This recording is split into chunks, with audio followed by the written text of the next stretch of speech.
deep breath, deep breath, deep breath, deep breath. Let it go, let it out, let it go, let it out now. Yeah. Take a deep breath, deep breath, deep breath, deep breath. If you're feeling the vibes, and touch the sky. Take a deep breath, deep breath, deep breath, deep breath. Let it go, let it out, let it go, let it out now. Take a deep breath, deep breath, deep breath, deep breath. If you're feeling the vibes, and touch the sky. On a Sunday morning, I touched the sky. Next morning, I touched your heart. Was the start. I play my role when I rip the mic apart. Do what I got to do to place a spark. I'ma put it down. Taking no crown anymore. From the moment I saw you, it's all gone hard to believe to a pimp like me. Used to have simple woman day with a week. Playtime, I put that behind. Said I'm sorry, I got to go for the sign. I lied to the man, I aim high. To the place no human has ever tried. So I got to go, I got to go. And all I want is for you to stay. Man of the grave resurrected. Now he's connected. No concession, just invented by you.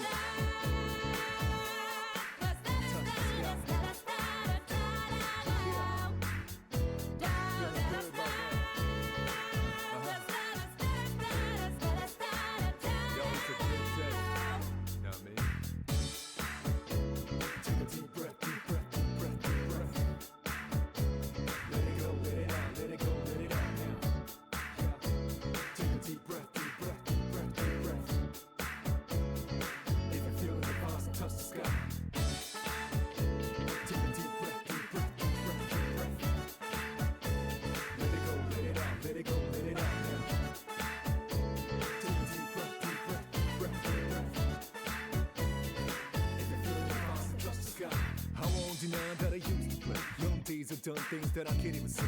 Trying to make up my day. God, it's so hard to regulate till I met her yesterday. How's the dirt and you the purifier? I'm the gasoline vial, you the fire. Keep it in the DL, no choir. Which makes me wanna talk like an esquire. I don't wanna push, I don't want to aim tire. Buy any juice from gold to sapphire. Pressing jokes, sometimes I tire. We'll be careful not to get to dead tired. Make sure that I take it higher. When we have a baby, we need to try it. That's what makes me most inspired. Whole same goes with you, baby girl.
Hello gamers, happy Monday. How's it going? Welcome everybody. Hello, Abaddon, Jesse, welcome. How's it going? I hope you're doing well on this Monday night. I hope it's Monday night for me. It's probably not, it's not in other time zones. I know it's Tuesday in like other time zones. I think it might be Tuesday for you, Abaddon. I don't know how many hours, I don't know how many hours ahead of me you are, but yeah. It's been a couple days. My brother has COVID. He's been kind of quarantining for the past couple days, so that's great. Our coffee maker broke, so that's also not great. my parents also have an espresso, so I took like a shot of espresso right before stream instead of having my usual coffee cup.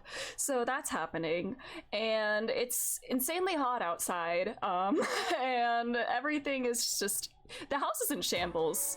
We're also getting like new furniture delivered, so like we're like taking apart like 20-plus-year-old couches, and everything's a mess. But yeah, things are happening, and we're getting through it. We're fine. Everything is fine. We are Apollo Justice, and we are fine. That word's been ruined for me now because of this game. Actually, I think it's enhanced. Every time I think I'm fine, I think of Apollo Justice. And you know what? I think he would be happy to know that his warm-up technique has influenced people to think better about life. I don't know. Oh, brother. But today, we are probably gonna finish Case 2 of Dual Destinies. And this week we'll get into probably a good chunk of it. We'll definitely finish at least one more case this week. Because normally I think it takes me like 2 streams to finish a case, unless it's like a longer one or shorter. But in general, I feel like it's 2 streams per case has kind of been the general pattern. So we could do that today. I think we have a day of investigations and a day of court. And I said in the Discord, I'm gonna try to stream 4 weeknights this week, in addition to our Saturday Final Fantasy XIV stream, because I started panicking that at this rate I wouldn't be able to make time for Dawn Trail before the answer drops. Because I saw there are 6 cases in Dual Destinies. There's 5 mainline cases, and then I see there's one like DLC or like bonus case. And I think there's 5 cases in Spirit of Justice as well. I think that will take me like another month or so to get through. And there will be a week in early August, barring any other family health issues or anything else happening. Early August, I'll be out of town for a week on vacation. So there's another week where we won't have that. So what if I just did like an extra stream every week to kind of compensate for that missing week, and also hopefully allow us at least several weeks to play Dawn Trail before the answer. All of the cases, yes, we gotta fit all the cases in, good lord. But yeah, I'm hoping to be done with Apollo Justice by mid-August, within the next month or so, because that'll leave us like 3-ish weeks for Dawn Trail, right before the answer. Because I want to play the answer as soon as it comes out, because I'm so afraid of getting spoiled. I don't want to see any spoilers on like Twitter or anything. I've been very careful in avoiding spoilers for the answer thus far. I have that phrase muted on Twitter, things related to it, not looking at it. If I see any screenshot that like looks like it's from the answer, I like scroll as fast as I can. And so I want to play that sooner rather than later. Vacation does sound nicer than doing court cases. Honestly, yeah, real court cases at least. Ace Attorney type court cases, on the other hand, I'll never end Apollo Justice. It'll always be in my heart. That's so true, Reaper. How are you doing? Very, very real. I feel like Apollo Justice has already kind of permanently affected my brain, because he's just the most guy ever. And I don't want to say too much, because I don't want to say too much before we get into the game, because some of my thoughts involve spoilers for the first game. But I mean, we don't know everything about his past yet, but I think the way that he lives his life is so amusing to me, considering things I know about his life up to this point. Can we kiss Summer? Oh yeah. Summer it's been a pain in the ass this year, for sure. It's one of the hottest summers on record, for sure. Thank you, climate change. We love that. I think it's gonna be 90 degrees Fahrenheit, like all this week and maybe next week too in my area. I don't know how that translates to Celsius. It's like 103. Oh, that's awful. Man, I'm really struggling to breathe. Oh no. Drink some water. Do what you gotta do. Man, that's awful. I was just sitting outside at like 9 a.m. this morning, reading my book. It was like 73 degrees Fahrenheit, and that's like the coolest it's been all day. And I was like, you know what? I want to get my outdoor reading time in before it's like ridiculously hot out. Yeah. And then I was like sitting outside to do my nails in like 90-degree heat, and then it was also extremely windy as well, and that was not fun. Only way I can properly breathe is having my nose wet. Oh, that sucks. I'm really sorry. That sounds really awful. But yes, make sure you all are hydrating, staying cool and hydrated to the best of your ability. I probably should not be drinking ice water if I'm going to do voices tonight. I know this heat truly sucks. It's horrendous. I want to be outside doing things in the summer. Like, I like going on walks in the summer and just being outside. But it's like dangerously too hot to do that these days. So I'm spending my summer cooped up in my little chair in my lair playing the critically acclaimed MMORPG. I guess that's my excuse. It's too hot to go outside. So I'm going to stay in and play Final Fantasy XIV. The 14 grind continues as well because that game has truly consumed my life once again. I hit level 79 in Warrior today, so I need to get level 80 Fending Gear soon. But yeah, my tank era continues! I think I might feel ready to try tanking an Alliance raid sometime soon. The only thing that intimidates me about that is because there's many segments. LGBTQ community. Hello, LGBTQ community. Hello, Hope. How are you doing? I hate summer. You know what? I don't blame you. I've always been a summer girly. I've always loved summer growing up. It's been my favorite season. Because I get cold extremely easily. But this is not it. This is too much. This is too much even for me, who gets cold if it's 60 degrees and windy. You're fine. It's raining right here. Oh my god, that sounds so nice. I don't know how long it's been since we last had rain here. I think it might have been...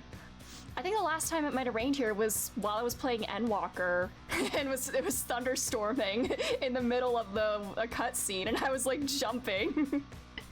But like all the yards outside are all like brown and crusty because there's no rain, and it's awful. I feel bad for my doggies when they like go outside and have to step on like the dry, like sharp grass with their little paws. Yeah, they do not like being outside either. Normally they do, because I know like dogs, I think a dog's internal body temperature is hotter than a human's, so they can tolerate warmer temperatures better. But even this is too much for them.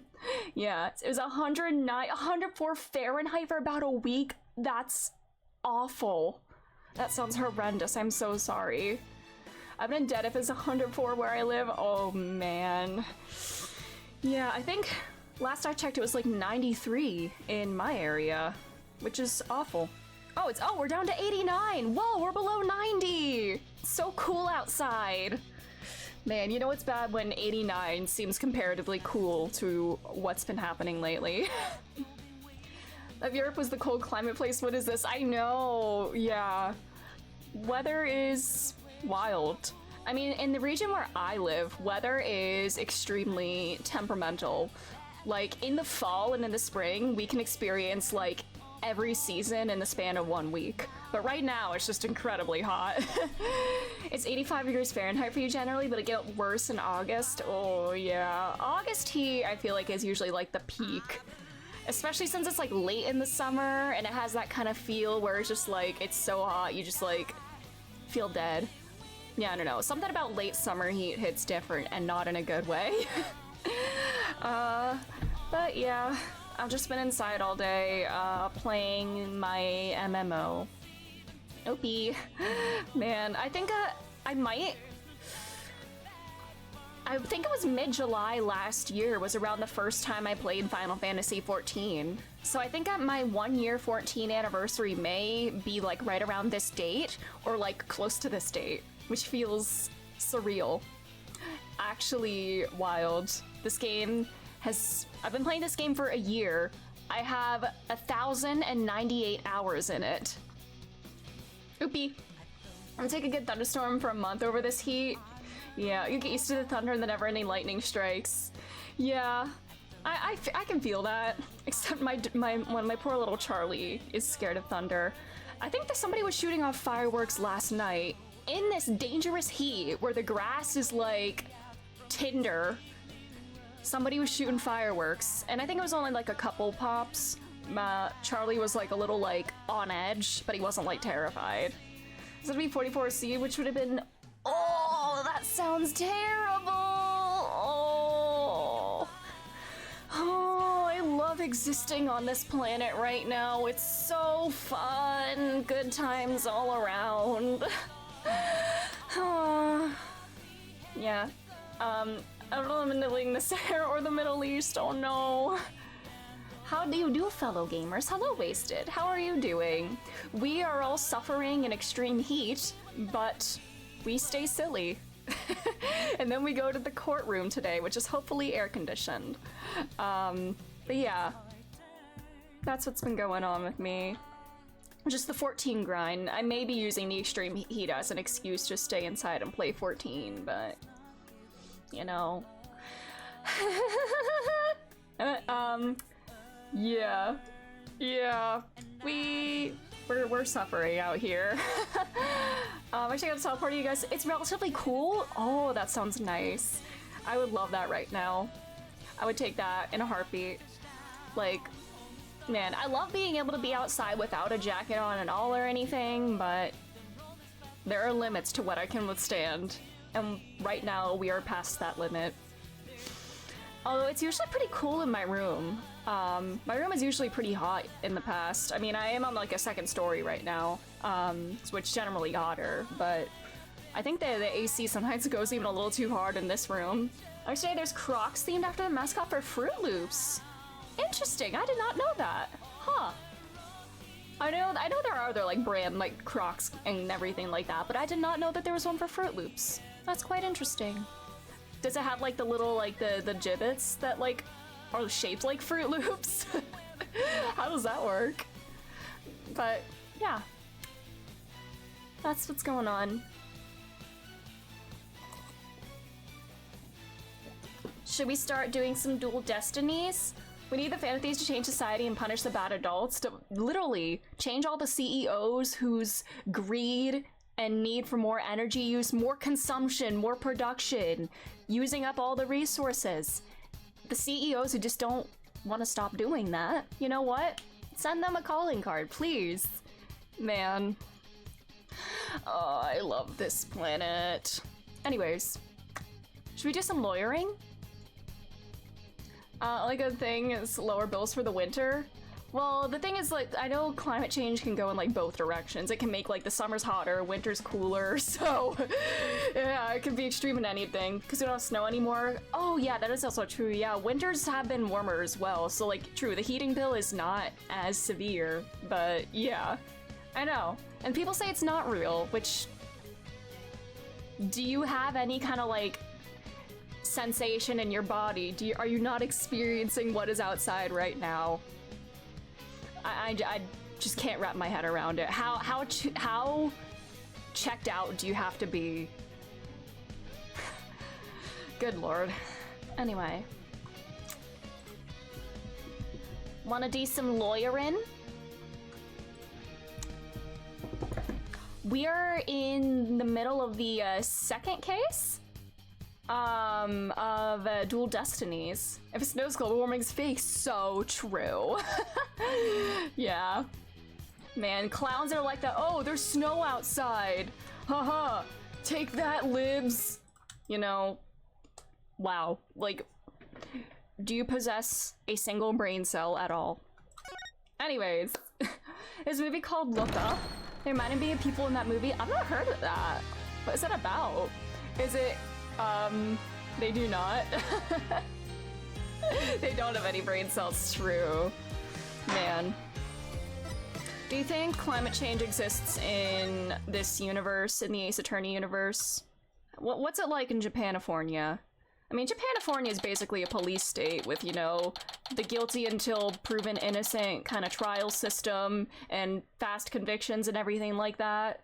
So, like, I wouldn't want to live there. But do you think they have any other issues, or is that kind of the big thing? It's a movie about ignorance? I see. Yeah, at this stage of the seat, you'd be lucky if even half or even a quarter of a brain cell if you don't believe in it. Yeah. Yeah. Anyways, April 18th. Oh yeah, this is about the 1-year anniversary of Apollo's first trial. April 20th of the previous year was his first trial. And then April 19th was the date, it'll be 8 years, marking Phoenix's disbarment. But yeah, it seems like, I think at this point, he's not officially back practicing. Yeah, I think he's in the process of getting his badge back at this point. But yeah. Hey, girly pop. Oh yeah, this motherfucker pretended to be possessed by a yokai to get suspicion off of his daughter in being an accomplice in a murder that he is accused of committed. The clownery is happening. Hi Dawn, how's it going? Thanks for the work lurk. I hope work isn't too stressful. Don't Look Up was unbelievable because Leo's character was in a relationship with someone older than 25! Stop! Man. I should have done that for my birthday cake this past year, but I did not. I did get my parents did give me like a travel mug with the SpongeBob, do you know what's funnier than 24 on it? What am I gonna do for my birthday this year? My birthday is about 3.5 months away, and that means I need to get my own health insurance. Can I just like not exist in this country anymore? Anyways. Hi, Athena. Having a yokai testify in court is unprecedented, to say the least. I am Tenma, the yokai you seek. How could such a straight-laced man like Mr. Tenma suddenly become a demon? Yeah, it's strange. Even worse, Prosecutor Blackwell is playing along. I can't even think straight anymore. I don't think anybody in this game can ever think straight, Athena. You're an ace attorney. Straight does not exist. Unless you're Larry Butts. It's so funny to me. In the Ace Attorney universe, the only character with a confirmed sexuality is Larry Butts. And he says he's straight because he has tried to like men. He says he has tried to like men, and it didn't work. So yeah, Larry Butts confirmed straight. I don't know. I mean, things could change in the future, but you know what? I think that's actually hilarious. If you can work remote 100% of the time, you could live anywhere you'd like. I would love to be able to work remote, and honestly, I think doing remote voiceover work would be ideal. You know, in a home studio, that I could work from wherever I wanted to live. Although I think like remote studios are, a lot of studios, I mean, remote voiceover work was more of a thing like during, like, when COVID like first began. And I know a lot of studios are trying to move towards like in-person recordings now. But I know there are a lot of VAs who still work like primarily remotely or like completely remotely, and they're like, hey, like they have to like actively be like, hey, like don't discount us, don't think less of us because we have like a home studio and everything. Like don't count us out of the talent pool. So I'm glad there's like a push for like that being more normalized now. Ashra, welcome. How are you doing? My birthday's in about a week. Oh my god, happy early birthday! You know what ideas what to do? You know what, sometimes that's fine. Honestly, I don't really like doing huge things for my birthday. I'm at that point. Larry didn't have the riz, couldn't get himself a man. Nope. He had to third wheel Phoenix and Edgeworth the whole time. Oh yeah, she said she's going for a run. Oh wait, I completely misread that part. I got sidetracked by the straight part. I need to go out for a run. See you in a bit. Oh, investigation time. Apollo left to do all the work again. Although we have Trucy. Back. Whoa, Trucy, welcome back. Oh, you're in your stage outfit. Back from work? Isn't that just her normal outfit? Yep, I really nailed this new magic trick I've been working on. I also heard about those tricks that were conjured up in court earlier today. You know, the demon out of nowhere trick and Polly's tightrope style defense trick. I was seriously considering a disappearing act of my own after all that craziness. I love Apollo just wants one normal day at work. And I love that for him. Anyway, our next trick is to find a suspect other than the mayor. I know the killer must have used the air duct in their escape. And whoever did that was the Tenma that Mr. Filch and Jinxie saw. Right. Maybe there's some evidence in the air duct. P3R was voiced over during quarantine, and there's funny stories about trying to record when living in an apartment. Oh man, I can imagine, you know, with the neighbors being noisy, or even if you're yelling and then the neighbors hearing that. Man. The real fight starts right now. Hey, before you go, let me make the evidence you no longer need disappear. Oh, thank you. That's actually really convenient. No more distractions from that. All right, unnecessary evidence. Unnecessary feelings, unnecessary evidence. Wonder where all that stuff goes. She put the flower and the talisman in there, so what is she gonna do with that later? Oh, you may think of P5. Oh, I think you're thinking of P5 Strikers. I know Strikers was recorded fully remote. That might be that, yeah. That does ring a bell. And then I guess that kind of makes sense, because some of the audio balancing in Strikers is a little off, which, you know what, I can give them some grace with that, considering it was, I think, you know, remote recording it's a struggle, but we get through it. Okay, let's get over to the scene of the crime. Vamonos, Apollo, vamonos! Oh, yeah, like the neighbors showering at specific times during the day. Oh god, that sounds so inconvenient. Detective Fulbright, mind if we search the air duct? No, little baby. Well, since you really are on the side of justice, I suppose I can let you. Plus, my own sense of justice has been called into doubt, so... Wonder if he's been like this ever since the trial. Well, his sense of justice has been beaten to a pulp. It'll probably take a while for him to recover. I sort of feel bad for him, but we have work to do. Let's go get the evidence we need. The air duct is the key. We know the Temotaro impersonator used it to make an escape. After murdering the alderman, the killer left the fox chamber through the hallway door. Then, after locking the door from the outside, the killer entered the air duct in the hallway. Finally, the killer dropped the key into the fox chamber through the air vent here. Then went back through the duct and fled the manor. Hopefully it wasn't the killer's not your mom. And he can never be leaky. He can never be leakier than a discount diaper. What a shame. How do you improv something like that? Peak. That's how the illusion of no one entering or leaving the locked room was created. If the killer passed through the air duct, maybe we'll find some evidence in there. Yeah, maybe some black feathers or something like that.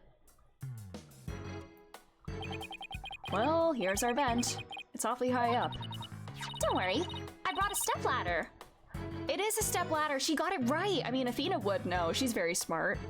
Happy hunting! How nice of her to volunteer me for the job. And Apollo agrees that it's a stepladder. I love that. Apollo has a new ally in the ladder versus stepladder argument. I love that for him. Oh, it's pitch black in here. Well, here goes nothing. Why didn't we just go in from the hallway instead of like using the ladder? Oh no! Are you okay, buddy? There's a thick layer of dust in here. Oh, then does that mean if the dust isn't disturbed, does that mean somebody maybe didn't go through there? I don't know. I don't get it. Find anything? I love that he can fit in there because he's so tiny. Yikes, Apollo, what happened? You're covered in dust. Yeah, dust. Lots of dust. So, what did you find? You know how dust collects on something when nobody uses it for a long time? Yeah, like Mr. Wright's desk back at the office. Damn. I mean, if he's not working... Yeah. This is my step ladder. I never knew my real ladder. Good one. Right.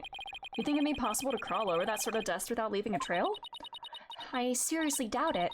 Wait, you're not suggesting no one's gone through that duct lately? Kinda looks that way. If it's true, Mayor Tenma is going to be fingered...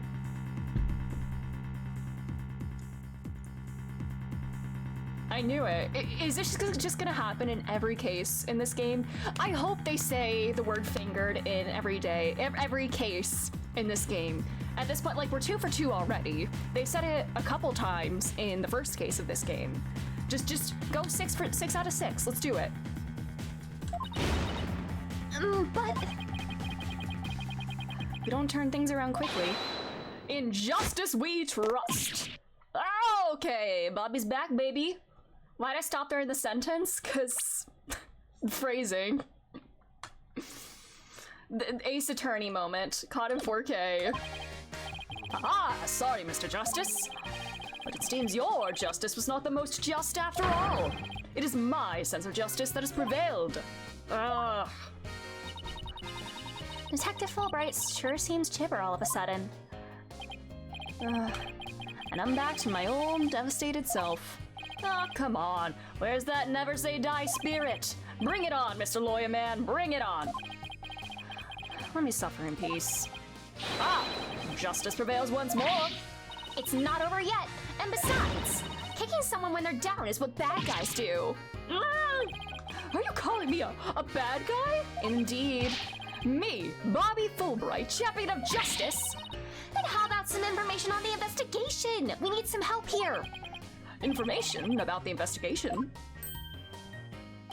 All right, but I won't have you calling me a bad guy ever again, understood? We did it, Apollo. Yeah, but how long can we keep this up? All right. Badge. Is this the same thing as before? Oh, yeah. Attorney at law, here comes justice. Practice it, buddy. Do you have anything else we can show him for fun?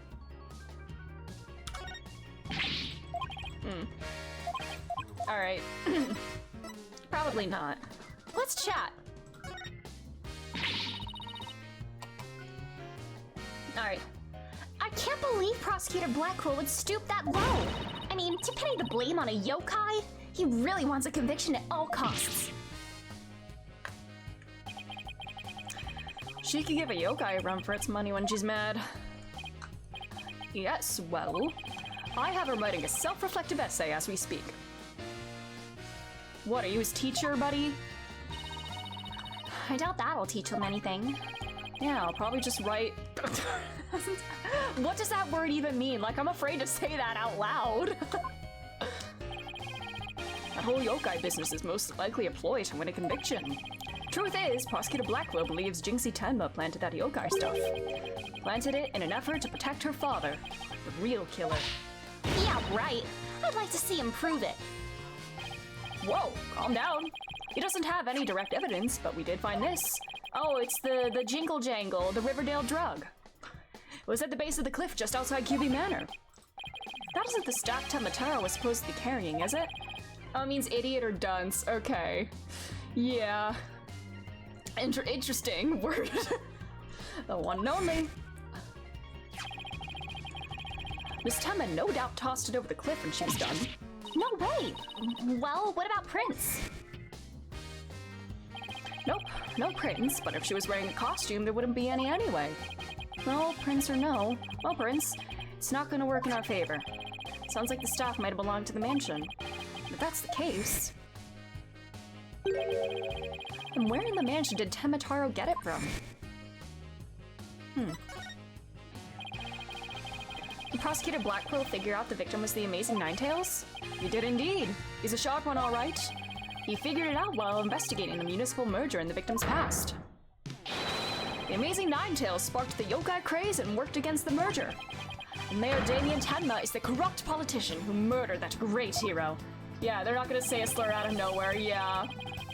He has standards. The Amazing Ninetales fans are so angry they even tried to storm the detention center. Jesus Christ. I don't blame them. I mean, their favorite masked wrestling hero was murdered. They must have been shocked when they found out what happened. Speaking of which, isn't Jinxie also a fan of the Amazing Ninetales? A wrestler's mask is more precious than his own life. He never unmasks himself in front of others. But there are matches where wrestlers battle for the right to remove each other's masks. To have your mask torn off is the worst humiliation a wrestler could suffer. That's why their masks are more important to them than life itself. She spoke with a passion that only a fan could appreciate. We ought to become fans ourselves and go protest him from the prison. Did you forget that Mayor Tenma's not only Jinxie's father, but our client? Oh yeah, She just wants to be, she wants to be part of the hype, just for fun. You be careful now, or defending the most hated mayor in history. I just hope you don't find yourself on the wrong end of a figure 4 leg lock. Maybe I should wear a mask to hide my identity. like Mr. Rhonda Light. Have you heard of Mask to Mask? Are there any other new developments we should know? Now that you mention it, our suspect is suffering partial memory loss, but he did manage to remember something. He did? What did he say? He said he didn't want to speak with us. His exact words were, "I am under no obligation to speak with you mortals." And other things of that nature. I love this sprite, he's so pathetic. I wonder what Mayor Temmer remembered. Too bad you can't go ask him now, because Prosecutor Blackwell's busy questioning him. I know. Why don't you wait down at the playground with the rest of the kids? Haha! Oh, brother. What now, Apollo? How about regrouping back at the agency? Good idea. Might get some words of wisdom out of Mr. Wright while we're there. Will we? Alright. Is Father here?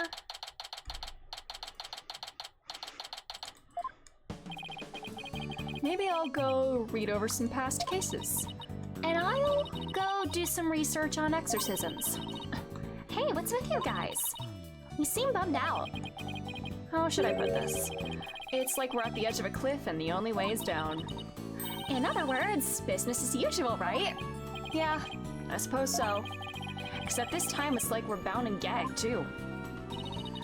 Don't forget blindfolded with our ears plugged up. Damn. Ooh, and monsters at every turn, huh? Sounds rough. Hey, Apollo. Oh, and Athena's here too. Is it the dad? Mr. Wright!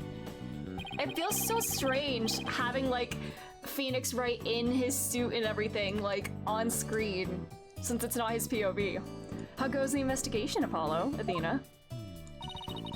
I think it's safe to say that things have gotten hairier than before. Really? What happened? Badge? Your attorney's badge, huh? I used to show mine to everyone too. Why? It's a rite of passage. You know, I never really thought about it. It's almost as if someone was controlling your actions and you had no will of your own. But I could ask you the same question. Me? Well, I guess you could say I show it because there's someone to show it to. Or something like that. When you say it like that, it sounds kind of, I don't know, philosophical? I guess it does.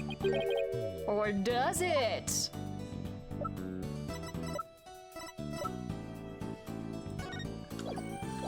He's not daddy anymore. He's a father. I'm wondering, like... I'm assuming at this point, Apollo and Trucy don't know that they're actually related. So... But if Trucy is Phoenix's daughter, what does that make Apollo? Is like... How does he fit into the family? Like a son, even though he's a bit old to be his son? Like, how would that work? Even though if it's not like, obviously it's not legal or like, not legally adopted, because Apollo's a whole grown-ass man. But I don't know, how does the family work? I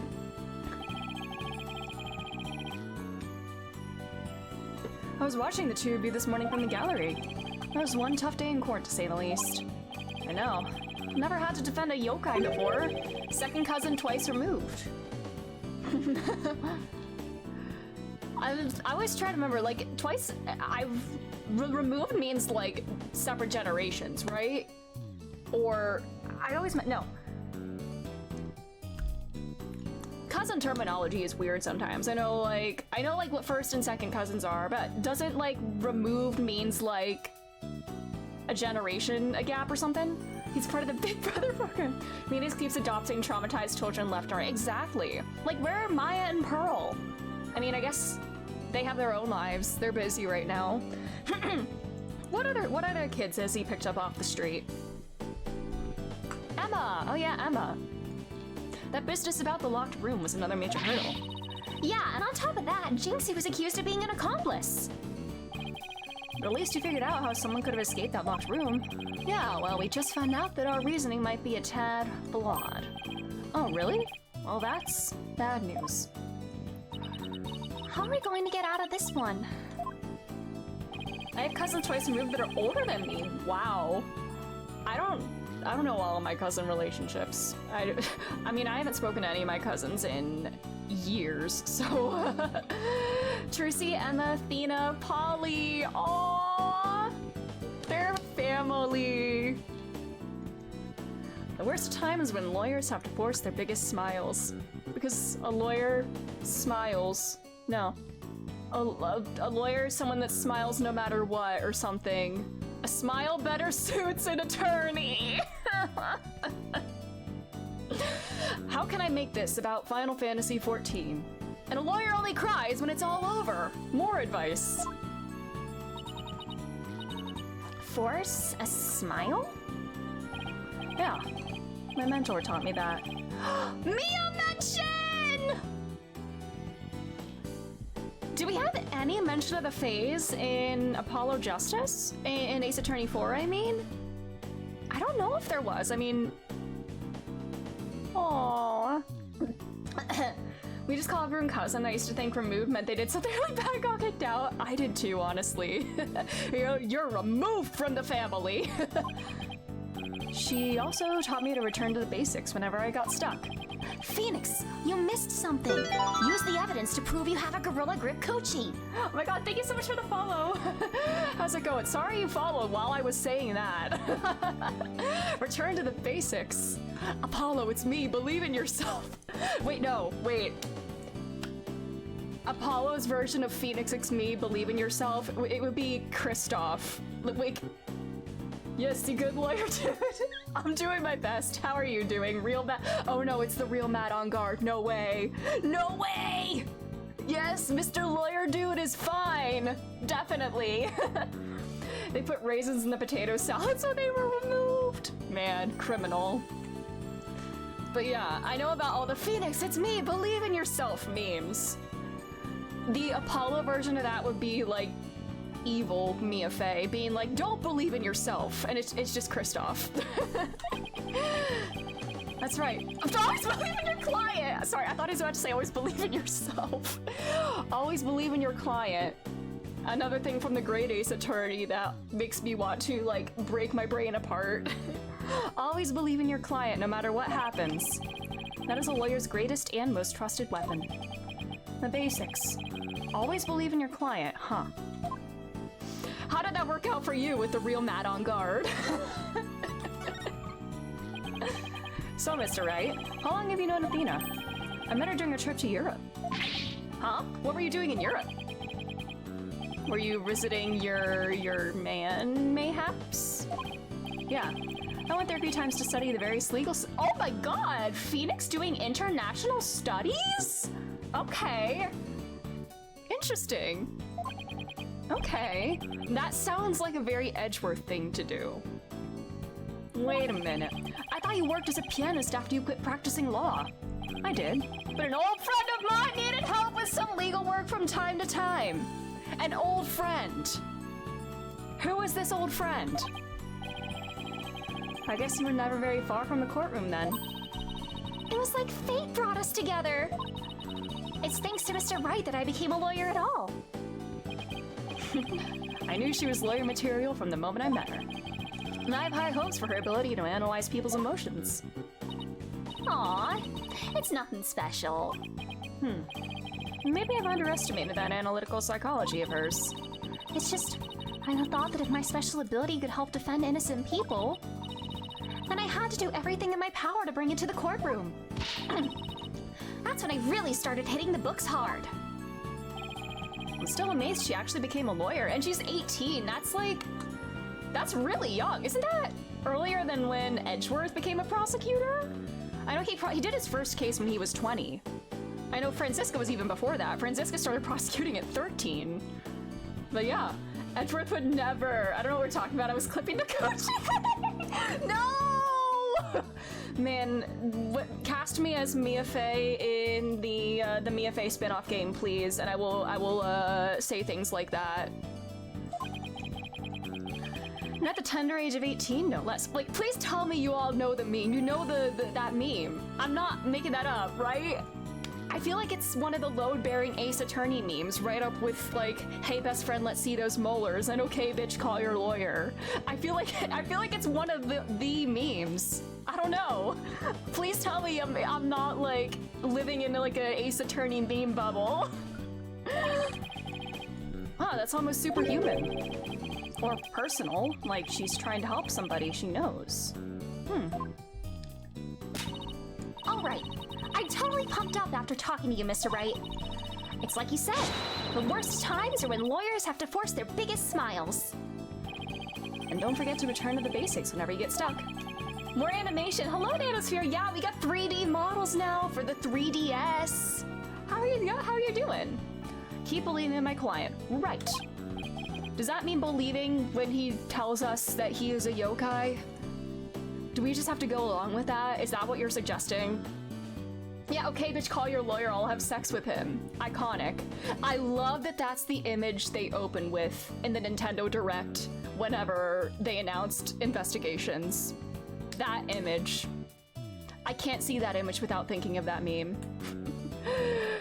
We needed a weekly anti-meme review. Probably, yeah. I don't know. Maybe I'm just too online. Yes? I'm going to visit our client again. I think that's a good idea. All right. Time to see what's new down at the detention center. Is Simon done?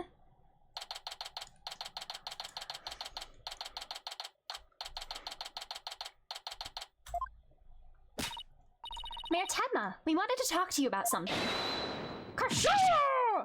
Oh, good lord. He's still doing this shit. So, my minions have returned.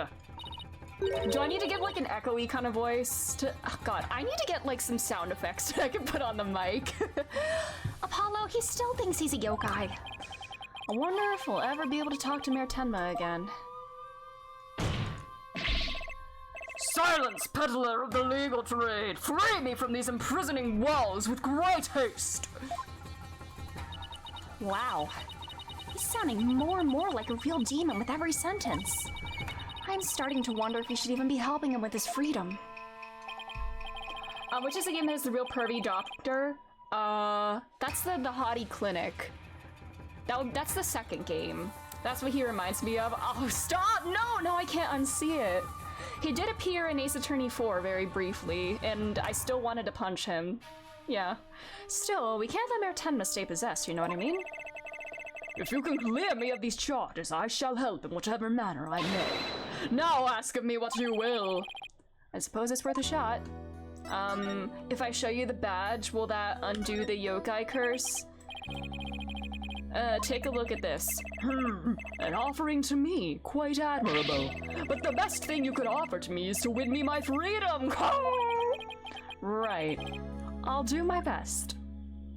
Glad we never see Director Hottie again. Okay, that's good. Alright.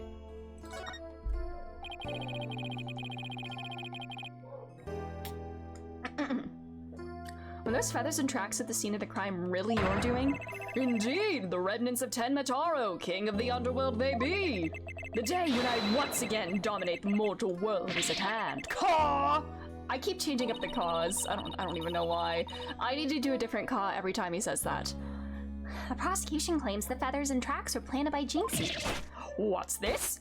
Eye reveal. We saw your eyes, buddy. How is he doing this with his eyes too? Is he like, does he have his eyes rolled back somehow? How does he do that? Oh. I must breach these walls and go defend my little Jinxie at once. I see. Eyes are back. Pupils are back. Huh? Mayor Tenma, is that you? Oh, that's it. It's not the badge. It's his daughter. That's how we get him back. Well now, Damien appears to still reside within this body. Oh my god, he's such a fucking loser. But I should have expected as much from a descendant of mine. Descendant? What? Be silent now, Damien. I guess a little thing like demonic possession won't stop a father's love for his daughter. How heartwarming.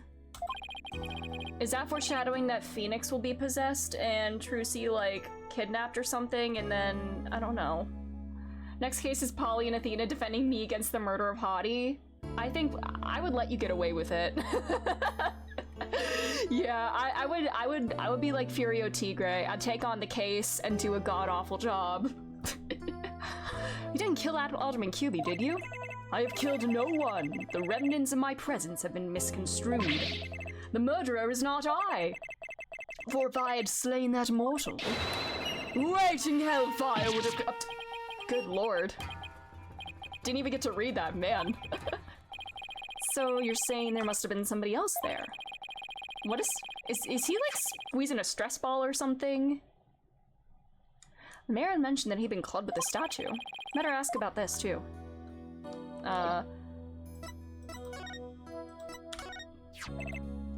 What, might I ask, is that? The statue was found at the scene. Someone hit Mayor Tenma over the head with it. It had been wrapped in a large cloth before the alderman's murder. Let me see whether Damien knows about such— Oh my god, is this like an Itadori Sakuna situation where you can just like swap and like relinquish possession or whatever? Something wrapped in such a cloth does he recall. A secret gift from Alderman Cuby, it would seem. He, however, had not a chance to see it till now, for the cloth did conceal it. Maybe the cloth fell off or was removed after the mayor was struck. Of that Damien does not know. A gift. Maybe Jinxie knows something about it. Okay. So I appreciate— as long as you're impersonating the prosecution and not the defense. Indeed, because I cannot defend in real life. Detective Fulbright mentioned that you might have something new to tell me. Indeed, I have. I regurgitated this key, but a short excuse me? What do you mean by regurgitated? Yeah, is that a demonic thing? Bah! I do not waste my powers on such parlor tricks. Take the key from the killer to Damien, whereupon he swallowed it. He sought to bar the killer entry to the forbidden chamber. So we wanted to keep it shut tight, but no fingerprint shall you find upon that key. How do you know that? But is that another one of your demonic powers then? Foolish mortal, you would have me, Tenma Taro, act as some asinine alchemist. I but tasked the jailer and my bill was done. Quite eagerly, I must add. Oh my god, guard, hi. For a second I thought that said Gerard. You know what, his name is Gerard to me now. Guard Gerard. Always an honor to serve, your malevolence. Guess I'm not the only one who scares living daylights out of. Can we ask how you use this key? We couldn't find a keyhole anywhere in or around the door. Curse that infernal door. The voice acting yawns have begun, but if I had known its manner of opening, long ago would I have made my return. I want to mind getting my own demonic— yeah, you know what, as long as I don't get possessed, I would trust myself to use them for good. As long as I maintain my own agency, I think it'd be kind of cool. He has a point there. Maybe Jinxie knows something about how the whole thing works. Did he just like keep the key in his stomach for like 24 hours and then vomit? How does that work? How does that work? I should question him about the blackmail letter too. Let's see what he says when I show it to him. Alrighty. This. Why this? This is that accursed blackmail letter that was sent to Damien. Apparently somebody slipped it into the alderman's pocket. We believe someone, probably the killer, stole it from Mayor Tenma's briefcase. You wouldn't happen to know anything about that, would you? Cooper is howling downstairs. Sorry if you could hear him barking. You have questions, do you? Very well, ask away, mortal. My demonic power never to get food stuck in my teeth. That is a very nice one to have. Very convenient. Who placed this in the alderman's pocket? Very few were they who knew the letter was in Damien's briefcase.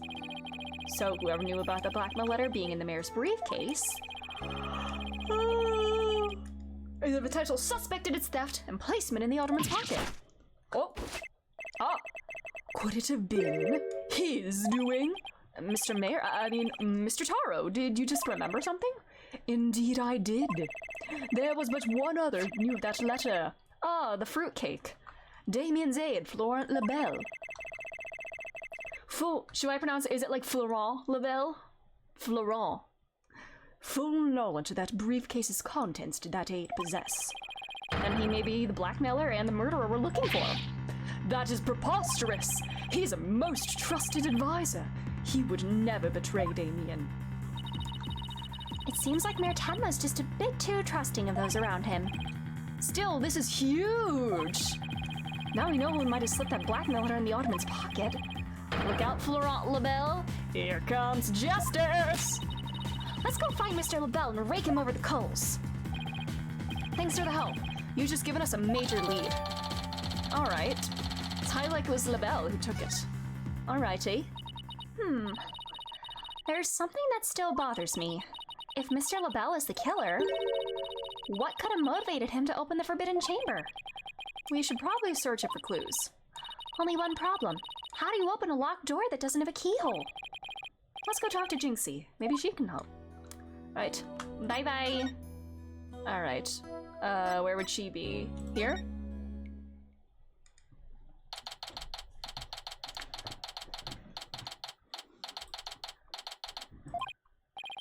Hey, isn't that... Oh! Girly? Are you okay? Oh, you dare imprison me? Oh no, is she possessed now too? Jinxie! She's acting really strange. Oh, brother. That loathsome, no-good nine-tailed fox. He shall know the terror that is mine and despair. You shall pay, oh, you shall pay dearly. All of you. Jinxie, are you alright? Oh, is that you, Mr. Demon Lawyer? Morning, Jinxie. Morning? Isn't it already past noon? And what am I doing here? Last I remember, I lay down to take a nap back at the manor. Girlie was sleepwalking. Oh no. It must have been the Makara Geishi. Makara Geishi?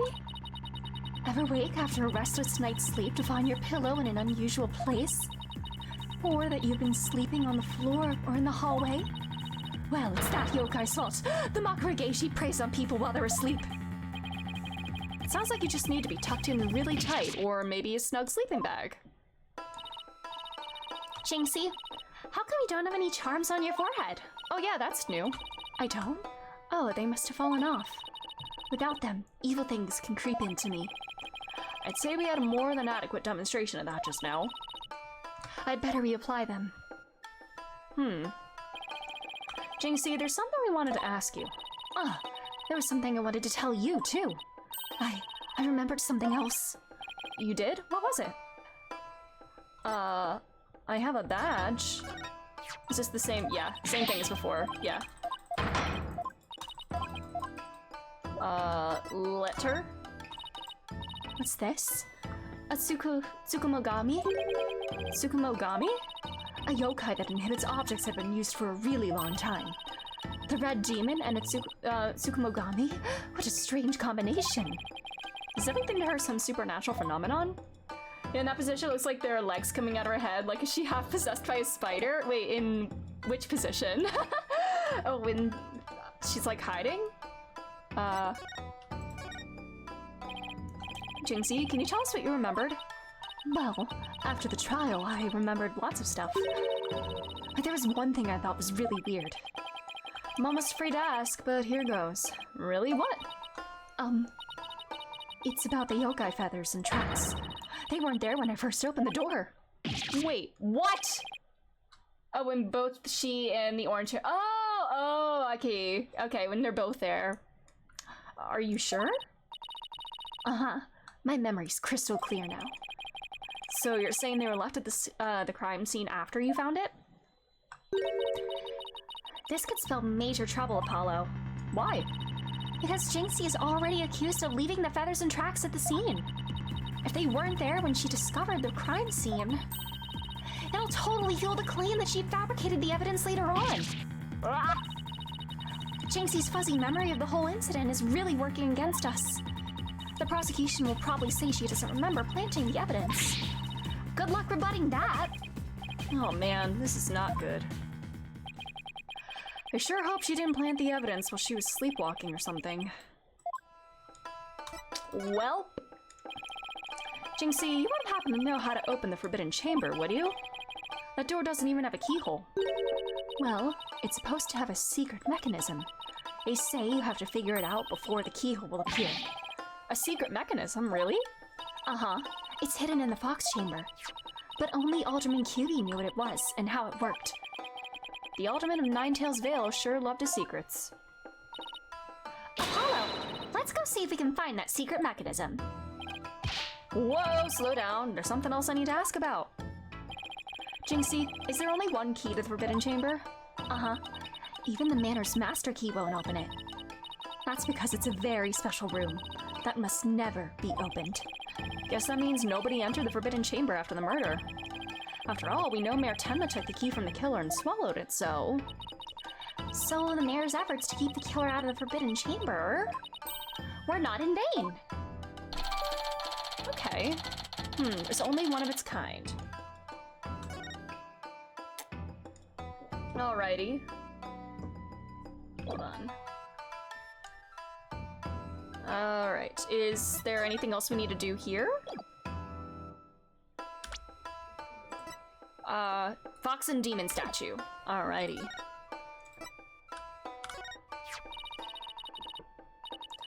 Alderman QB made that statue. It's a token of goodwill. I think it was meant to be for Ninetails Vale in Tenma Town. A token of goodwill? But the two yokai are fighting. Fighting? Oh, I see what you mean. The cup portion is missing. Oh. This statue. Aww, friendship. Originally depicted the two yokai holding up a cup in celebration. But it sure doesn't look that way now, does it? Maybe it broke when it was used to hit Mayor Tenma on the head. That would explain it. I guess the only two people who knew what it really looked like were the Alderman and I. Now it's just me, but its symbol of goodwill will be forever etched in my mind. Okay. So, is there anything else we should know about Jinxie? No, that's about it. Perceive? Jinxie, you wouldn't happen to be... In justice we trust! A ghost! Ah! Detective Fulbright, what are you doing here? I have business with this young lady, if you must know. Prosecutor Blackquill has asked me to question her. Question me? Sorry, not interested. Are you here to ask about that whole yokai affair? That's right. Specifically, we want to ask... but I can't tell you that now, can I? Ha ha ha! Oh, come on, please! We're partners in justice, right? No. Prosecutor Blackquill specifically told me my questions were of the utmost justice, and you believe him? Buddy, I will not fall for your lies. In justice we trust. Oh, brother. The Twisted Samurai sure has him on a short leaf. You know, short leash. I can't read. Oh my god.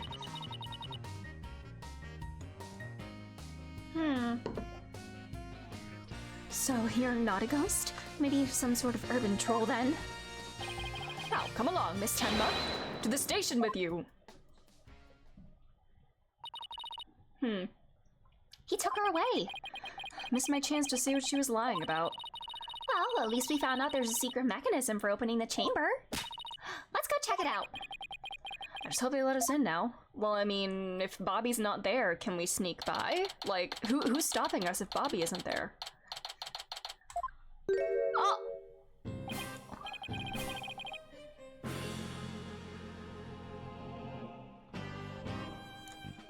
Sir. Nice hair, buddy. Okay. Oh, it's an absolutely fabulous scent! I'm so glad I had these carnations imported from England. Nothing but the finest will do. Perhaps I should place one aside for our dearly departed alderman. Hey, it's Mr. LaBelle. Apollo, let's ask him about you-know-what. His hair? Oh yeah. Before we search the Fox Chamber, we should ask about the blackmail letter. Why, if it isn't that mayor's little lawyers? What do you want with me? Why is his hair blue now? There's gotta be some significance to that. Unless he's just, you know, just does that. Huh? Hello, sir? Are these phones? You'll have to excuse me. Hello? LaBelle here. What the? Those things on his shoulders are cell phones? Yes, about that. You must forgive me. This whole matter with Mayor Tenma has been a complete nightmare. Where do you buy clothes like that? Why does he the way he squeezes and caresses his rose? It does seem like that. Like, especially because it's like right over his boob. Surprised? This is my own special design. It's the ultimate in functional beauty. Functional beauty? Are you sure about that? Looks a bit unwieldy to me. Ah! You simply don't have an eye for beauty. If having an eye for beauty means looking like this guy, I'd rather be blind. Jesus, Apollo! So what do you want with me? I can't... I showed you my badge already, right? Yeah. Yeah. Oh wait, I'll show the letter first. Hey, do you know about this? What is that? I know, stop fondling this. It's the blackmail letter, but it wasn't sent to Alderman QB. It was sent to Mayor Tenma. And... your point being? I'm sorry. The emphasized words, I feel like I keep like one-upping the words. I have to emphasize every new word more and more, and it gets to the point where it's so over-dramatic that I just like can't help laughing in the middle of it. Someone took the letter from the mayor's briefcase and then placed it in the alderman's pocket after he was murdered. Oh, you don't say. You wouldn't happen to be the one who made the switch, would you? After all, you're the only one who knew the blackmail letter was in his briefcase. So,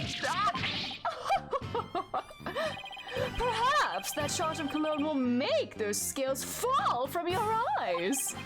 Well, my eyes fall from their sockets. Is it possible that you would like to frame me as a potential suspect? What would make you raise such an outrageous accusation in the first place? Oh, well... My only crime is being born as beautiful as you see here. This man... In other words, you have nothing. Now, let me show you what to do with this garbage.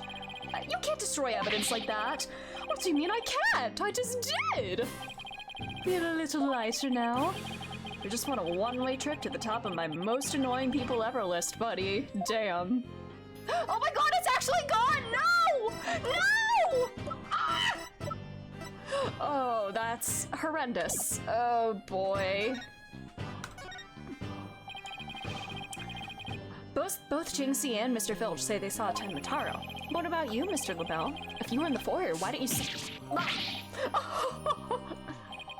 Very well, I admit it.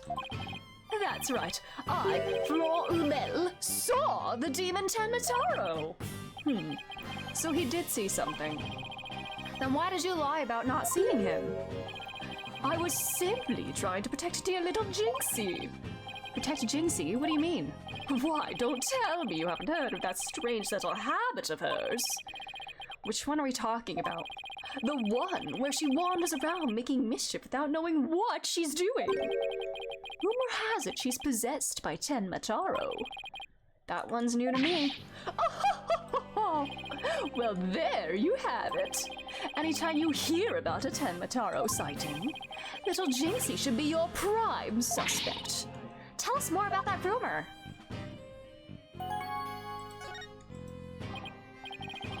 So, what was that rumor about Jinxie?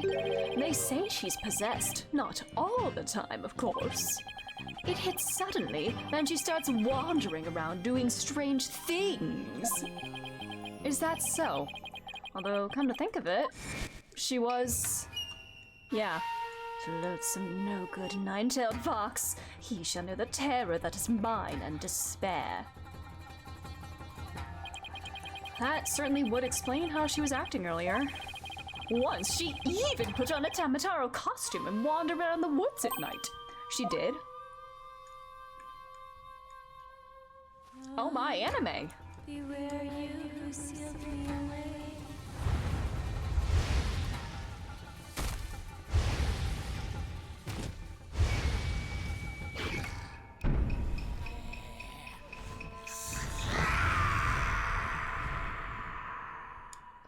Oh brother. Well. Ugh, I wish I never asked. Does she remember anything when she's possessed? Unfortunately, no. She doesn't seem to remember a thing during these episodes. Memory loss during possession. Come to think of it, her memory of the murder scene was quite fuzzy. I suppose that, too, was caused by her possession.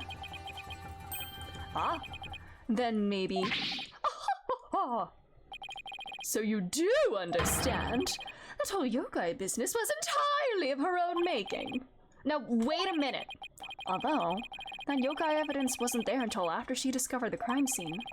Did she leave those black feathers and strange tracks there herself? Apollo, let's ask Mayor Tenma about Jinxie's episodes the next time you talk with him.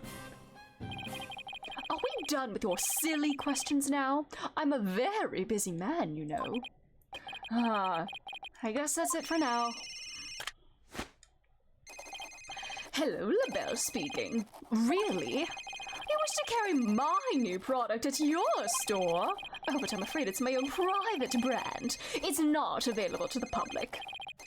What? Then I shouldn't advertise it on TV? But I don't understand. As the embodiment of beauty, it is my duty to announce my good looks to the world. Stop the bus. I'm getting off. Everyone wants my exclusive Je suis la belle brand products. It's the crown jewel of my collection, born of my long, relentless pursuit of beauty. But now that it's become so popular, it's been an absolute nightmare. You don't say. Well, they can't have it. It's just for me.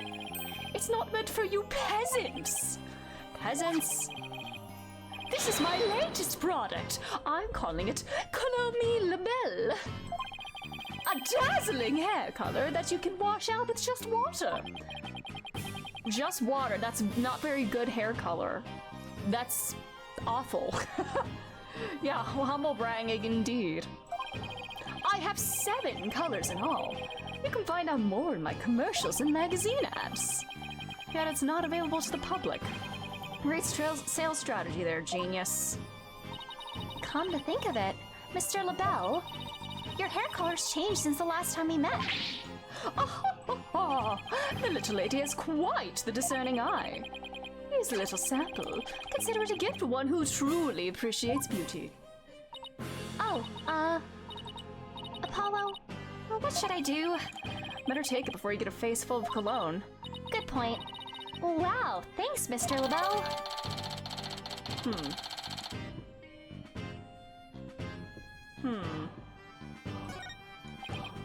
Okay, let's head over to the Fox Chamber. We still gotta find the secret mechanism for opening the Forbidden Chamber. Can I get commentary on anything else? Dazzling hair color that you can wash out with water. Is that just like one day color then, I guess? I mean, if it's just for like a costume or something, I guess it could work, but otherwise, that's... yeah. What if you start to sweat? Won't that wash the color out too?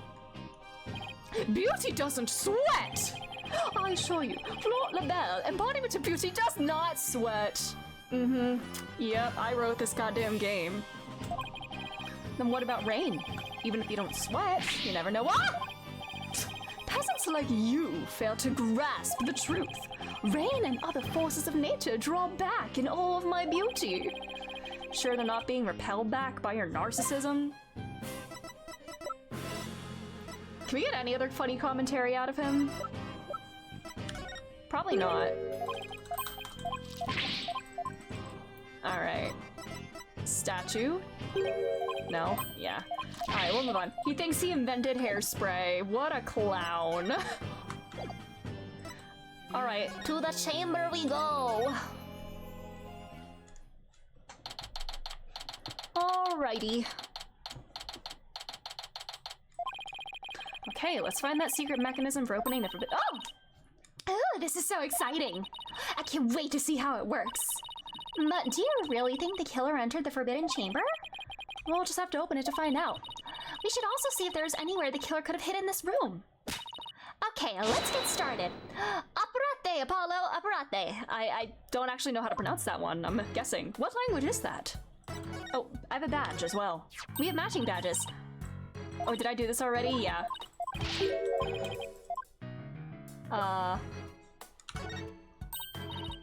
We don't have any commentary on anything else. Okay. Just wondering. What color is this one? Is it blue? You too can have blue hair and pronouns with Color Me Labelle. According to Google, I'm right. Oh yeah, beauty never sweats. A home may never get cold, but beauty never sweats. Indeed. Bro thinks he's Jade from Victorious. Since she doesn't sweat unless she's locked in a hot RV or a van or whatever that one was. Alright. Let's snoop. Maybe the killer hid under this table. That would be a terrible hiding place. The Ottoman's body would have been right above. Maybe you're right. Guess the underside is a bit... Wait, there's something under the table. Let's check it out. Ooh! Look, there's something down here. It looks like a piece of something. That episode was weird. Yeah, I think that's like probably that episode is a core memory. And the passing around the water bottle cap full of water was another... That's like stuck in my brain forever. Alright, a piece of a statue. Remember what Jinxie said?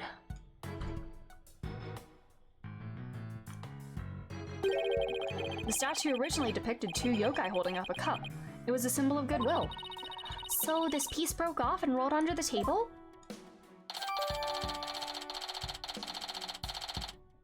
All right.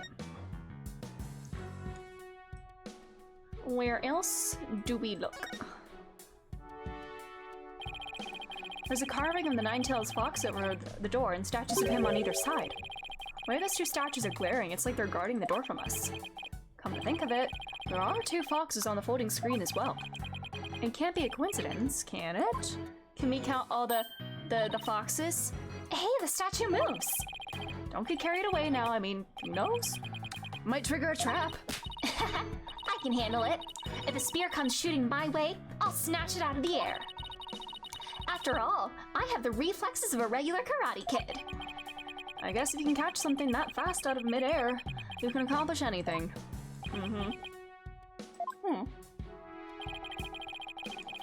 There might be something to the fact that the fox statues rotate. Maybe there's something around here that shows the position they should be in.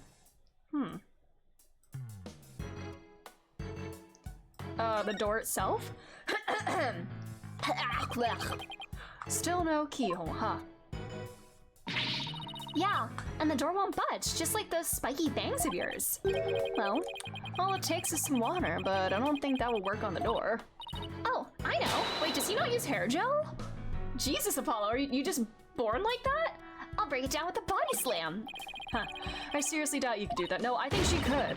How do you know? I haven't even tried. Don't. As much as you hate losing, Athena, I think the door win this match.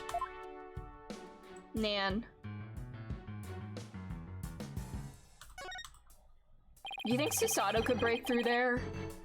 She could do like a variation of the Susato takedown on that door and break it down. Alrighty.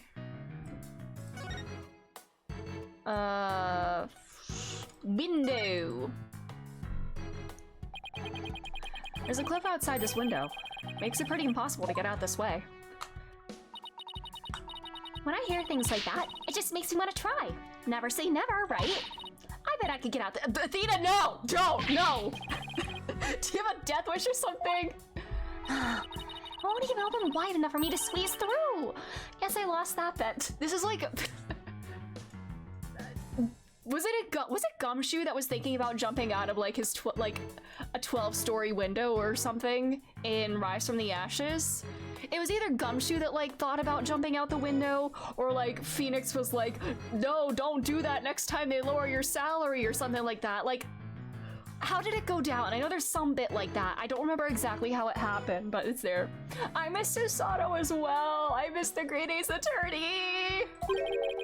That loss just saved your life. Vent. There really is no escaping here through the air duct. And here we went through all the troubles of bringing Apollo. It's a stepladder. Come on, you know better. It's a stepladder. That's not a ladder, Apollo. It's a stepladder. I thought you didn't say anything earlier, Apollo. It's a stepladder. Wasn't he? Am I going crazy, or am I misremembering? Or did he not call something that looked like this a stepladder in Ace Attorney 4? The one in the backstage in case 3. I can't remember. Was that one actually a ladder though? I swear to God, he was like, I swear to God, he would have called this a stepladder in the last game. What happened to you, Apollo? What changed in the past year? Did Trucy get to you? No! Off with his head! No! What's the difference? Oh, I know. Let's play rock, paper, scissors to decide who's right. You're way too competitive. And it's not even related to the original issue either. In Farewell My Turnabout, Gumshoe got in a car accident and Edward called him a dumbass. Oh, Gummy.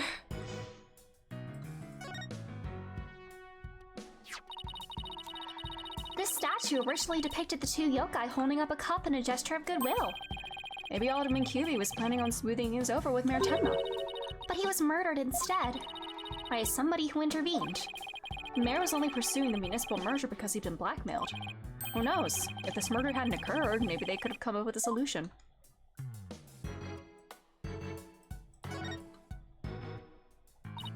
Look! A cat with two tails! No such thing. Oh, and this lady has a really long neck! How funny is that? There's no way a creature like that could ever exist. She'd have a tough time swallowing. Apollo, I bet you are one of those kids who didn't believe in Santa Claus. What's that got to do with anything? Wow, where's your imagination, Apollo? Come on, where's your sense of whimsy? Better take a look. Oh, what's this? I see broken thing. Oh, look. The doorknob banged into the wall. Made a big dent, too. Uh-oh. That wouldn't have happened if the killer had been hiding there. Right. I guess that rules out the old hide behind the door trick. Interesting. Look, go back. This door, there's the tanuki is smashed. I just remember this mystery novel I once read. The murder occurred in a locked room, and the perpetrator made sure to hide behind the room's door when it was opened. Then, when no one was looking, he made his escape. Giraffes don't have trouble swallowing, and they are mostly neck. Indeed, Apollo. Has Apollo never seen a giraffe? A clever trick, but it would have been impossible in this case. See this broken tanuki statue here? The door must have banged into it when it was opened. Oh, I get it. The killer couldn't have been there because of the statue.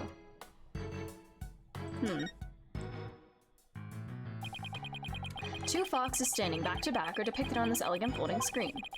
Could this have something to do with the keyhole? Gotta make their tails touch! Two foxes. There are two fox statues in front of the Forbidden Chamber as well.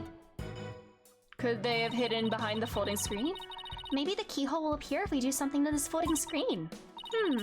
But I don't see anything unusual about it. Well, it does have two foxes on it, and there are two fox statues in front of the door. Maybe there's a clue somewhere in this room. Let's turn the whole place upside down. She's as excited as a kid in a candy store. Alrighty. Well, I can't think of anywhere else to look. You find anything, Apollo? We'll never find a keyhole to the Forbidden Chamber at this rate. Be exhausted to give CPR to a giraffe. Oh god, yeah. There's something about that folding screen. You know how those fox statues in the Forbidden Chamber move? The secret might be a clue as to how we're supposed to position them or something. Alright. We gonna screen? Whoopee. I did that the long way around. Do we have to put the tails up and down too? Did the tails move? I think there's more to the screen than meets the eye. Let's check every last inch of it. Rotate it? Alright. Alright.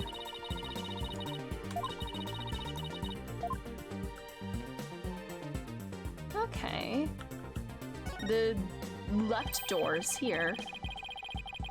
Does it look like the picture's been cut off on both ends? Now that you mention it, Looks like these are supposed to be doors on both ends, but they're cut in half. maybe the door symbolizes a Forbidden Chambers door. Definitely feels like something significant, but the question is what? Ooh! Oh, I see. Key and hole.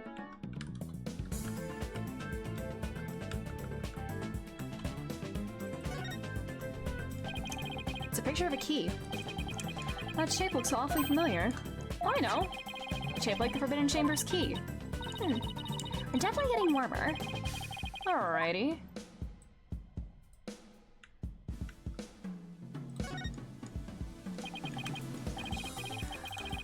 Keyholes. I stretch. You think it could be the keyhole to the Forbidden Chamber? What about the key drawn on the at the end of the screen? Think the two are related? A key and a keyhole. If we fold it, yep. It'll overlap. And then what does the front look like then?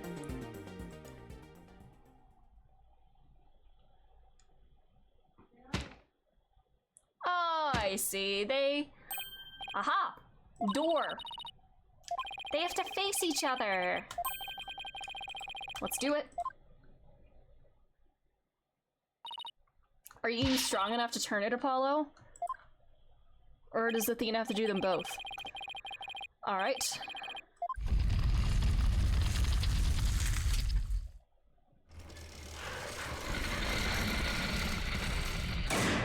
Alright, key.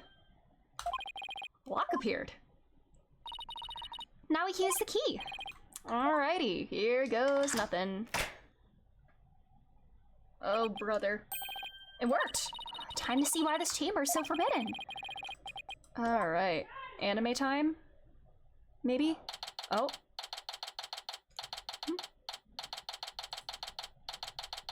A body has been discovered. These doors need some serious oil. That was like nails on a chalkboard. Oh, yeah. Aw, she's got those sensitive ears. Oh, brother. More feathers. And hair tube stuff. Oh my. Jesus. It's a statue, huh? What the heck is that? Is that a Temataro statue? There's something odd about it. All I know is I don't like it, but I can't explain why. You okay, Athena? You look kind of pale. You're not scared, are you? What, this thing? Don't make me laugh. Really?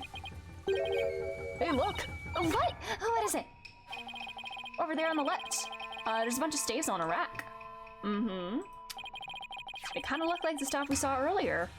You mean the one Jinxie said she saw Temataro carrying? Yeah. I bet our Temataro impersonator really did come in here at some point. Well, what are we waiting for? Let's search the place. Alrighty. I mean, we have very incriminating hair dye here, so... Oh, it's hand cream. Whatever it is, the packaging is really gaudy. And the fact there's no dust on it means it hasn't been here very long. Oh, it's hand cream. Let's see what brand it is. Je suis LaBelle? LaBelle? What the? But then, wouldn't that mean Mr. LaBelle was here? I guess so. Well, whoever's dressed up like Temataro must have taken a staff from here in the Forbidden Chamber. And that same person probably dropped this hand cream at that time.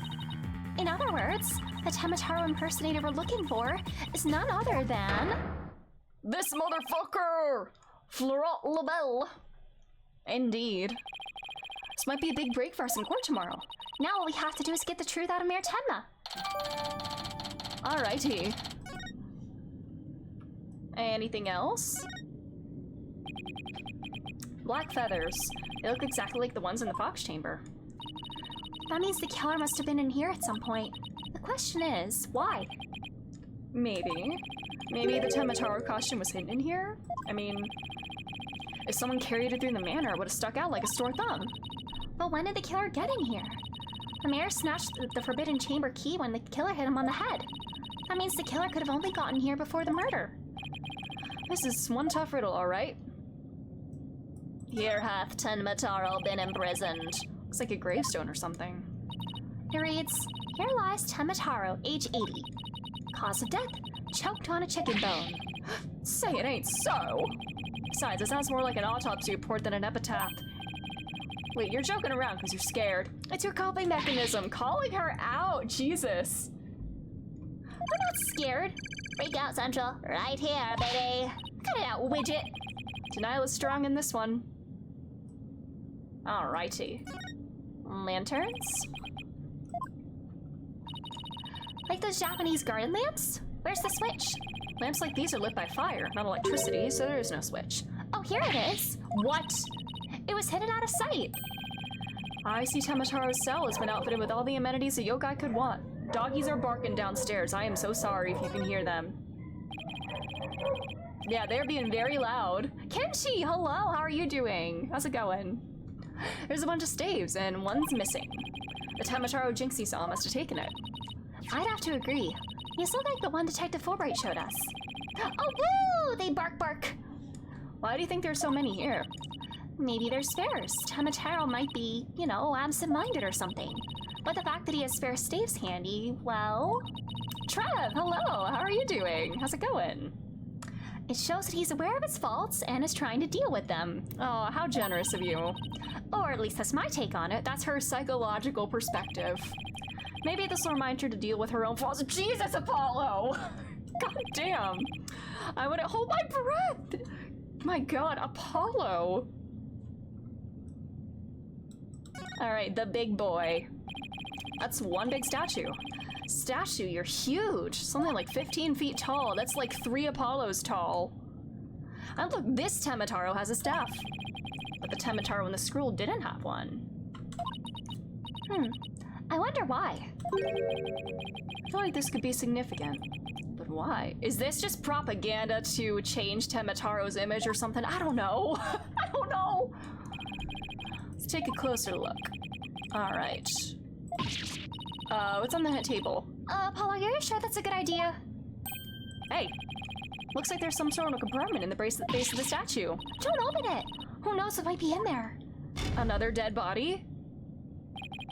It's just a big empty compartment. And from all the dust and cobwebs, it's saying it hasn't been open in a really long time. That's enough, Apollo. Let's shut it in. Wait, there is something in here. Oh. Oh, it's a little guy. Some sort of figure. But it's so dusty. Can't tell what it's supposed to be. Wonder what it's doing here. Little guy. What is this thing? Looks like an old scroll. There's something drawn on it. Oh. Unless I'm mistaken, it looks like an old guy. Some sort of monk, maybe? A monk? What are you talking about? You know, people that take walks in the mountains as a form of spiritual training. Why don't I just be a hiker? The guy in the picture also doesn't look like he's doing it for fun, Athena. Oh, look, there's some yellow thing strapped to his back.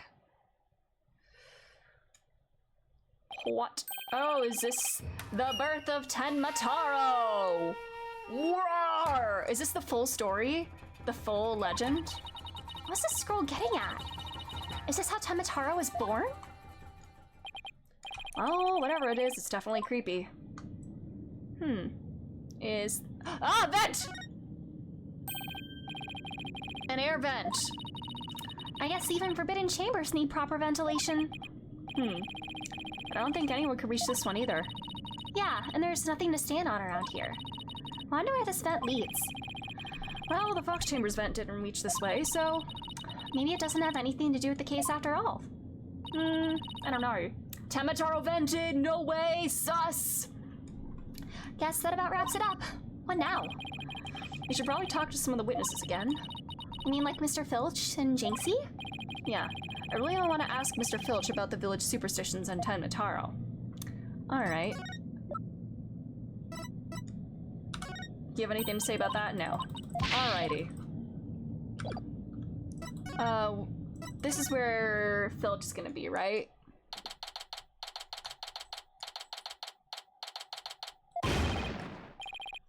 It's the curse of Temataro! Oh my fuck? Buddy, are you okay? You outsiders are ignoring them superstitions at our peril. Mind your own business, will ya? Is he punching them? What the fuck? Youch! What's all this about a curse? Tamatoro's gonna curse us all you less you stop sticking your nose where it don't belong. Stop the investigation. Listen. You took Widget and Bracelet. How dare you? Right, how about obeying the law before you go obeying the superstitions? Huh? Hey, what are you doing with Widget around your neck? He's mine. You know better than to go around stealing people's stuff like that. The same goes for my bracelet. Sorry, I promise I won't do it again. Really, buddy? He almost kidnapped my sweet little Widget. That big jerk. I'm sorry. Oh. Guess you can't teach an old raccoon dog new tricks. As long as we have him here, I guess we should ask him about what happened. Probably the same badge dialogue, right? Oh, nothing.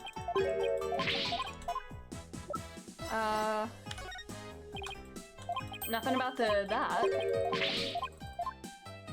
Alright, well, let's just chat then. I can't believe you did that. It's one thing to steal a pair of shoes, but to steal Widget? Yikes! Mercy! I can't seem to control myself. It's that thieving blood running in my veins. Oh, you're from a family of thieves? Phantom thieves, even? Well, I mean, you're worse than a phantom thief, buddy. Glad you asked. The infamous bandit Azuki Kozo was my grandpappy. Take a gander at this. Ah, it's the little guy. What exactly am I looking at? Looks like another one of those yokai to me. It's none other than the Azuki Kozo. Robbed from the rich to give to the poor, he did. And he'd leave one of these figures at the scene of the crime. So he robbed the chamber, is what I'm gathering, a long time ago. What's more, I'm his grandson because he was my grandpappy. Well, that's how it works, you don't say. Thieves' honor, it's the honest truth. Interesting. The sloshing sound of Azuki beans scrapping together in the dead of night. It's the magical sound of dirty money getting washed clean for giving out to the poor.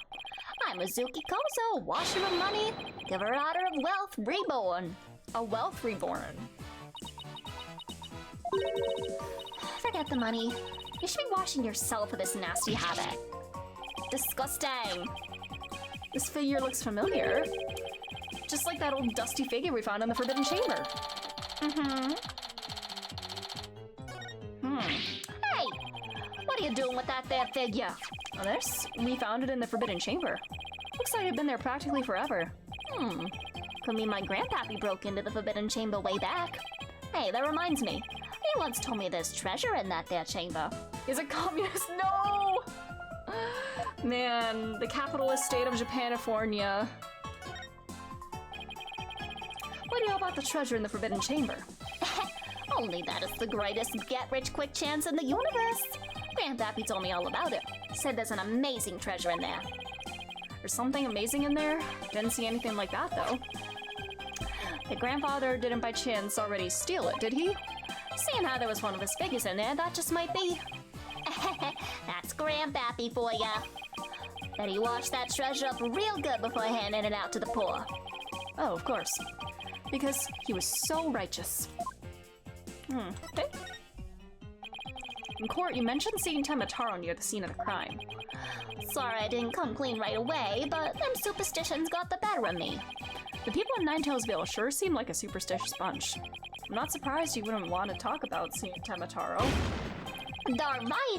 And superstitions scare me out of my wits, I tell ya! That's why I'm gonna do exactly what they say from now on. So you plan on staying here in Ninetales Vale? Yep, I'm gonna keep living right here and keep with the old ways, just like Grandpappy did. Them superstitions are like a rulebook to me. So you're saying you actually believe in those old wives' tales? Ain't you been listening to what I said? You're gonna do exactly what they say? Yeah, because it doesn't say you have to leave. Immediate departure. Take that! It's clearly written right here, ignoring the superstitions will cost you your soul. There is, however, one way to say that, your immediate departure from the village. So get out! According to this, you shouldn't even be here, let alone talking with us. You said you plan on staying right here in Ninetales Vale. But if you really believed in the superstitions, you would have been long gone by now. What? Oh no, you've been lying to me. Time to come clean, Mr. Filch. Yipes! You were lying about believing in the superstitions, weren't you? Yeah, because we started to perceive and then, Bird appeared. Sorry, but I didn't have no choice. So what was the real reason why you couldn't talk about seeing Tenmataro? It's all that pretty boy's fault. Mr. LaBelle, if you know what I mean. He told me not to say a word about seeing Tenmataro. Said if he did, he'd do to me what them superstitions said would happen. So it was Mr. LaBelle who muzzled you. Why would Mr. LaBelle want to scare you into silence? Mr. LaBelle was trying to protect that little maid girl. It was on account of the rumor, the one about her being possessed. That rumor again. I guess I really do have to talk to Mayor Tenma about the possession rumor. Ow! Stop punching me! Oh, brother. I'll be taking this back now. Kinda like family to me. Could have just asked instead of stealing it. Was that all we wanted to ask Mr. Filch? Yeah, I think that was it. Let's go see Mr. Tenmataro one more time. Just thinking about dealing with that yokai again makes me want to say pass. Alrighty, and Jinx. Jinxie. Wait, where's Jinxie?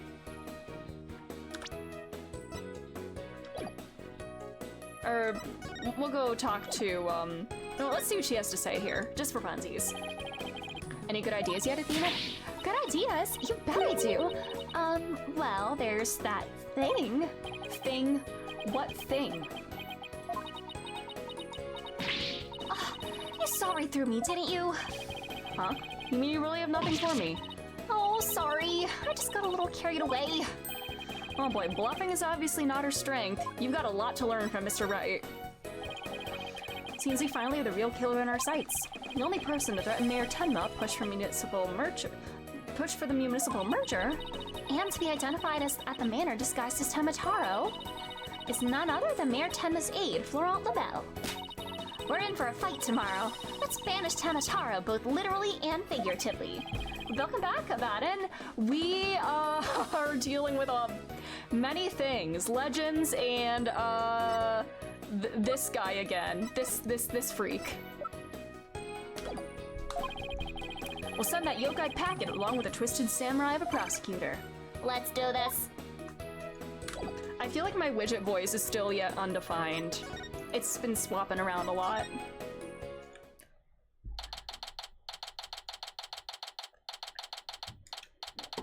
Chris, hello, how are you doing? Thanks for being here. Alright. Oh, apparently we got a new coffee maker, apparently. I guess my mom just ran out and got one, because ours broke today. She got home from work, let's go! Do you not have to work tonight? Because we love not having to work at night. Evening work times are the worst. Lord Tenma, your attorneys are here to see you, your malevolence words. Oh, you do? No, I'm so sorry. No, that sucks. No, I'm sorry.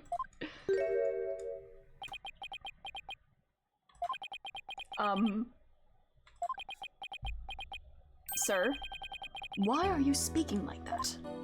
Oh, are you being normal now? Oh, Mayor Tenma, you've returned. Ace Attorney Ace Attorney time! Let's go! I hope work isn't too stressful tonight. Yes, well, Jinxie came by earlier to apply a new charm to my head. It seems to be suppressing the demon within me. That's a relief. Maybe we'll actually get somewhere this time. So what can I do for you today? I'd like to ask about the rumor that Jinxie is possessed. She allegedly left the yokai evidence at the scene while under a demon's power. At least that's what the prosecution is going to claim at tomorrow's trial. I don't know, is this stuff actually real in the Ace Attorney universe? Like spirit mediums are a thing, so like it's honestly not that far-fetched, but like there's gotta be an actual logical explanation, right? Oh my god, this clown! No, this is horrid sharp for me! I don't know where that... Do I give him a toad voice from here on out when he's doing this? The charm! Tenmataro's back! Those foolish mortals, they shall regret that's gonna shred my vocal cords. I am not doing that. I blew it. That question brought back the yokai. You probably won't drop the act until Jinxie's name is cleared either. I showed you the badge already. Please. I don't know where that came from. Man. I think Toad's been on my brain because I saw a video of like some guy singing My Way in a Toad voice. And he said I did it in one take, no rehearsals, and he's clearly suffering throughout the entire thing, but he was giving it his all anyway, and good for him. I'd like to ask about something your aide, Florent LaBelle, mentioned. Did you know Jinxie is rumored to be possessed? I know not of what you speak. You're not trying to protect Jinxie, are you? I, Tenmataro, demon lord of the yokai, protecting me immortal. No affections do I possess for your race of humans. Please, we already proved there was a third party disguised as a yokai at the scene. But if you deny that tomorrow, we'll never be able to clear Mayor Tenma's name. But I have already told you, I know not of what you speak. I don't think we'll get anything more out of him. It's all over unless we can somehow prove that Jinxie didn't plant that yokai evidence. I heard noise outside. It's not thunder. Right? Oh my god, it's raining! I mean, I don't see thunder, but it's actually raining outside. Oh my god, I was not expecting that. It's been so long since we had rain. All the grass outside is all like brown and dried up. Huh. Hey, Apollo? I think I've got this one. I think I can prove that she didn't do it. Really? Sure. I should be able to use psychology to explain the whole possession thing. Knock yourself out then. Athena's really something. I can really count on her when it counts. Yeah. Alright, what's the real story? Go for it, Athena. Mayor Tenma, Jinxie isn't possessed. I believe her so-called possession episodes are a form of somnambulism. Somnambulism? You mean sleepwalking? Yes, I believe she's exhibiting a rare form of the disorder. It's usually brought on by repressed stress. Mr. Mayor, didn't her symptoms start soon after she began her job at Ninetails Vale? When the child visited last, she did speak of dreading yokai and how they rob her of sleep each night. I knew it! That lack of sleep is causing her to enter an unconscious state. And that means she can't be trying to protect you, at least not on a conscious level. So then, the Tenmataro that was spotted at the manor wasn't Jinxie. Sleepwalking, eh? That would indeed explain the matter. Look, Tenmataro's spirit! It's left the mayor's body. Can you tell us the truth now, Mayor Tenma? Very well. It's the least I could do for a superb exorcist such as you.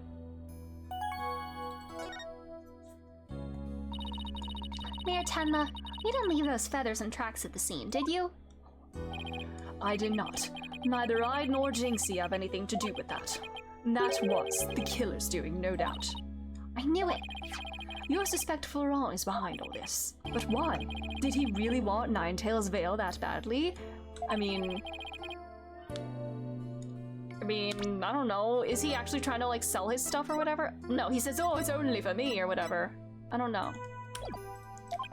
Seems, does he have some kind of gain, capital gain or whatever? Looking back, he did seem fixated on Tenmataro for a spell. Ah, could it be? Oh? Perhaps he was attempting to release Tenmataro.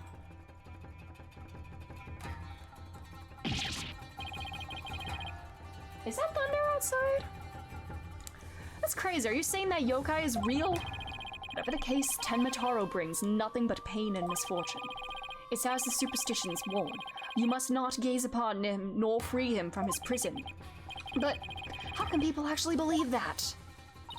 Well, at least we know who's behind this whole Tenmataro thing now. Yeah, and I think we need to have another nice long chat with Mr. LaBelle. Your dinner is ready, your malevolence. Ah, an offering to the Demon King. You may place it right there. The kitchen crew poured their heart and soul into making it. Did they now? Souls happen to be a favorite of mine. Just hold the hearts next time. Yes, your malevolence. I'll remember that. How long is he planning to keep up this yokai charade? Well, we've already talked to Mr. Filch and Mayor Tenma, so why don't we go see Florent LaBelle next? Now that we know the truth. He won't be able to claim that Tenma Taro was Jinxie or the mayor anymore. But the real question is, how are we going to get him to admit it was him?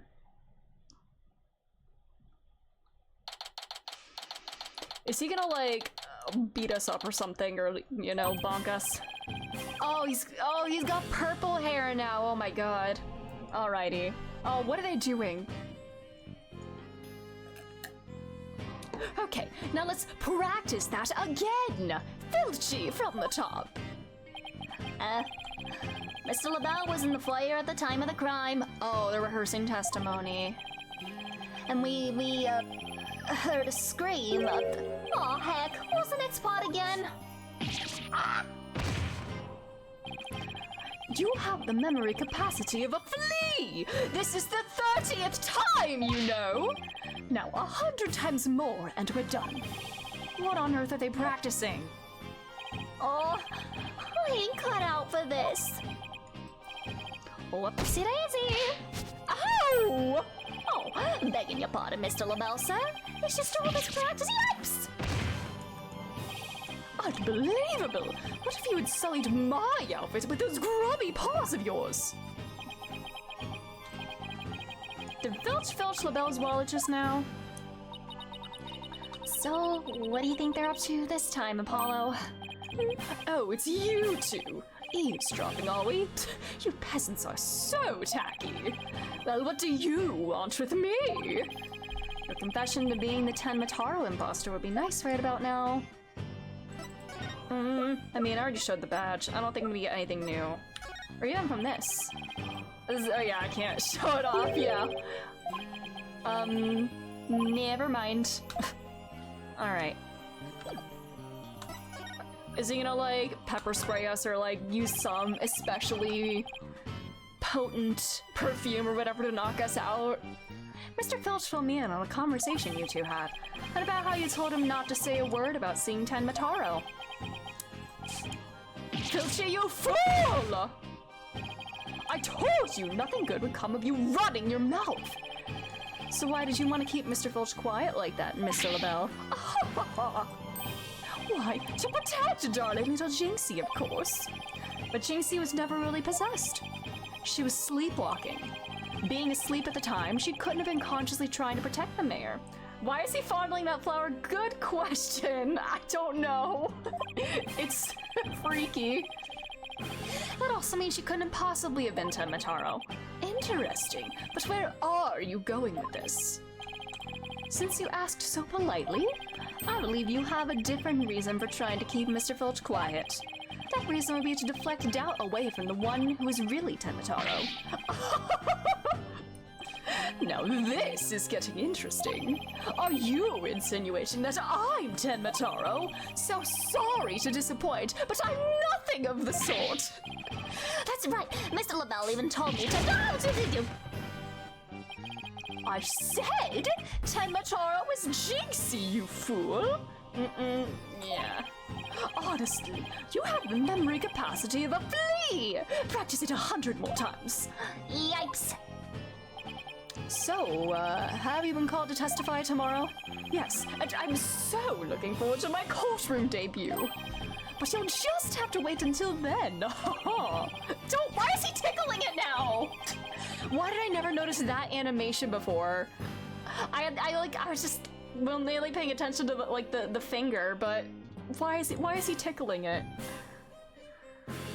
I'll be waiting with a special piece of evidence I've been saving just for you.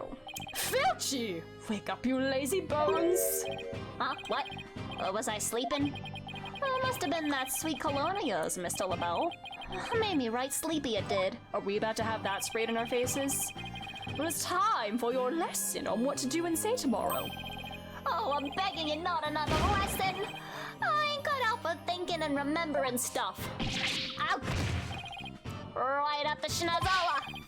Keep quiet and do exactly as I say. No, please! Anything but another lesson! There they go. Missed our chance to get the truth out of him. Yeah, but we'll get the proof we need in court tomorrow, one way or another. All that's left now is that lie Jinxie told. We better go clear that up before tomorrow. You think they're done questioning Jinxie? Maybe. Let's see if she's... I can't speak. Hi, girly pop. Crotcherry's thin and built for speed, so... That's how Tenmataro went so fast. The crotch area of the costume is thin and built for speed, and it was so aerodynamic, and that's how he could fly away. Oh, she's Eepy again. Exactly, that's our explanation for court tomorrow. My grudges would have festered over time. At last, vengeance will be mine. Grr. She must be possessed, sleepwalking again. Maybe if I speak softly, I won't startle her and get a charm plastered on my forehead. Jinxie? Huh? Oh, hello, Mr. Demon Lawyer. My charms must have fallen off again.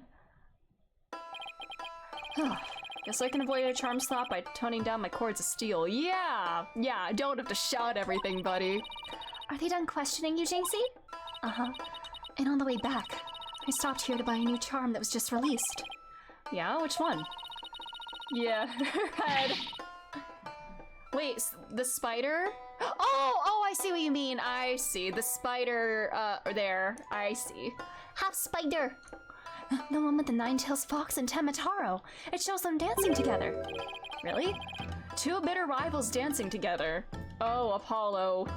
Do you know about AO3? Because, there are many stories of that sort up there, buddy. I see. It's like coming out of her head there. Uh-huh. It's a charm for rebuilding burnt bridges. Oh my god, we can take it to Dusky Bridge and fix everything there. That's how we'll bring the bridge back. Just plaster charms all over the place. For the municipal merger issue. Apollo absolutely frequents AO3!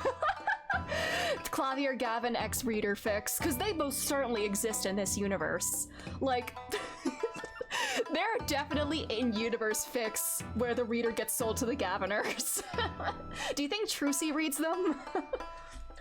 Oh, it's for the demon lawyer and the insomniac prosecutor. Oh, wait, oh, does she want to know? Oh, okay. Does she want, me and Black Quill to, get along then?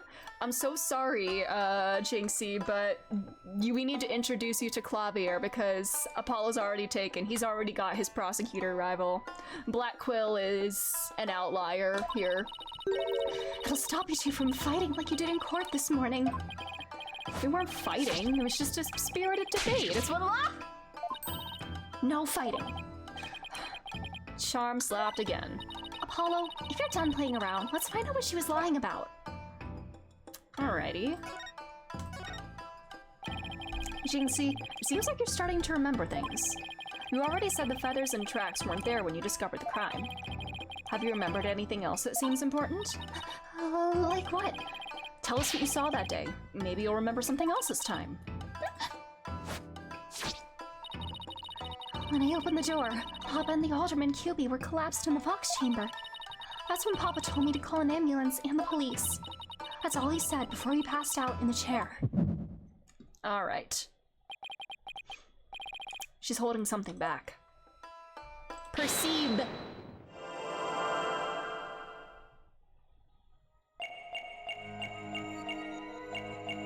That's all he said. It's twitching. Aha. She's shaking that talisman.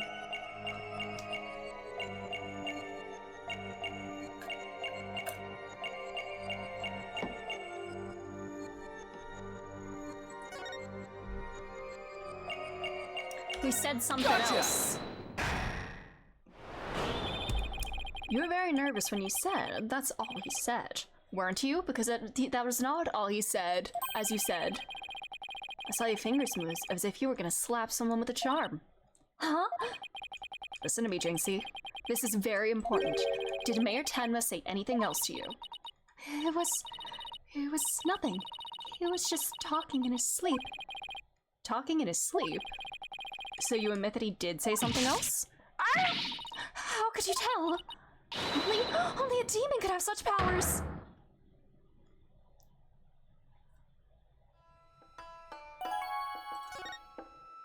Does she really think he's possessed now? Is that it? Oh, like I said, he was just talking in his sleep. I mean, why else would Papa say something like that? Could you be a little more specific? Before he fainted, he said, "Forgive me, Jinxie. I killed Alderman Cubie." Oh, god damn it. The mayor actually confessed to the crime? God damn it. But he didn't mean it. He couldn't possibly have known what he was saying. He's probably possessed, or maybe he was in the middle of a nightmare. A nightmare? No, this is a nightmare.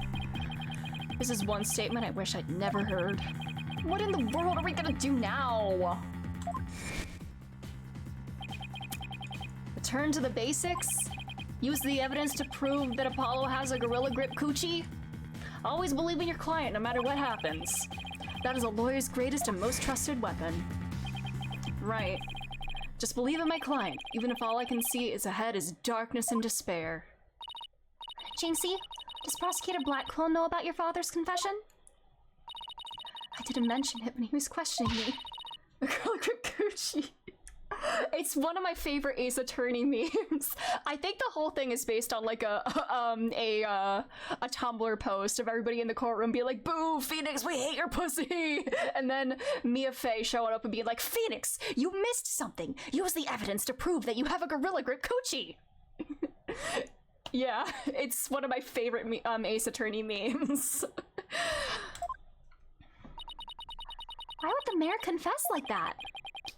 Could he really have been dreaming or simply delirious? Who knows? But I sure feel like I'm living in a nightmare right now.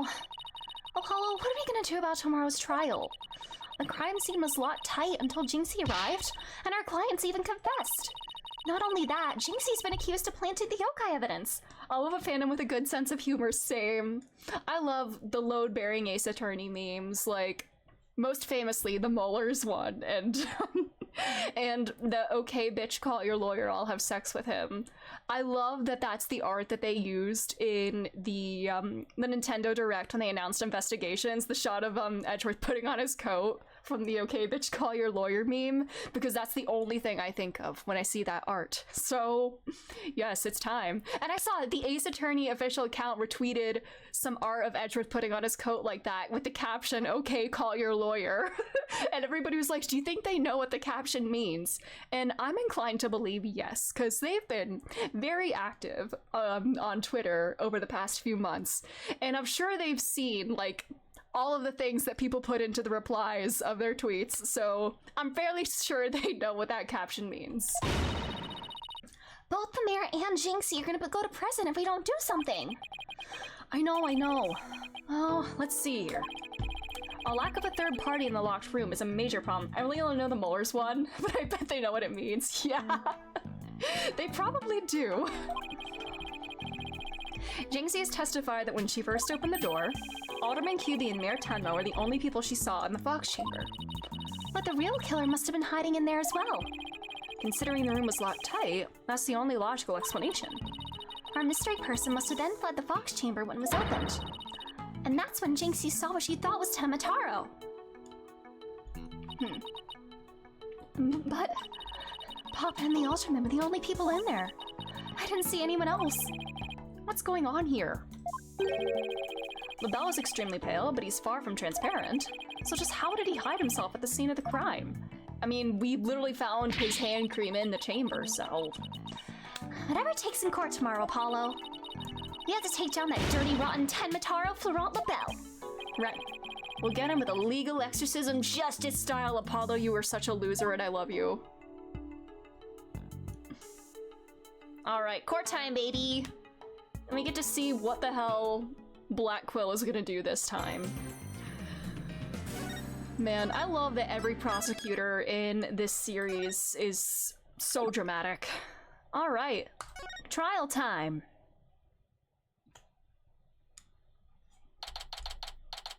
April 19th. Happy 8 years of Phoenix disbarment! Yay! April 19th, it's the day.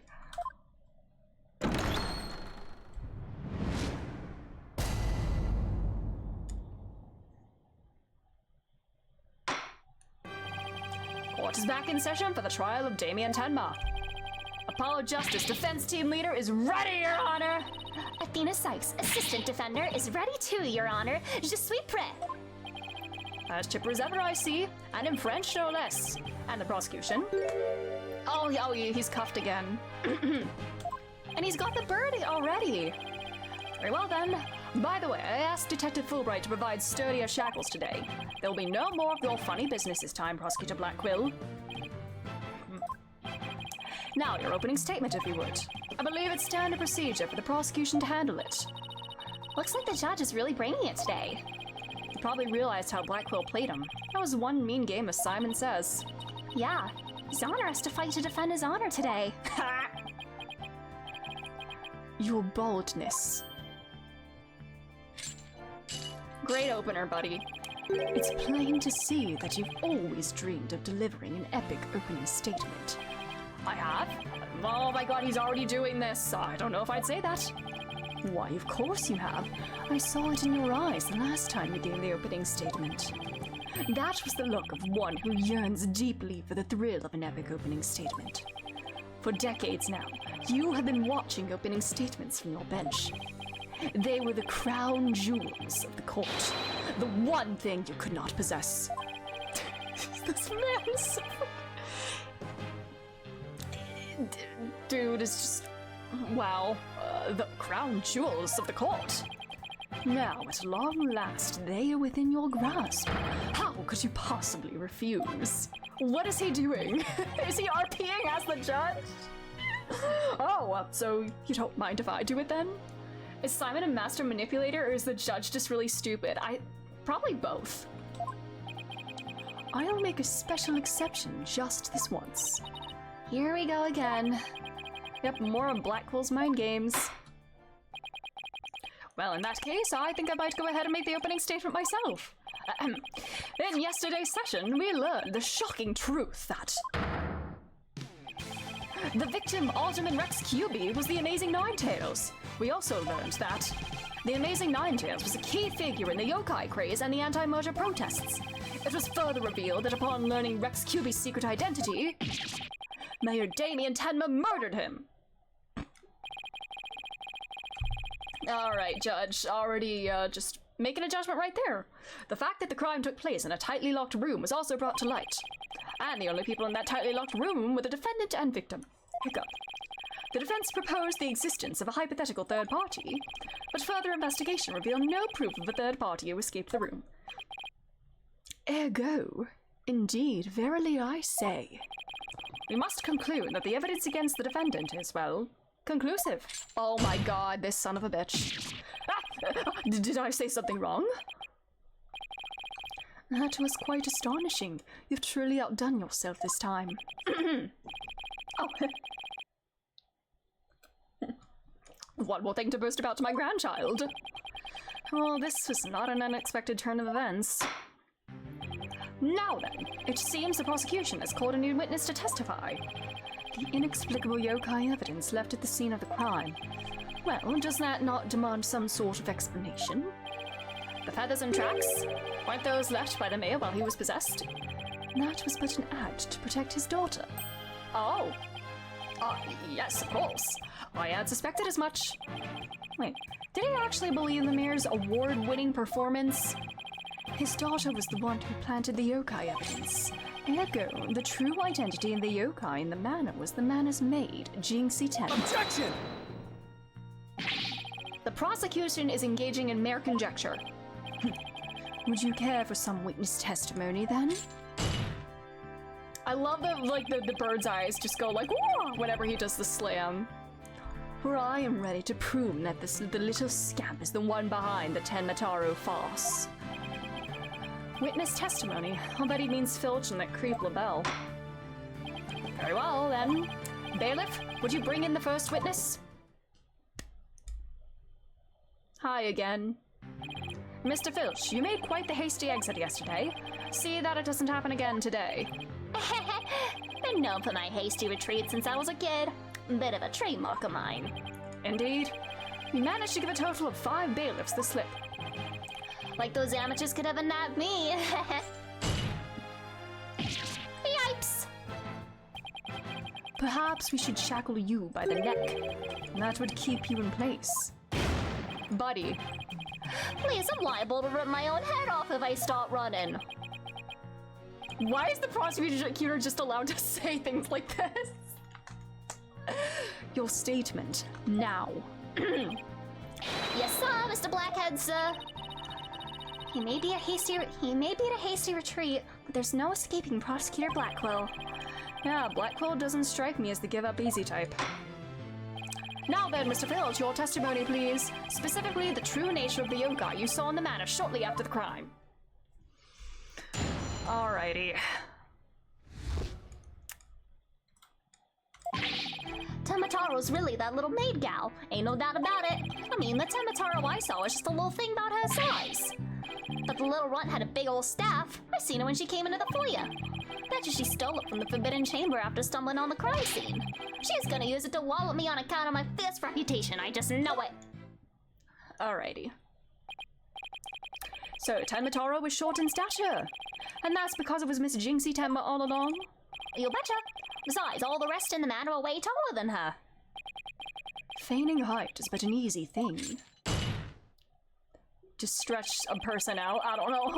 But a big ox like the defendant could never pass for short. Unlike you. I'm surprised he didn't, like, make a dig at Apollo for being short. But, you know. What if the Temataro impersonator was walking on their knees? Yeah, like Lord Farquaad in the Shrek musical. Went no knee walking, I've seen it myself. And perhaps that yokai really was Miss Tenma after all. All monsters are not but tricks, either of the mind or the cheap parlor variety. How tall was it? Did you say, Asho, the other day, did you say Simon Blackquill is like 6'6" or 6'7"? Or he's like really tall. So you're saying she created an illusion like one of those magical eye things? Precisely. Human senses are easily deceived. Take the fellow in the cell next to me. Each night he cries and screams about some ghost he thinks he sees. But in truth, it was simply the janitor. Ho ho ho! Another Santa impression! Prosecutor Blackquill just gave up the ghost, literally! The janitor's deathly complexion and all-white attire are no doubt partially to blame. That, and the fact that he constantly mutters about taking vengeance for this or that. That actually sounds like a real ghost to me. The defense may now cross-examine the witness.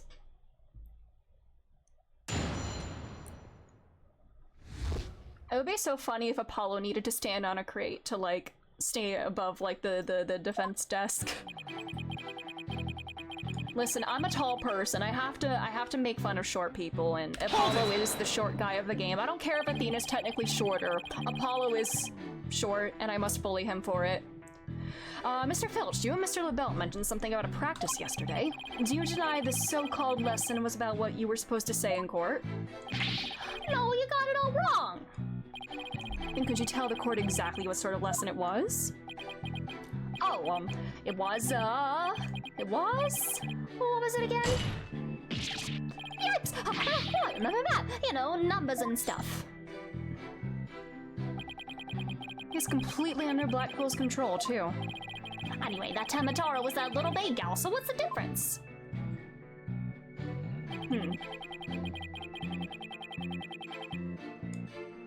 Hold it! I take it you got a good look at how tall the Temataro impersonator was? You betcha. I got a habit of sizing people up. I can even give you a primer on how to pull it off. All under the table, natch. I got a knack for figuring out where people's pockets are and how much money they have. Sorry, you're admitting this in a court of law. Yeah! Most normal Ace Attorney witness. Is this the God. Does the witness hold that this Temataro went to the foyer? Darn right I do.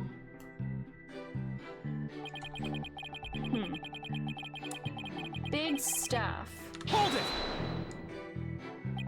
Well, you're not gonna brush it all off by claiming the perp was short. Must have hit a raw nerve, cause there it is! See, I was waiting for a short joke. There we go.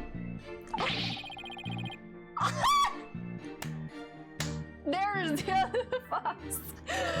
Sir, I've got to stand on a box just to testify. God damn. Apollo needs any kind of like leverage he can get when it comes to making fun of people's heights. Anyway, Mr. Filch, correct me if I'm wrong. Didn't you say the Temataro you saw had a staff? Cross my heart hope to die. I know, cause it went in a jingle and a jangle.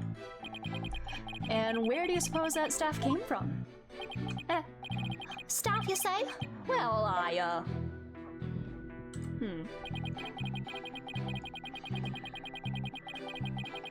Hold it!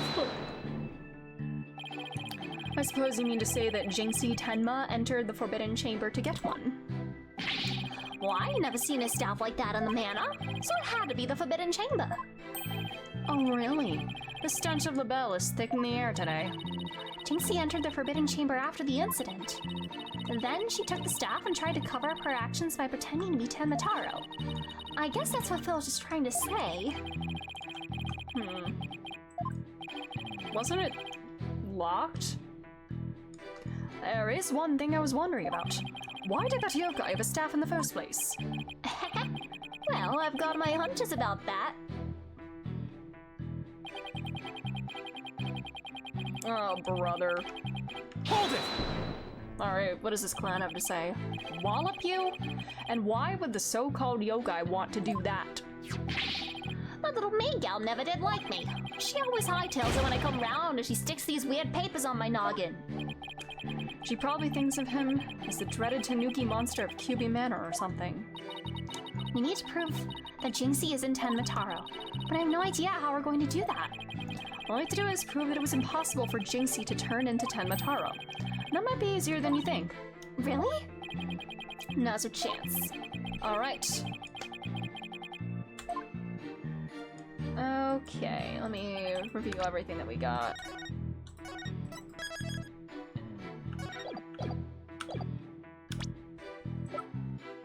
We don't have the staff in here.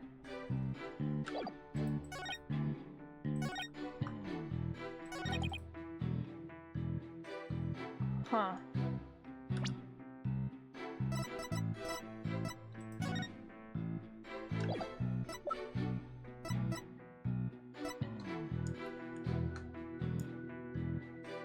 I mean, she couldn't have gotten into the Forbidden Chamber because, Objection! yeah. It would seem that Temataro was, in fact, not this innocent little girl. Huh? How do you figure that?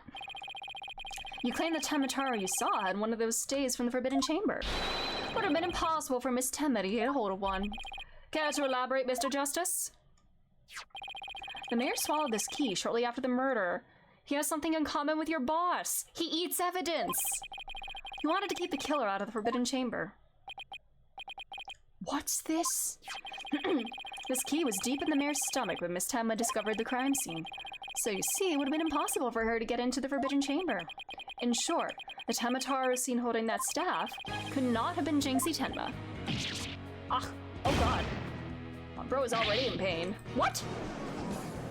Where did Bird go? But then who does the defense believe was impersonating Tenmataro? Our Tenmataro impersonator is none other than Mayor Tenma's Objection! Such accusations beg evidence. Aside from his ghastly appearance, can you prove he's the yokai we seek? Is it time to play the hand cream card? Very well, let's see where the defense is going with this.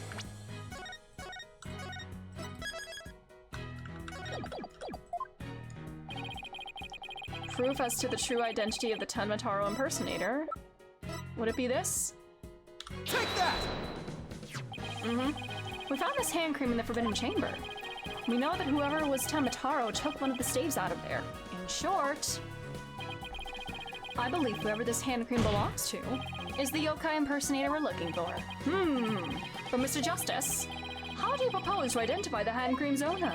I'm glad you asked, Your Honor. The defense requests a fingerprint analysis on this piece of evidence. It might tell us who it belonged to. Interesting. So you expect to find a yokai's prints there? Very well. I hereby call a short recess while we wait for the fingerprint results. No need for that, Your Boldness. We have the prints of everyone at the manor that day. You call Prosecutor Blackquill? Damn, he is at his beck and call. Could anyone be more whipped? Bro was more whipped than Phoenix when he went against Franziska. God damn. Man, light and dark Yowie. Aw, they complement each other. Look, hero of justice and a convicted prosecutor. Aw. Fulbright, analyze this for prints. You have 3 minutes. Your wish is my command. Very well then, I guess we'll just wait right here.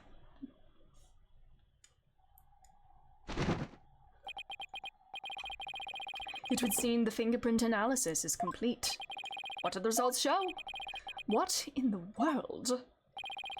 They're Florent Labelle's prints, aren't they? This is absurd. Prosecutor Blackquill? I'm not gonna like this, am I? Don't tell me. That's Hamataro's prints! Fingerprint analysis has revealed that the prints belong to...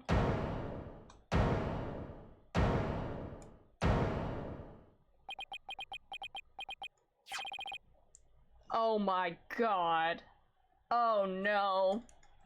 Oh brother. Oh brother. He was an accomplice. For sure. Objection! Wait, what?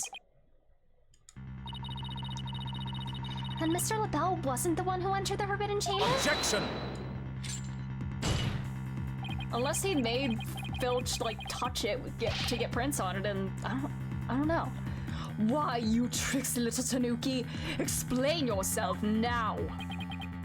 Sure, the prints are mine. I mean, I did go for that hand cream from Mr. LaBelle after all. So you're the one who entered the Forbidden Chamber? So what if I did? Got a problem with that. Yikes! You fool of a Tanuki. God damn. Order, order. Mr. Justice, care to explain what this could mean? Excellent question. The fact that Mr. Filch was in the Forbidden Chamber... Oh, wait a sec. Does this mean the Tenmataro holding that staff was... Phineas Filch? Yikes! Another cat out of the bag. Mr. Filch is Tenmataro. Oopie.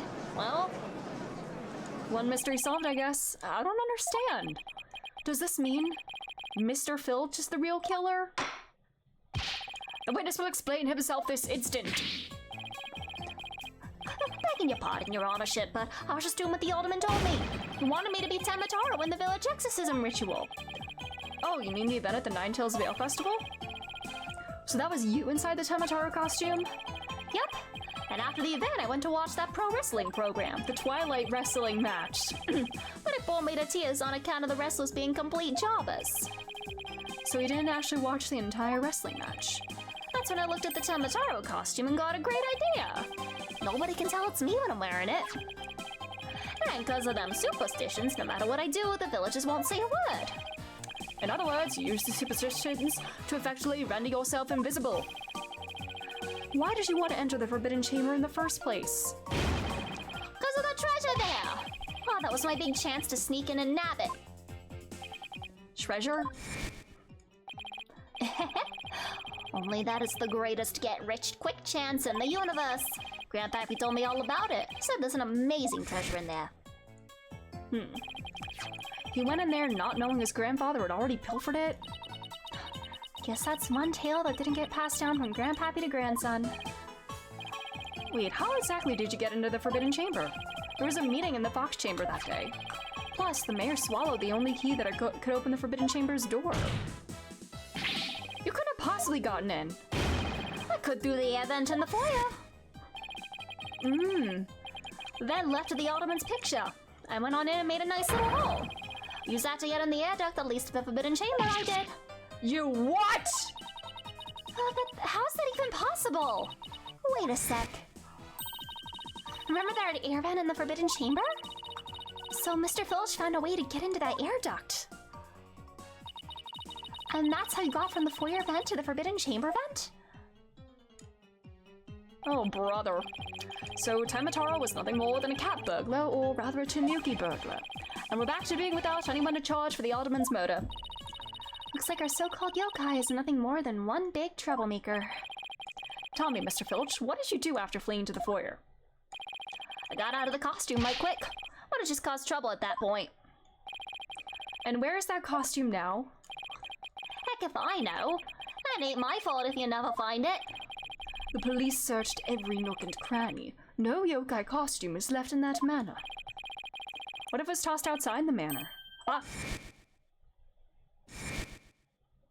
Oh my god, it was the whole fucking costume. God damn it. Jesus Christ, was it like just plummeting? Oh god. Okay, here's what I think.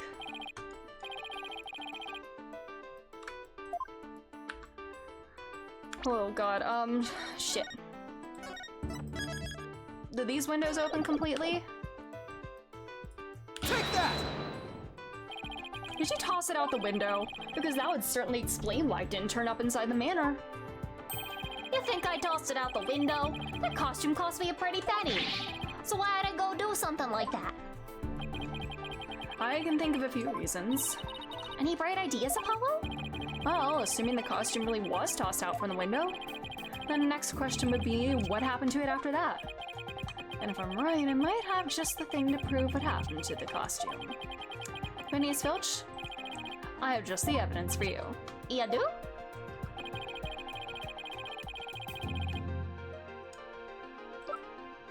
There was a strip of, like, fur attached to the window or something, right? Hold on.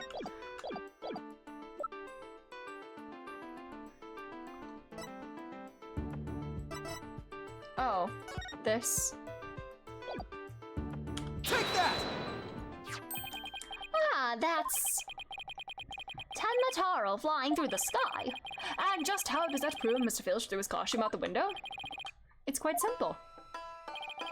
That's not Mataro in the photo, it's the costume Mr. Filch threw out. How high up was this? Was it like off the side of the cliff? You ain't serious, are ya? There's a steep cliff right outside the foyer window, meaning the manor is pretty high up. The costume flew through the air after it was tossed out. That's when the photo was taken. In other words, the photo of Tamataro really was a flight of fancy. What? Yikes! Oh my, so there really never was a yokai. Aw, I can't keep any of them cats bad. Can I still file a claim for the lost costume? This more than proves the defense's position. Jinxie Tenma had nothing to do with staging the yokai sighting. Care to raise any objections, Prosecutor Blackquill? None whatsoever. I'll deal with that tricksy Tanuki after I've dealt with this case. Jesus. We did it! Get going. Now all you have to do is make Florent LaBelle take the stand. Objection! Oh, brother, now what? Sheathing the sword a bit early, are we not? Huh? Nothing has been proven beyond a shadow of a doubt, or beyond a doubt. Take this tricksy little Tanuki, for instance. How do you suppose he was able to exit the forbidden chamber? Probably the same way he got in, through the chamber's air vent. And what of the feathers and tracks at the scene of the crime? They would suggest that the Tanuki exited through the chamber door, not the air vent. Objection! Maybe he came out after the murder, I don't know. But the forbidden chamber doesn't open from the inside. Maybe, what's his name? LaBelle, unlocked it, and then he walked out, right? So what you're saying makes no sense, right? It also isn't that how it went in the intro? Like, he opened the door and then Tamataro walked out, and now we know it's Mr. Filch. He does say something besides silence. Oh yeah, he's back to objection! Oh man, I wonder if, like, whenever he gets to a breaking point in the case, he switches to silence. Someone on the outside opened the door for you, isn't that right? Yeah, that's right, Mr. Blackjack. The door suddenly sprung right open. Sprung right open? Who was on the other side? Didn't get a good look on account of the sudden glare. Like how the reflection from my head blinds fellow moviegoers emerging from the dark. Oh, Judge. That That's when I snatched that staff and made my daring escape. And then the little maid gal spotted me as I hightailed it down the hall. That means the Forbidden Chamber wasn't open until after the crime was discovered. But wait, we still don't know who opened it. Maybe there really was a third person in the box chamber. Objection! Well, you little Tanuki, when the Forbidden Chamber opened, did you see the accused pass out there? Nope. Only one there was the alderman, and he was dead as a doornail. If the accused wasn't there, what do you suppose he was up to?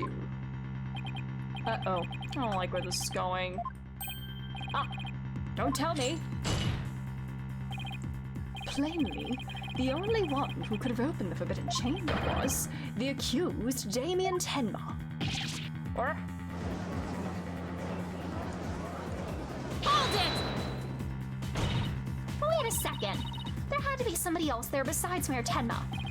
Really? And who might that be? Is there a clown we can blame? Objection! Perhaps? I don't know. Is there anything resembling a clown that was in that room? Wait, what did she say? Oh yeah. That would be... It seems our feisty little lass has forgotten the most important thing. Evidence. I didn't forget. I was just testing your attention to details. Besides, you can't prove your point without proof of some sort. It's a proven fact. Sorry. Guess I put my foot in my mouth again.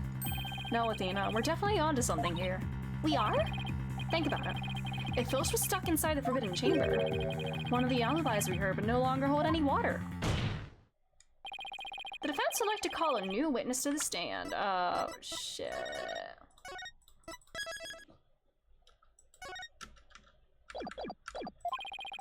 Someone who knew Mr. Filch was stuck in the Forbidden Chamber, and by virtue of knowing this, has an alibi that no longer adds up. Ah, not that insufferable. Very well. Cold to hear what Mr. Justice has to say. It would be him, right? Because didn't he say he was with Filch at the time? Yep. That's the defendant's aide, Laurent Lebel. Didn't he claim to be in the foyer at the time of the crime? True, but his alibi, he also claimed Mr. Filch was in the foyer too. However, as we all now know, Mr. Filch was not there with Mr. Lebel at the time.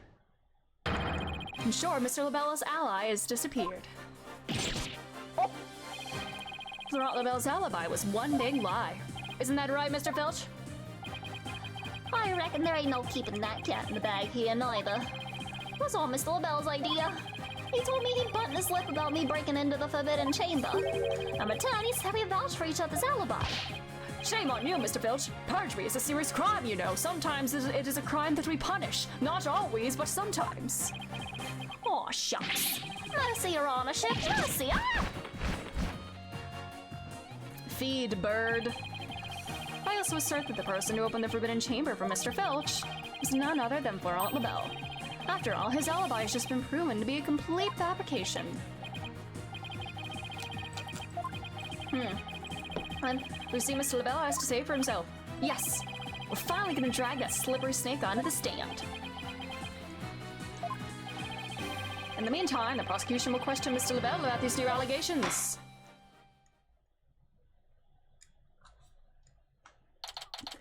Alright, before we get into this, I'm gonna take a quick bathroom break, and I need to stretch a little bit too. I will be back in a moment. I think Ferland did it. I feel like that's where the game is going. Yeah, I don't know. I have a hunch as well. Just maybe. Alright, anyways, I'll be back in just a moment.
hello, hello, hello.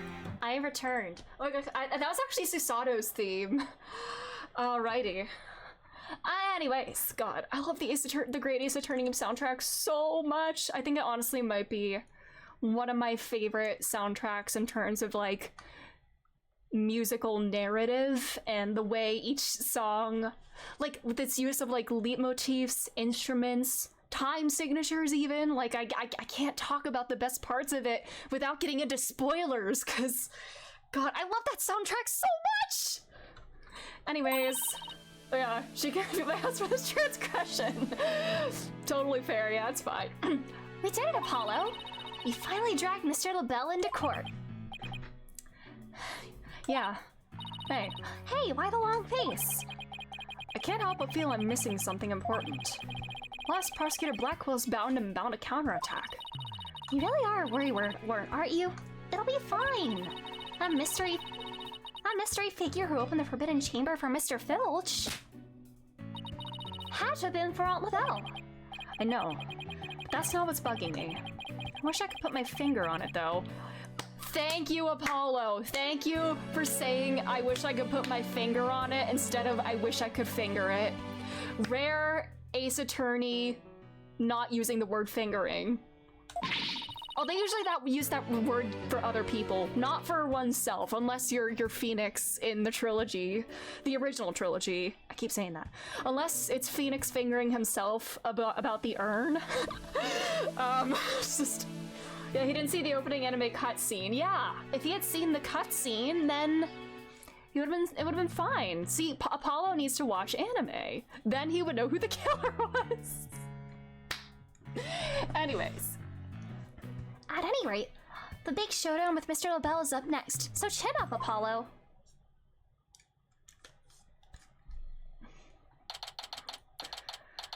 Alrighty.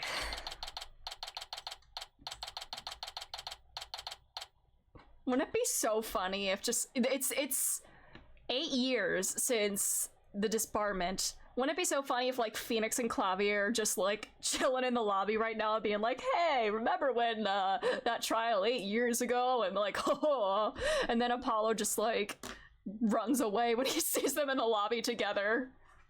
Phoenix mastered the fingering of his favorite piano piece. Indeed he did. That's the only piano piece he can actually play. Oh my...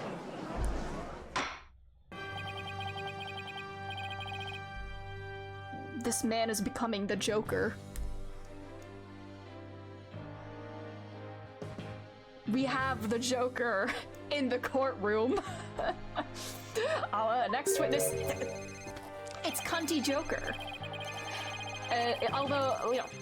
Yes, I'm acting on behalf of the mayor in this very important matter. I know Edgeworth, there's a piano piece! Stop! Stop! Seems the witness is predisposed at the moment. Surely you jest. I will hold you to your promise, remember that. Oh, my deepest apologies. This is for Aunt LaBelle, personal aid to Mayor Tenma, or should I say, the accused. Ouch, like the poor mayor hasn't suffered enough. Well, what business do you have with me? I can't help wanting to do the hand gestures as I, like, voice him. I'm a very busy man, so let's make this as brief as possible. Yes, it's the Joker. Hi, Minotaur. How are you doing?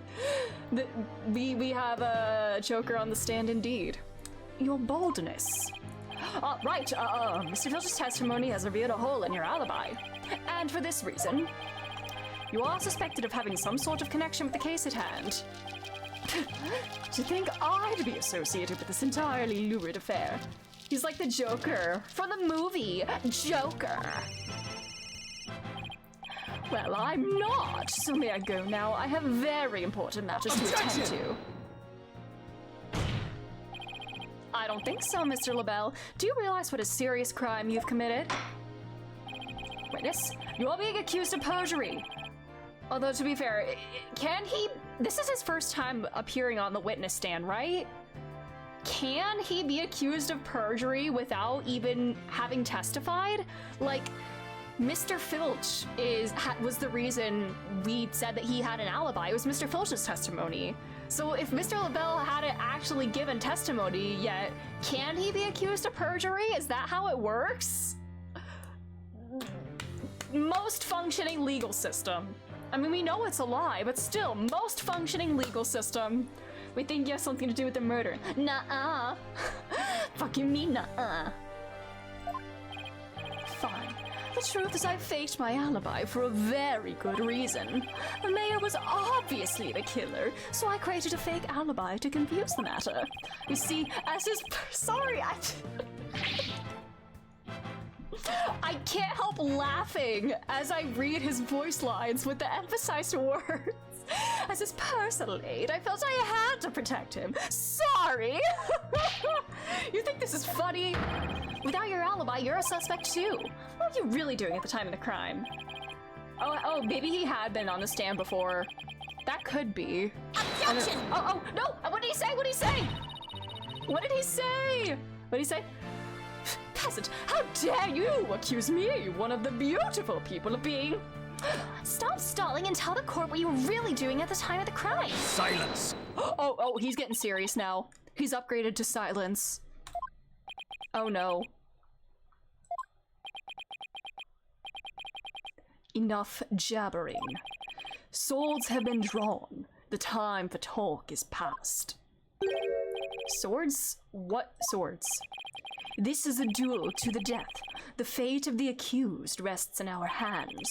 Begone, ye of cowardly heart! Oh no, the battlefield has no place for ye. Again? Oh my. What is this? I'm sorry, is he like... Why did I read that oh my in like a flirty voice?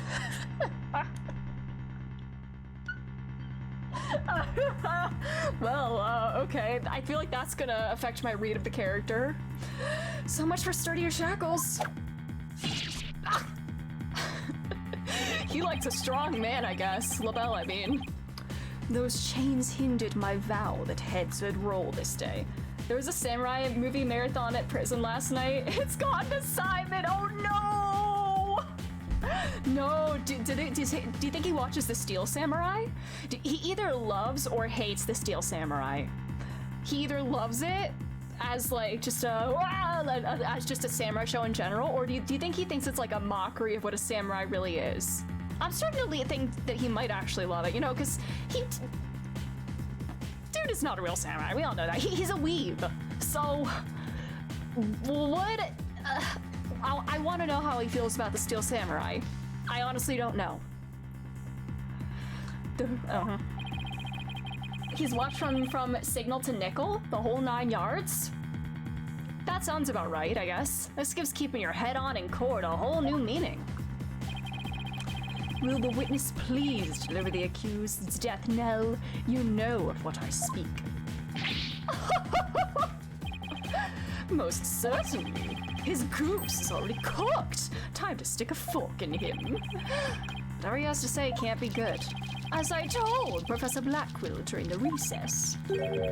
I rushed right over to the fox chamber when I heard little Jinxie scream. What? Then, drumroll please. I saw Mayor Tenma opening the forbidden chamber doors. But there you have it. The mystery man who opened the chamber door as witnessed by one Phineas Filch. It was the accused. There was never any third party. Oh, and that's not all. I had something quite startling there at the scene of the crime. Startling sounds bad. The mayor, who was barely conscious, muttered this. Forgive me, Jinxie, I killed the alderman. Oh, so now we have 2 people testifying to that. That's great. That's right, the mayor actually confessed to the murder right then and there. God damn it. He confessed?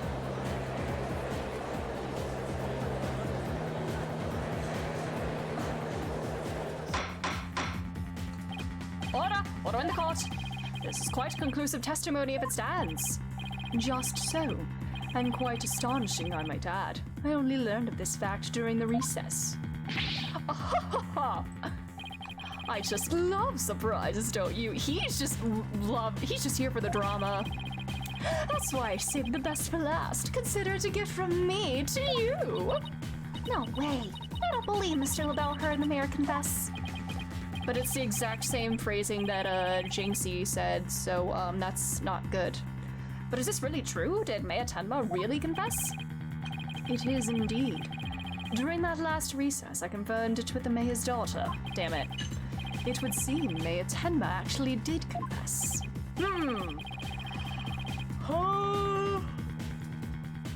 Unless Mr. LaBelle can, like, I don't know, fake a voice or I don't know. Right fair to the prosecutions. Mrs. LaBelle, yes, I called earlier about the party reservations. That's right. And I'll be calling my little shindig Mayor Tenma's Conviction Gala. A splendid time is guaranteed for all but the mayor and his defense. Well, as it seems all witness is a very busy man, let's get right to his testimony. Mr. LaBelle, please tell us what you saw when you came upon the scene of the crime.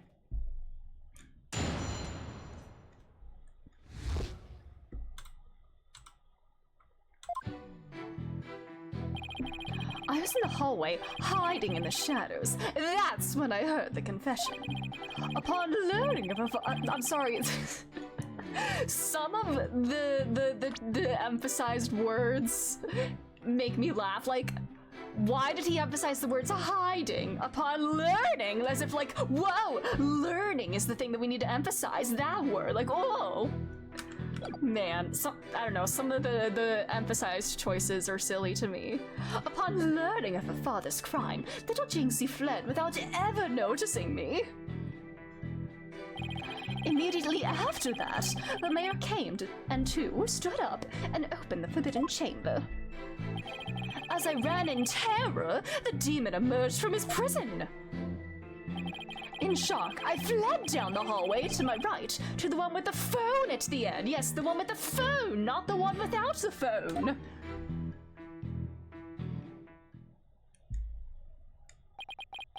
It's like he's explaining it to a 5-year-old. I went down the hallway and turned to the side with the phone. I must say, this is a shocking revelation. Quite unexpected. To think the defendant actually confessed then and there to his crime.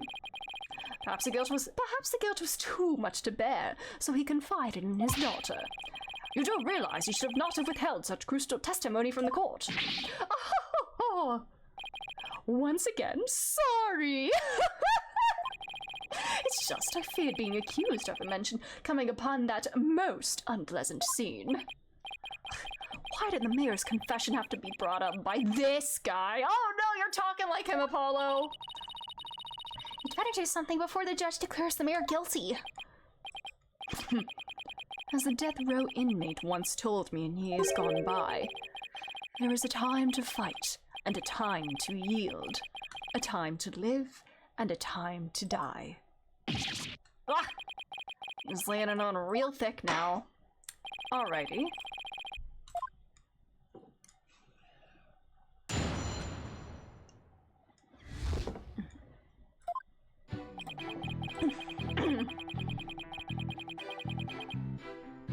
Hold it! You claim that the mayor confessed to his daughter. Are you sure about that? How could you hear it from out there, buddy? Peasant! You wouldn't dare ask such a question if you truly understood. True beauty's never wrong. It's not? No, beauty is carved deep in the DNA. You know, since I know DNA is normally all capitalized, but because it's in all caps, I'm gonna emphasize it here. Beauty is carved deep in the DNA! That means I'm programmed to always be right, even when I'm wrong. God damn it. I'm not following. A peasant like you could never understand. These exquisite ears like flowers abloom, these eyes that shine like pearls, this hair like the finest silk. Nothing can corrupt the truth they hold. No emphasis there, interesting. Right. That honestly, him speaking without any emphasis on words is honestly kind of unsettling. The witness will hurry up and explain this truth of his. Specifically, what did Jingzi Tenma do upon hearing the confession?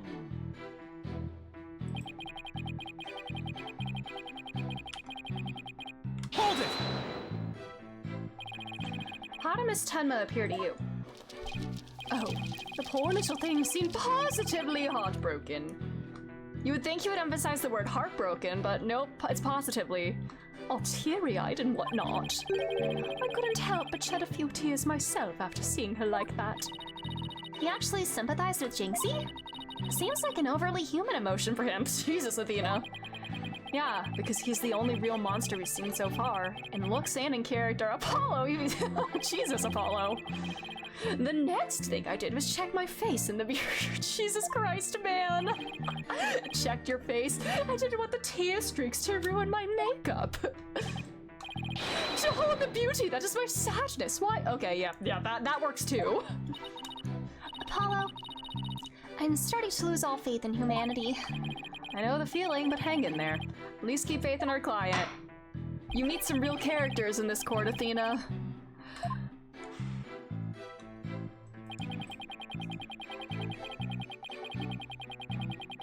Hold it! He opened the forbidden chamber. But why would he do that? Who knows? Maybe he wanted to free the demon Tenmataro. Objection! The quorum is no place for fairy tales. Remember, you are under oath. Apollo is picking up his speech pattern here. Hello, LaBelle speaking. Yes, I will certainly explore the matter. Toodles! Now, where were we again? You're going to tell us the real reason why the mayor opened the forbidden chamber. Oh yes, of course. Oh my god. Hello, this is LaBelle. Good one, sir. You are an absolute riot. Okay, bye. You were saying, oh my god! This is a waste of time. He's just gonna tell more lies.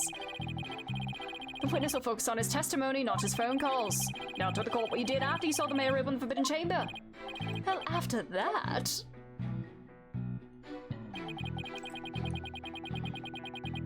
Hold it! What was Mr. Filch like at the time?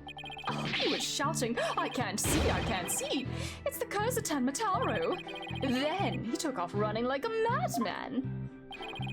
He must have been blinded by the sudden light flooding in. Wrong. He was blinded by my beauty. He set eyes upon me and was thus blinded. Yep. God damn it. So it was the curse of Florent LaBelle rather than Tenmataro? Hi Echo, how are you doing? Thanks for being here. We're getting silly up in here. Yes, I'm afraid such beauty can be a curse. It's almost criminal. The only thing criminal here is your ceaseless jabbering. Now get on with your testimony. Oh, forgive me, your darkness. Let's see. Oh, yes, I fled for dear life from Tenmataro, and you decided not to rebuy P3 or NPC? That's totally fair. Yeah, totally fair, I know. Oh my gosh, not the otter. Thank you so much for following. Or specifically the Steam version. I see, okay. That's fair. It's expensive. I don't, is it on sale in the Steam summer sale or no? Hold it! My pleasure, of course. We're happy to have you here. How are you doing? Stockty fled into the hallway with the phone at the end. Tenmataro ran off towards the foyer. Precisely! Notice any inconsistencies, Apollo? I mean, wouldn't shrink so yes, sir. I love Ace Attorney, so I'm so glad to see people playing these games. Oh, that's great. I love Ace Attorney so much as well. I've played the first trilogy and the Great Ace Attorney, and now I'm playing this one, and I'm definitely gonna play Investigations later this year as well. But yeah, I'm having a great time with this. I don't want to spend 60 on the game, 20 on the DLC, and 30 on the expansion pass. Totally real. Very real for that. I still need to get the expansion pass. Man, it sucks that you can't just get the answer. That is very expensive, yeah. Great Ace Attorney is fantastic, some of the best games in the series, IMO. I agree. The Great Ace Attorney Chronicles is one of my favorite games of all time, I think. It's so good, I love it. I love it so much. The setting being feudal Japan and Victorian England. Yeah, I love that we get like some like real world context in like everything and not just Japanifornia, but yeah. And I think the music in that one is also a big part of it for me because I love music and game soundtracks. When the music contributes to the storytelling, and the Great Ace Attorney does that so well, and I love it so much. It's for a lot of unique situations and localization, or characterization, sorry, I read that wrong. Yeah, unique situation characterization, indeed. God, it's so good, I love it so much. I wanna wipe my brain from that, I wanna wipe that game from my brain and replay it for the first time again. I wish I could do that. All the characters are fantastic. Yeah, they do feel like real people, exactly. Like, in the other games, like the mainline games, a lot of the characters, like the side characters and the witnesses and stuff, sometimes they're like one-trick ponies, you know? They have like a gimmick that they stick to and whatnot. I mean, that's not necessarily a bad thing, especially if they're not like recurring characters, but you know, having a little more depth to them is nice. And having like some of the side characters and like witnesses like reoccur, like Gina and Sosuke, it feels like more like we have more relationships with the characters, like we care more and stuff. I wish I could meet Kazuma again for the first time. Agreed. Same. She did. She said they passed each other in the hall after she made that call to the police. Oh, if LaBelle had fled down the hall where that phone is, she would have seen him, right? So we're gonna use her testimony there, right? And if she saw him, she would have definitely asked him for help. Right. It just doesn't make any sense. Alright. If he'll invite somebody to poke hole in his testimony, their Tenma's as good as guilty. This is bad. Very bad. We need to find an inconsistency, a mistake, some kind of conflict. It's a pall over if we can't do it. Alright. So that's gonna be Jinx's testimony there, yeah. She would have seen.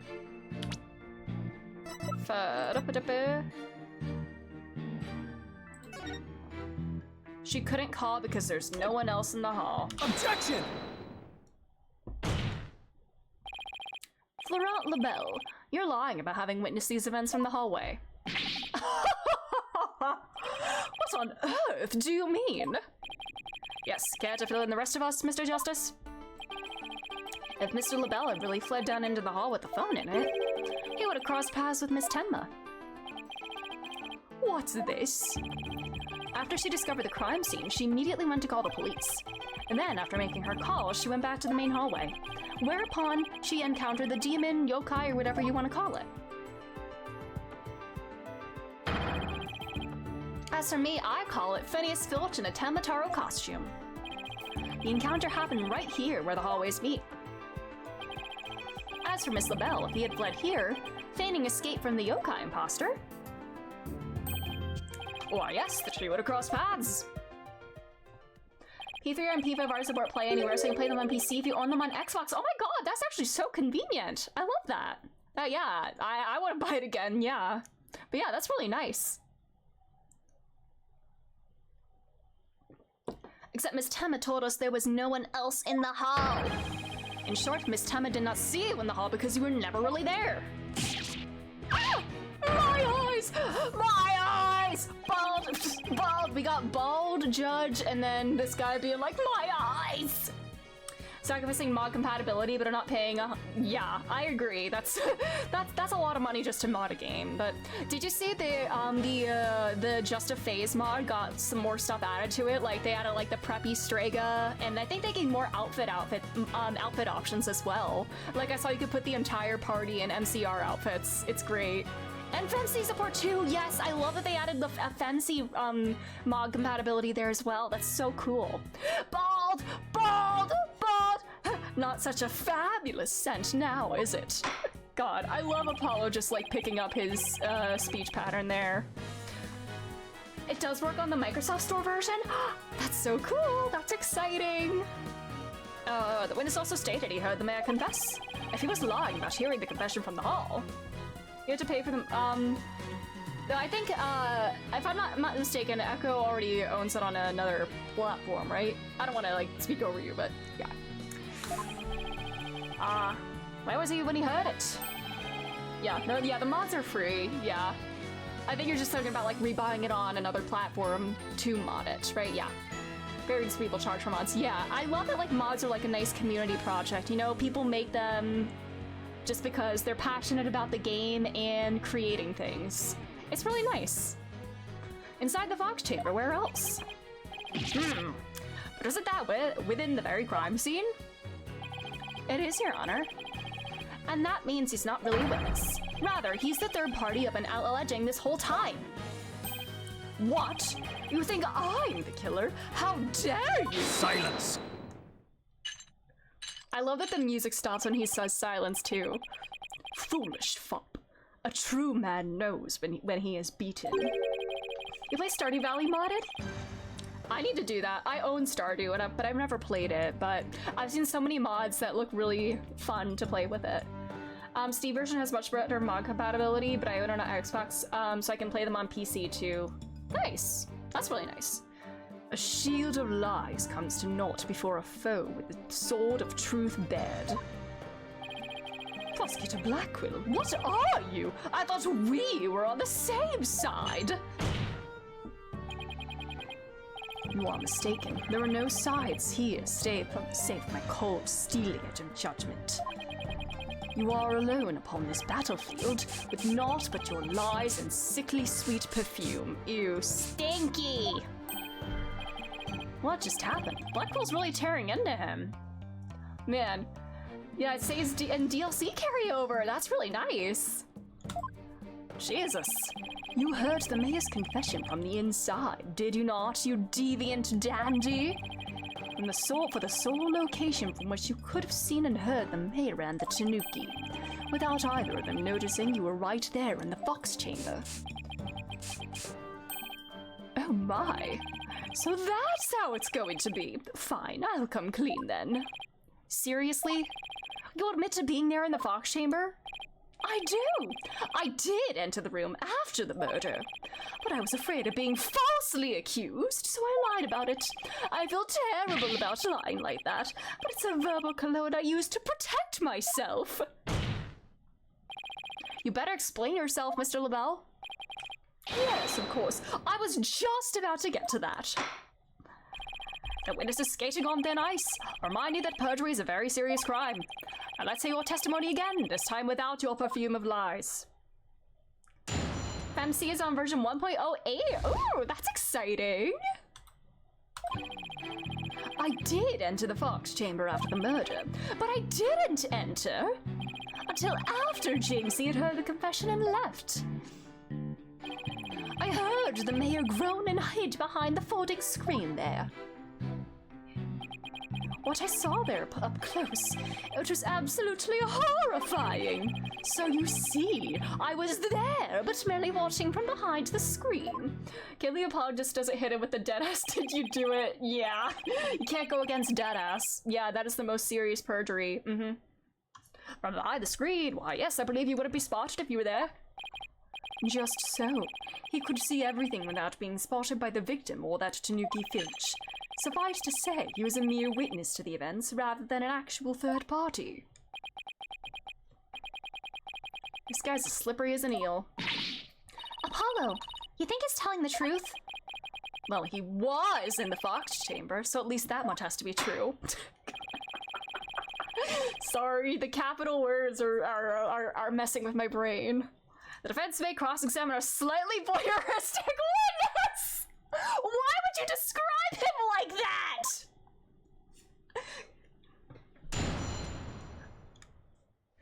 Man, would anyone here match my freak? Hold it! Why in the world will you enter that grisly crime scene? Why? Because I was worried sick. Mayor Tenma's suit, it was so ugly and stained in blood, I couldn't bear to look at it. It was designed personally by me.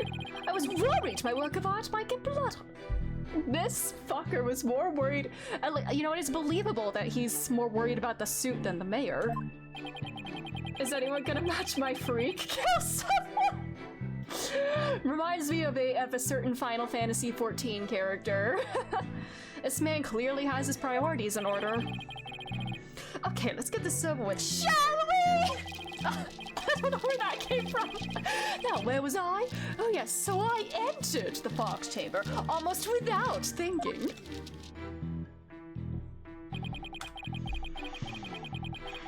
Okay. Hold it! A stretch? Why didn't you enter right away?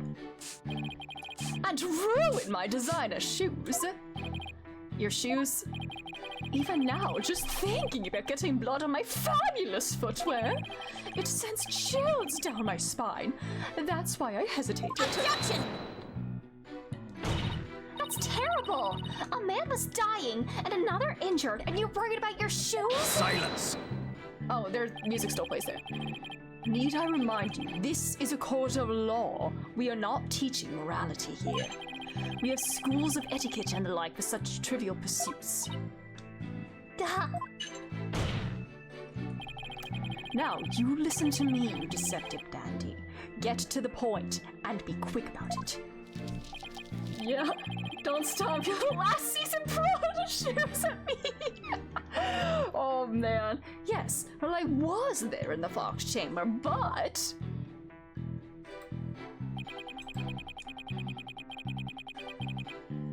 Hold it! Wait a second. Why did you hide yourself?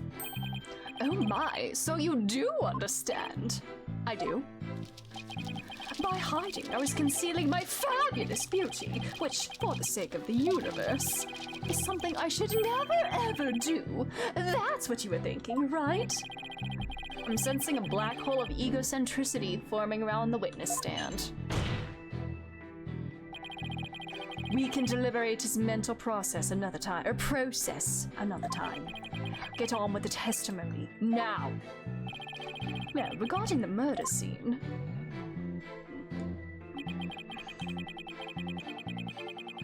Hold it! Could you describe the crime scene in a bit more detail?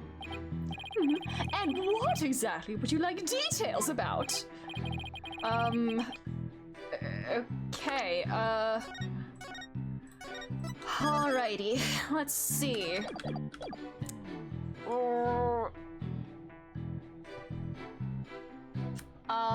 Let's say the feathers and tracks.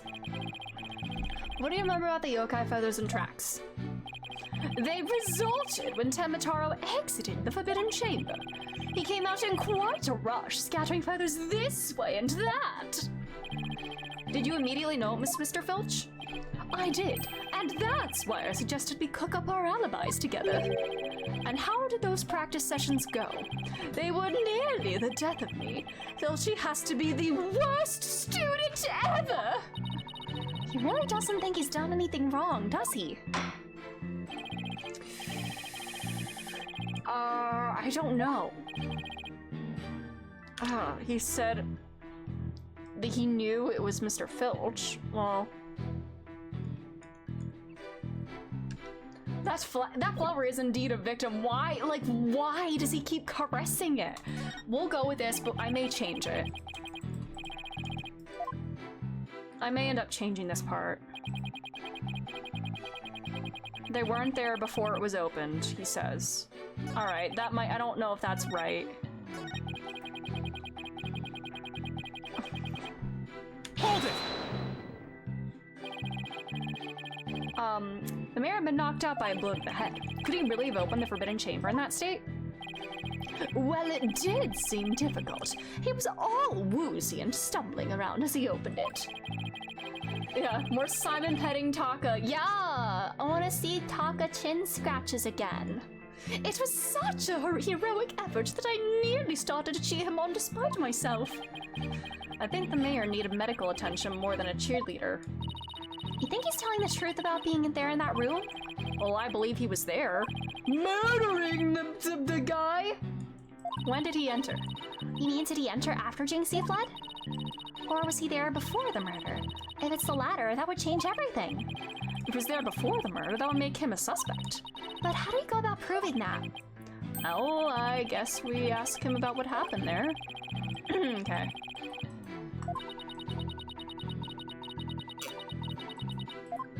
All right.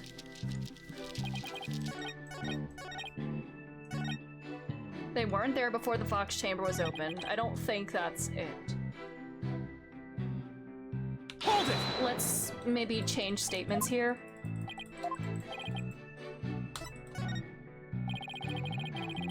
All right, the Forbidden Chamber. It was shut tight until the mayor opened it. So I'm trying to stress that it was the mayor.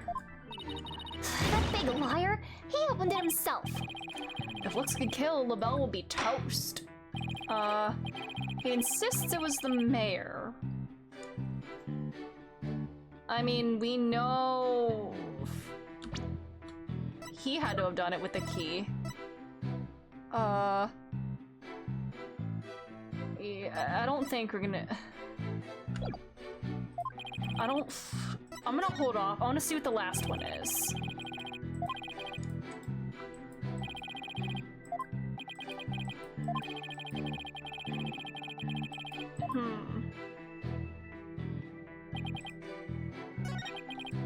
Hold it!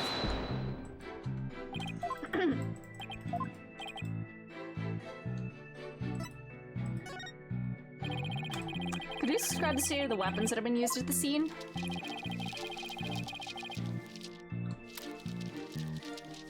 If we can get him to say something about the statue, this might be it. The spear had been thrust all the way through Alderman Cuby, and there's that statue the Alderman used to bludgeon Mayor Tenma. Its incredibly inspiring symbol had fallen to the floor. Yep. There it is. What exactly did you find the statue inspiring? Well, when I saw that statue, I felt as if the murderer had been realized. It was like a celebration of union between town and village, an inspiring symbol of goodwill. A broken statue next to a bloody corpse. Real inspiring. That's our statement. Yes, very important.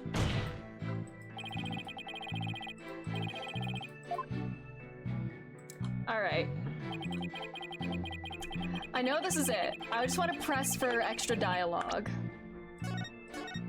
Because I like to get as much as I can out of these games, you know? Just for funsies, let's press and see what he has to say. A token of goodwill. Are you referring to the fox and demon statue? Yes, the statue the Alderman allegedly used to strike back at Mayor Tenma. The mayor trampled down municipal goodwill only to be clobbered by its symbol. It's quite ironic, don't you think? Somebody get Alanis Morissette in here, baby.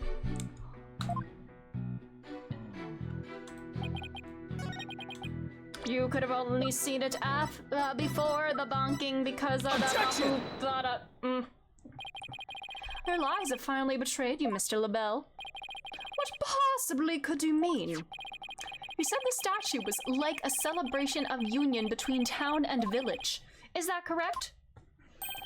It is indeed, but what of it? The two yokai are joining hands in goodwill, as if they were celebrating the municipal merger.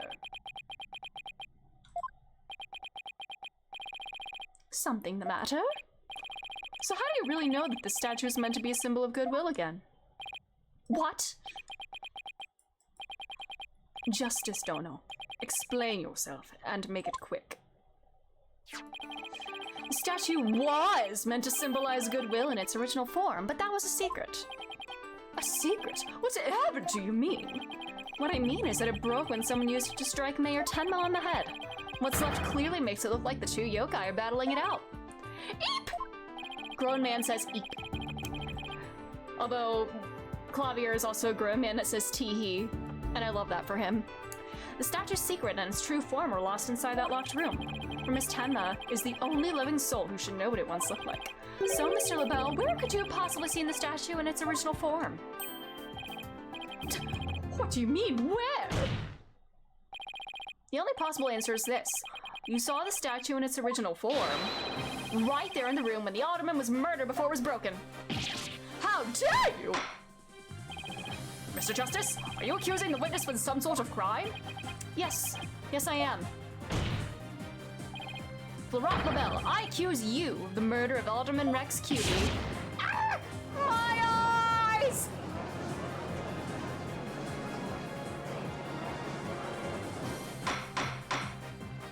Order! Order! Mr. LaBelle, you've been accused of murder. Do you have anything to say in your defense? Oh, how could you possibly accuse me, the embodiment of beauty? Way to go, Apollo. This is the conclusive evidence we needed. Magnifico! Got you now. You know you killed the Alderman. Now admit it. I. Silence. Oh, brother. Now what? Enough of your silly games, Justice Dono. This prancing peacock could not possibly be the killer. Oh, we're close to Poppycock. That was almost Poppycock. Objection! What are you talking about? His alibi is already crumbled to dust. But I just proved that he was in the Fox chamber while it was still locked tight. Silence. Why could he have not seen the statue in its true form before the murder? After all, he was close friends with the Alderman. Ergo... Yes, that's right, I clearly remember it now. Alderman QB told me about it. About what the statue actually looked like. I mean, he was a good friend of mine. Objection! You're full of it, dude. Yeah, right. He wouldn't show you a secret gift just like that. Silence. Moreover, it has already been proven that he was not present at the scene of the crime. It has? Forgotten, have we? Recall the little scam statement, if you will. When Jinxie Tenma unlocked the Fox chamber, she saw the Alderman and the Mayor collapse therein, and no one else. Oh, dang it. The fact is, it was you two who made that apparent in yesterday's court session. Thus, Florent LaBelle could not possibly have been in that locked room. No! Man, I love when the two of them just like slouch together like that. So silly. I just don't get it. How could JC not have seen LaBelle? What if he was in the vents at the time and like, proof is incontrovertible. No room for debate exists. Am I not right, your boldness? It does seem awfully conclusive. Facts point to the defendant and victim being the only people in that locked room. Moreover, the defendant has already confessed. Objection! Silence. Bro, I didn't even get to object. You cannot defend the indefensible. Your role in this charade is over, Justice Dono. But your boldness. This trial would last an eternity if we were to keep crossing blades with these simpletons. It is high time you brought down the hammer of justice. A point well made. I believe it's time to declare a verdict.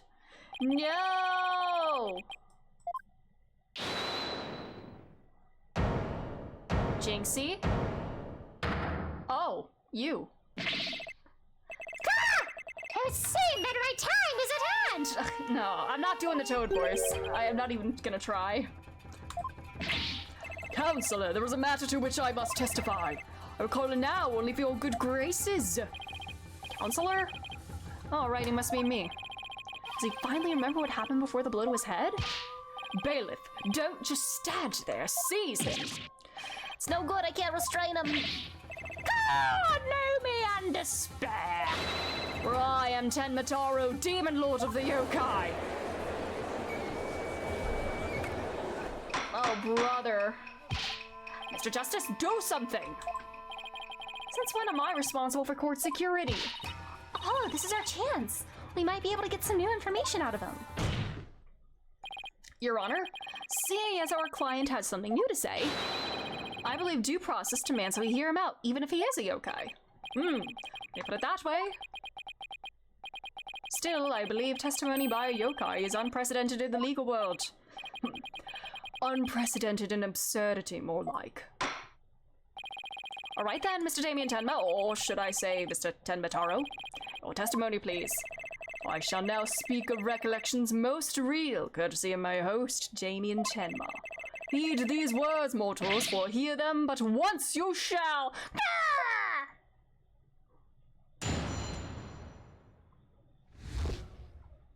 The ruler of demonkind. Barely conscious was Damien there amid the darkness. Suddenly 2 yokai did appear. On one side I, Tenmataro, ruler of demonkind. On the other my mortal enemy, the 9-tailed fox. Is that it? Huh?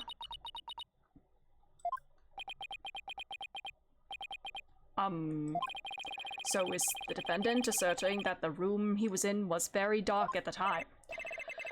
Strange as it may be, yes indeed, all was in darkness. And the part about Tenmataro and the 9-tailed fox being there? Yes, that too! Tenmataro towered overhead around and the 9-tailed fox glittered gold. Ah, I can't handle this, Your Honor! Yeah, let Taka, yeah. It would seem the defendant's recollections are not to be trusted. Yes, well, truth be told, my host's recollections are still a bit fuzzy, as if half dreamt that happening lingers in his mind. Apollo, maybe I can help here. Mood Matrix? Alright. I sense an unusual emotion in the mirror's memory of the event. Let's hope our findings don't come back to haunt us again. It's Thena time!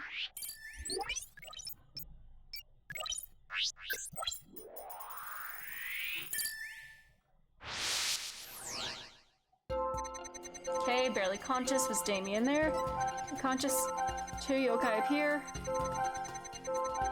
Tenmataro. Why are you happy to see? Why are you happy to see your mortal enemy? Got it! When the 9-tailed fox appeared, you not only experienced shock and sadness, but also something like joy as well. Joy? Perhaps it was joy, the light coming to my eyes at long last. A long and terrible creaking did pierce the silence. And then there was light. On reflection, it was a door that did produce that infernal racket. A creaking door. A forbidden chamber door does make a lot of noise.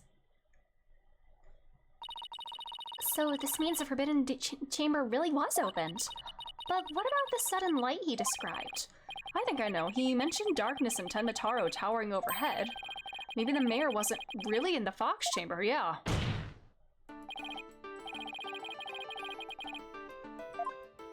In the forbidden chamber, because it's dark in there, and like there's light from the windows and everything. The forbidden chamber? Was it not the fox chamber where the murder did occur? Yes, but it all makes sense if you were in the forbidden chamber. The terrible creaking sound was probably the forbidden chamber's doors opening. And the towering Tenmataro you saw, most likely the forbidden chamber statue. Why, yes, that would explain it. The darkness of the staff in the demon's grasp.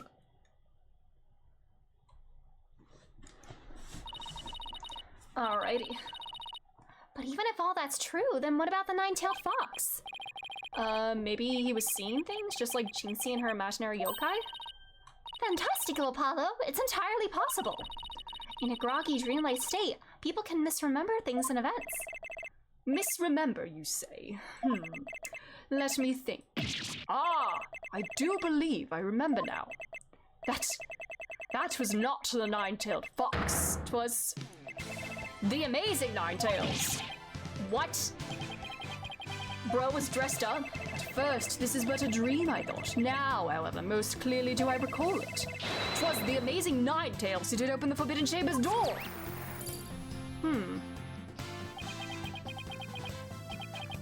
I'm sorry I asked. The amazing 9-tails? But that was the victim, Alderman QB, right? Yeah, why would he open the forbidden chamber? Wasn't he trying to keep it sealed? Never mind that. This is completely new information. Let me enter it and run an update. 9-tails always getting the blame in any media. Alright.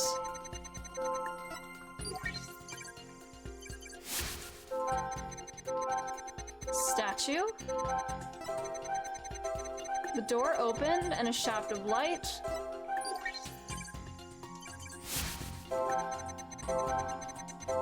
The amazing Ninetales had come to the rescue. It's still a bit odd that you were happy about that. Got it! If that's your enemy. I got it wrong, didn't I? Shit. Alright. Alrighty.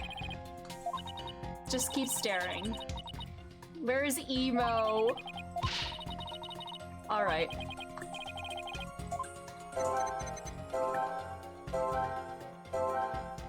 Okay, you're...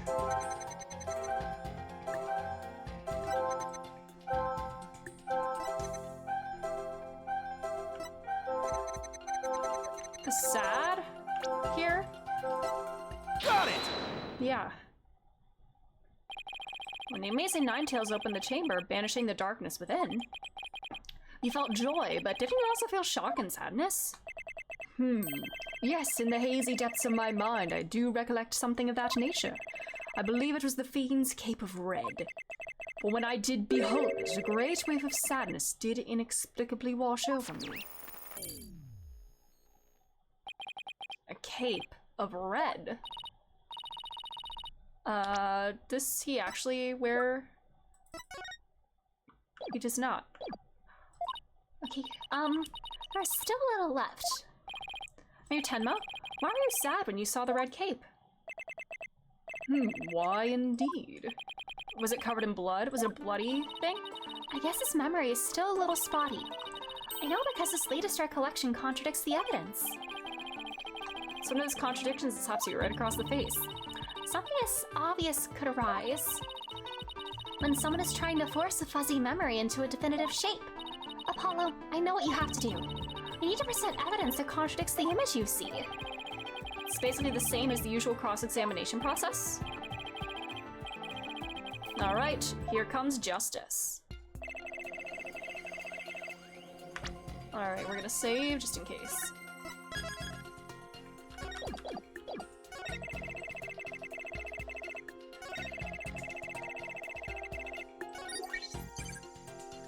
Yeah, he doesn't have a red cape. Objection! You said the amazing Ninetales' cape was red. Are you sure about that? Yes, well, I do believe it was a red cape I saw, but... Mayor Tenma? Does this cape look red to you? Oh, that certainly does not look red, not even scarlet or crimson either. Nevertheless, upon my liberation, something red did fill my as yet hazy field of view. Blood. And I thought to myself, the amazing Ninetales is arrayed in a cape of red. So you mistook that red something for his cape. Is it blood? A bloody jacket? And remembering it now brings a great sadness upon me. So the red something probably wasn't a cape after all. Maybe that great sadness he mentioned is what's interfering with his memory. You would have seen the fox chamber behind the amazing Ninetales. What object could he have seen there? That would have been that shocking.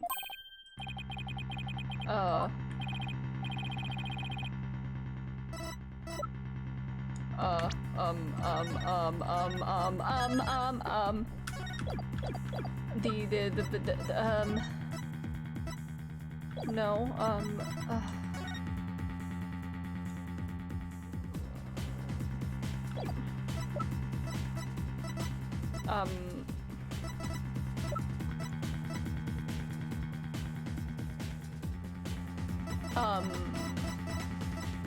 Take that!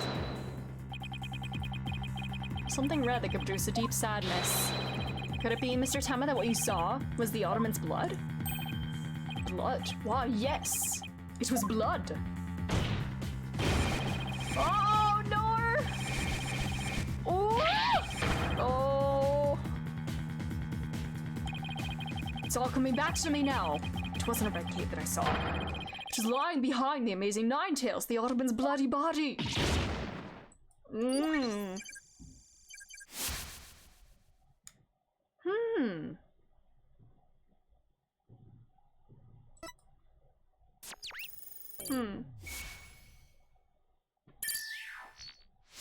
Bye-bye.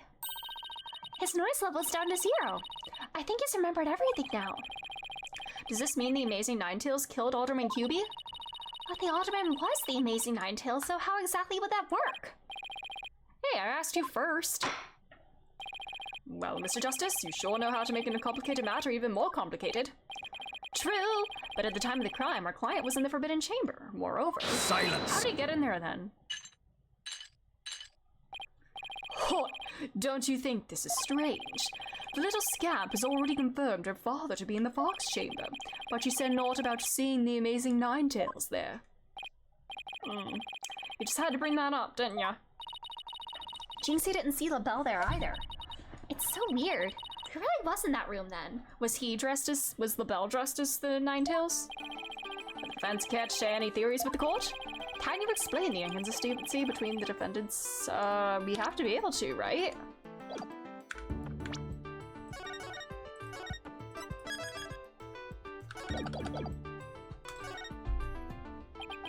Of course, I can explain it.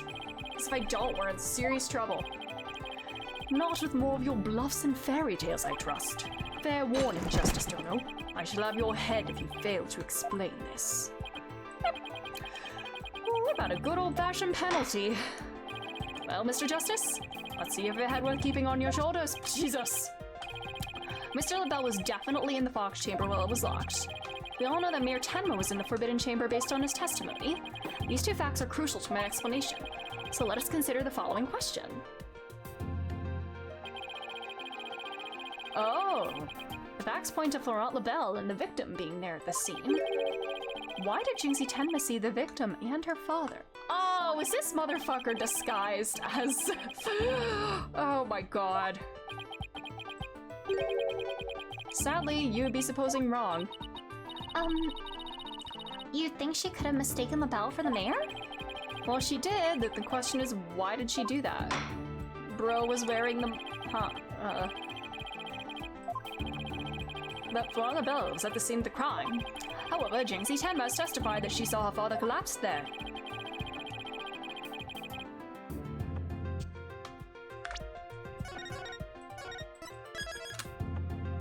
I'm gonna say disguised. Yeah. The figure Miss Tenma saw was not her father. It was Florent LaBelle disguised as Dame Bean. Silence! That is a complete impossibility. Their faces are utterly unalike. How could you explain that away with a mere disguise? Yes, they both do have incredibly distinct faces. Maybe the disguise completely hid his face? I think Jinxie would have mentioned if she couldn't see her father's face. If it was that sort of disguise, wouldn't she have removed it? Alright, yeah. Your sword is as dull as your mind, Justice Dono. Shall I show you what a truly sharp blade is capable of?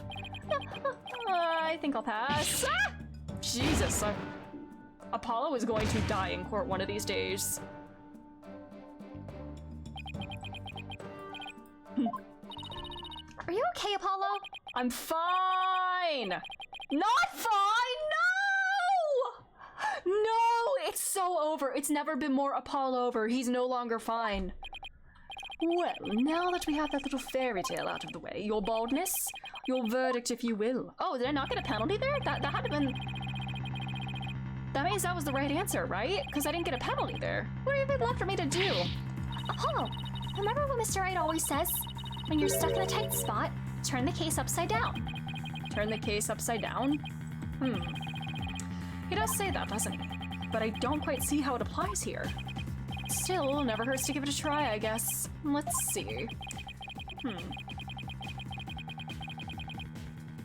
I mean, she couldn't, or rather she didn't tell anyone about the disguise. Maybe it was because she couldn't talk, because it was Tenma Taro. Who's wearing a mask. He never unmasked himself in front of others. But there are matches where the wrestlers battle for the right to remove each other's masks. To have your mask torn off is the worst humiliation a wrestler could suffer. And that's why their masks are more important to them than life itself. And what about the fact that it was the Amazing Ninetales who opened the door? A mask that can't be removed in front of others.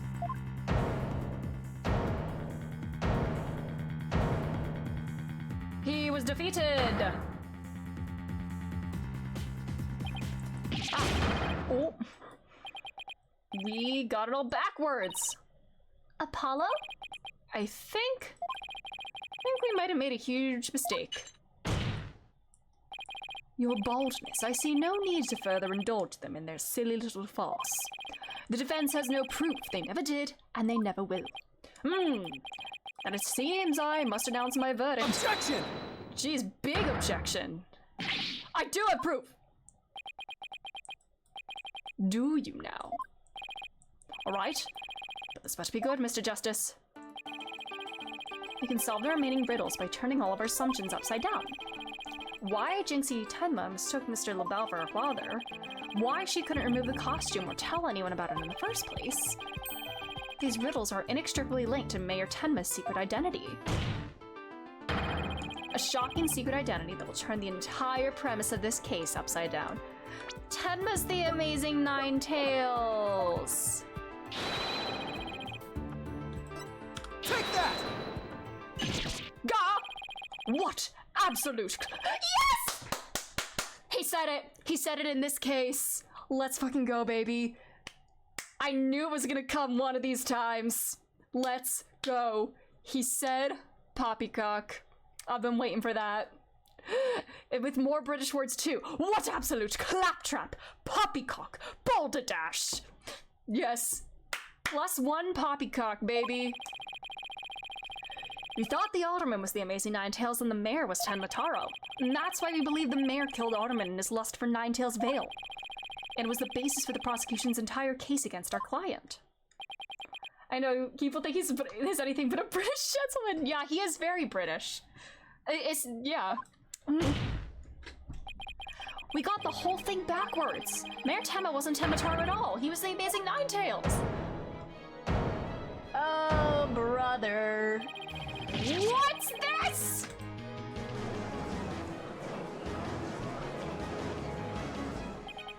You'd best explain yourself, Justice Dono, and from where you derived such a far-fetched conclusion.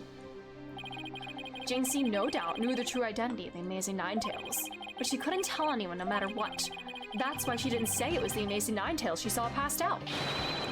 Even though, unbeknownst to her, it was really Florent LaBelle. Silence! The accused and that deceitful dandy were utterly dissimilar in physical build and voice. That little scamp would have seen the difference. Objection! Remember, Mr. LaBelle has his very own brand of cosmetics. Why couldn't he fake a different build too? And he has got this giant shoulder pads. And anyone speaking through a mask would naturally sound different. Silence! Why did she not simply pull the mask off? Objection! That is the biggest disrespect to a wrestler. It's more precious than life itself. You're a fake fan. As a huge fan of the amazing Nine-Tails, she would never dare unmask him. A wrestler without a mask is like a samurai without a sword. At least that's an analogy that could make sense to you, I guess. This case of mistaken identity also explains the riddle of the locked room. Then by all means, Mr. Justice, answer it for us already. First, Mr. LaBelle entered the room where the mayor and alderman were talking. I suspect he brought with him coffee laced with some sort of sedative. Once the alderman was out cold, stab. Oh my god, it's the anime! Oh my god, no way! The sprite of him with his hand over his heart and stressed out. It's very fun. I love seeing the prosecutors get stressed out. Yeah, he just walked right up and did it. Next, he took the mayor, who he had also drugged, into the Forbidden Chamber. Then he returned to the Fox Chamber, slipped into some of the mayor's spare clothes, and completed the disguise by donning the amazing Nine-Tails' mask. With his entire charade in place, Mr. LaBelle then let out a scream. A scream that led Jinxie Tenma to the scene. Ah, so then... The person who said I killed Alderman QB was... Yep, that was Florent LaBelle in disguise. The mayor never actually confessed. Silence! This is no more than guesswork and speculation. Now stop your jumping Objection! No, you twisted samurai! Turning his insults back on him. This time you stop your jabbering and let me finish making my case! Once Miss Tenma left the scene, Mr. LaBelle, still wearing the mayor's clothes and mask, opened the forbidden chamber, and then so we could drag the mayor back out into the fox chamber. Oh, so the amazing Ninetales the mayor saw was... Right, it was LaBelle opening the forbidden chamber. Prosecutor, shut the fuck up! The second time Mr. LaBelle opened the door, I think Apollo should definitely be allowed to say fuck. Please let him say fuck, Capcom. You happen to catch the thieving Mr. Filch by surprise. Startled, Mr. Filch in his Temataro disguise ran as fast as he could away from the room. Him and Simon, yes! Oh my god. As he did, he left behind him a trail of feathers and tracks, and gave Miss Tenma the scare of her life in the hallway. With no one left to witness the events that had occurred, Mr. LaBelle then proceeded to drag the sleeping mayor back into the fox chamber. I see, well, that all certainly does make sense. Then, after dragging the mayor back into the fox chamber, Mr. LaBelle threw the mask out the window and Silence! Well, this absurd theory to work requires the defendant to be the Amazing Ninetales. However, he was the one pushing for the municipal merger. That such an individual could possibly be the Amazing Ninetales is preposterous. Objection! Nuh-uh. The mayor was blackmailed into pursuing the merger. Mr. Tenma's life would have been in danger if he had openly voiced his opposition. That's why he created a secret identity as the Amazing Ninetales. Jesus! This is madness! No one could possibly hatch such an insane plot.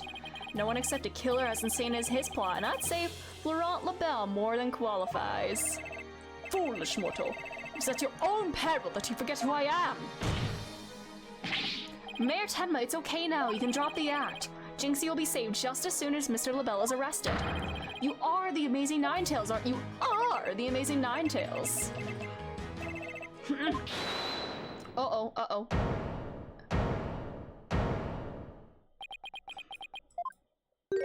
Oh my god. You're blonde again? You have quite the active imagination. Mayor Tenma is not the Amazing Ninetales. What do you mean? Ooh, sorry. Well, has the mayor admitted to it yet? But that's just poppycock. And even if he did admit to such nonsense, I would reveal the truth behind Tenmitaro right here and now. Oh, the rumor that Jinxie's possessed? You would dare reveal the secret. My good friend, the alderman told me all about it. But it wouldn't be good to expose the truth, what with the superstitions, now would it? The truth behind Tenmitaro? What's he talking about? So go ahead and say it! Say, I am the Amazing Ninetales, I dare you! Objection! Wait! Will somebody please explain what's going on here? Mayor Tenma will do anything to keep the truth behind Tenmitaro a secret. A dark, terrible truth that has been kept secret by the village superstitions. And if the mayor admits to beating the Amazing Ninetales, you'll expose the truth? Right, I won't have him walking free because of some nonsense you made up. So, what now, Justice Dono? Without the mayor's admission, your theory is as useless as you are in battle. I'll show you who is useless. Yeah, as soon as LaBelle reappears, he's doing the capitalized words now. Apollo, don't you dare give up now. I know. Your Honor, I believe Mr. LaBelle's statements warrant a thorough cross-examination. After all, the true identity of the Amazing Ninetales is the cornerstone of this case. You do have a point there. Please answer this court, Mr. LaBelle. Is the defendant the Amazing Ninetales or not?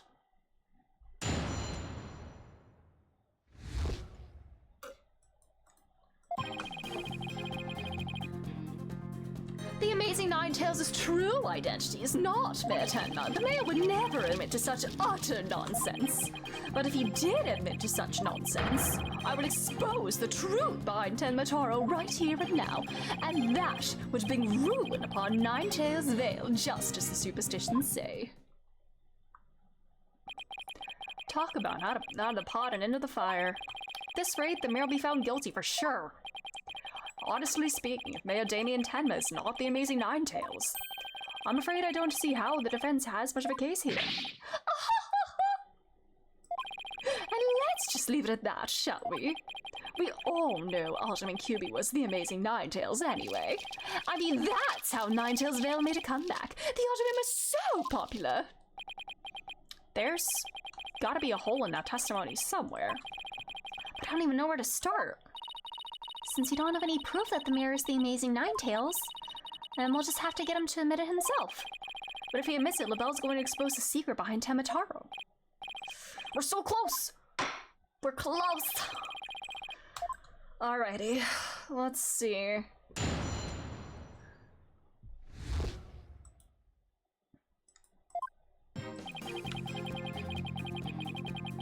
Hold it! This whole case only makes sense if the mayor is the amazing Ninetales. I know you used his mask to create this illusion of a locked room murder. Silence! Nothing more than idle speculation. You've no evidence now, have Objection!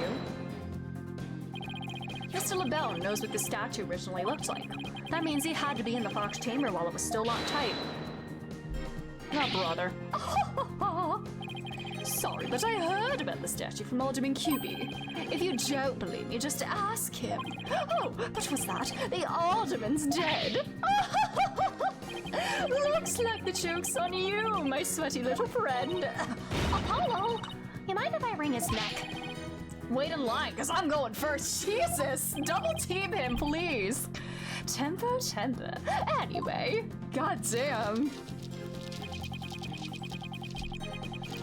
Hold it! The only nonsense here in this court is you and your assertions. Tisk. Such anger is terrible for the skin, you know. Beauty is like a flower that blooms forth from a serene heart. Excuse me? I didn't expect a wilted peasant like you to understand. Perhaps this fragrance will help the blossom within you bloom. Ugh. You liked that, didn't you? Excuse me? Enough jabbering about blossoms and whatnot. Get on with your testimony before I slice you a bouquet of cut flowers. Oh dear, please excuse me. As I was saying, the assertion about wilted attorney here is utter nonsense. Hold it! You'd be arrested, or wouldn't you? Yes, it's true. I would be sacrificed upon the altar of justice despite my innocence. What a terrible loss it would be for the future of humankind's cosmetic needs. It is a tragedy that must be averted. Defend me if you understand this! Silence! The only terrible loss is the time wasted by your ceaseless yammering. If you would avert the tragedy awaiting you under that vexing visage of yours, then... Yes, I know. Sire protector of the children of Flora. I know, a real champion of the people. Should the mayor admit to the defense's nonsense, I will make good on my threat.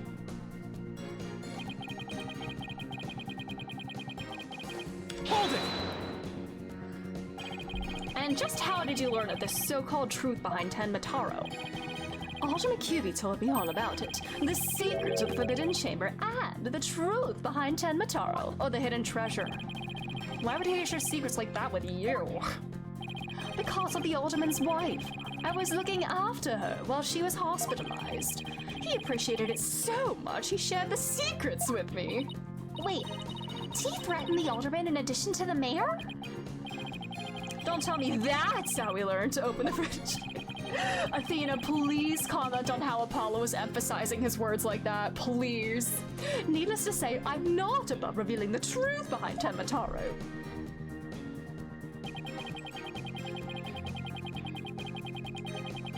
Hold it! Do not gaze upon Tenmataro, do not tell others if you see him. Isn't that what the village superstitions say? Exactly! Telling others what Tenmataro looks like would reveal the truth. That's why the superstitions are written down in the first place. And ruin coming to the village if you free him. Is that a warning not to expose the truth? Bingo! And the truth, Tenmataro is a great, greed-inspiring fortune. That's what the whole battle over Ninetales Vale is all about. Tenmataro is a great fortune? Only that it's the greatest get-rich-quick chance in the universe. Grandpappy told me all about it. He said there's an amazing treasure in there. Could he be a Forbidden Chamber treasure? Telling the villagers that Tenmataro was a terrifying yokai. So it has scared them away from the Forbidden Chamber and the treasure within. That's how the treasure's been kept secret all this time. Well. Seems our ace attorney. Hey, don't title drop me. You don't get to title drop me. Truth that must not be revealed. Mayor Tenma looks like he wants to keep the truth hidden as much as I do. Tragedy is doomed to repeat itself as long as Tenmataro exists. That's why the secret must be protected. As long as Tenmataro exists, huh? He doesn't deserve the title drop, exactly. Mr. LaBelle, please add that statement to your testimony. Well, it doesn't exist. I want to press just for dialogue, but it doesn't exist because it's been yoinked. We have the little figurine. Hold it! So in other words, tragedy wouldn't occur at all if there were no Tenmataro. Yes, I suppose so, but that's wishful. Mrs. LaBelle? Yes. You don't say. As long as Tenmataro exists, huh? How's the mayor supposed to admit to his secret identity now? Well, we have to find a way to make him say it, or our entire case unravels. There must be a hole in LaBelle's testimony somewhere. Alright, we've got it.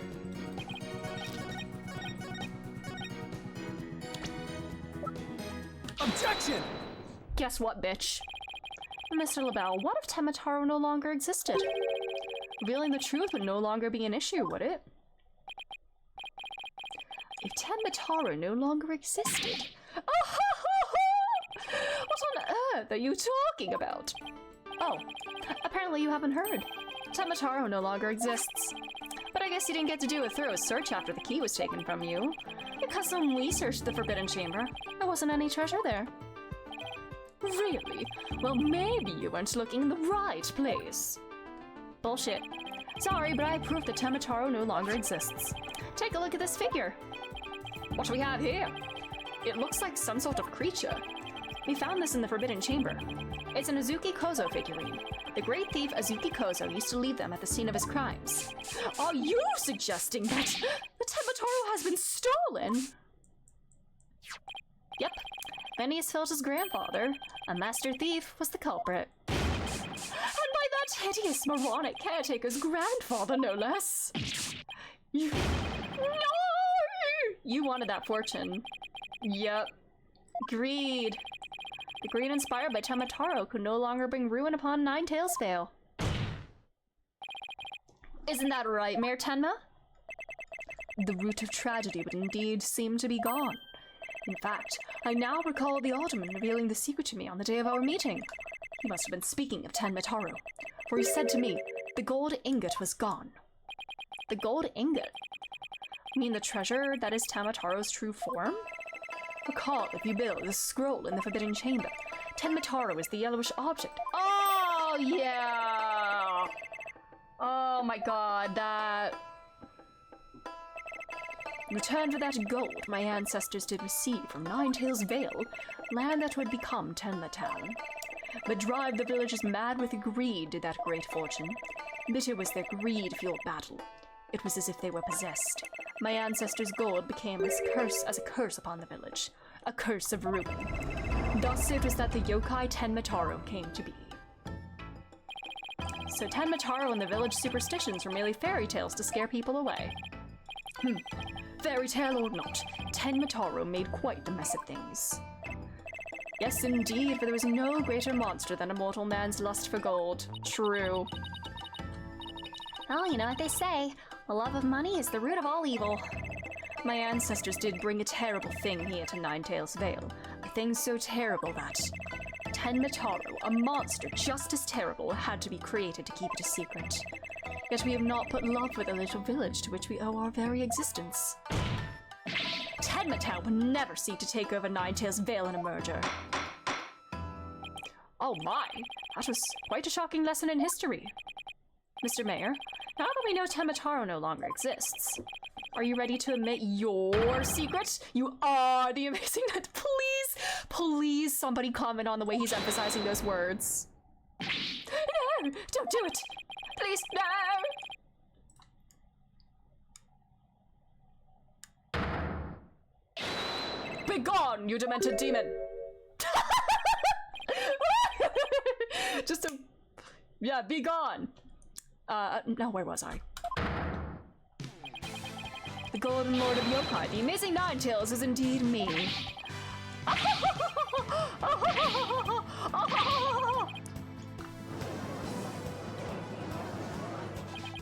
And that means Jinxie. Yes? The man wearing the mayor's clothes who you saw collapsed in the Fox Chamber, was he wearing the amazing Ninetales' mask? Uh-huh. That's what made me think it was Papa. He said he was going to reveal his secret identity to Alderman Cubie that day, so... So it really wasn't Papa I saw there, was it? It was Florent's idea from the start. He advised me to reveal my secret identity to the Alderman. Yeesh, Rube Bolt gold rim machines have less elaborate setups than LaBelle's scheme. You may rest easy now, little Jinxie. That monster's deception is through. Alright, dude. True facts behind this case have finally come to light. Mayor Tenma did not kill Alderman Cubie. But Florent LaBelle did! How dare you? Pass it!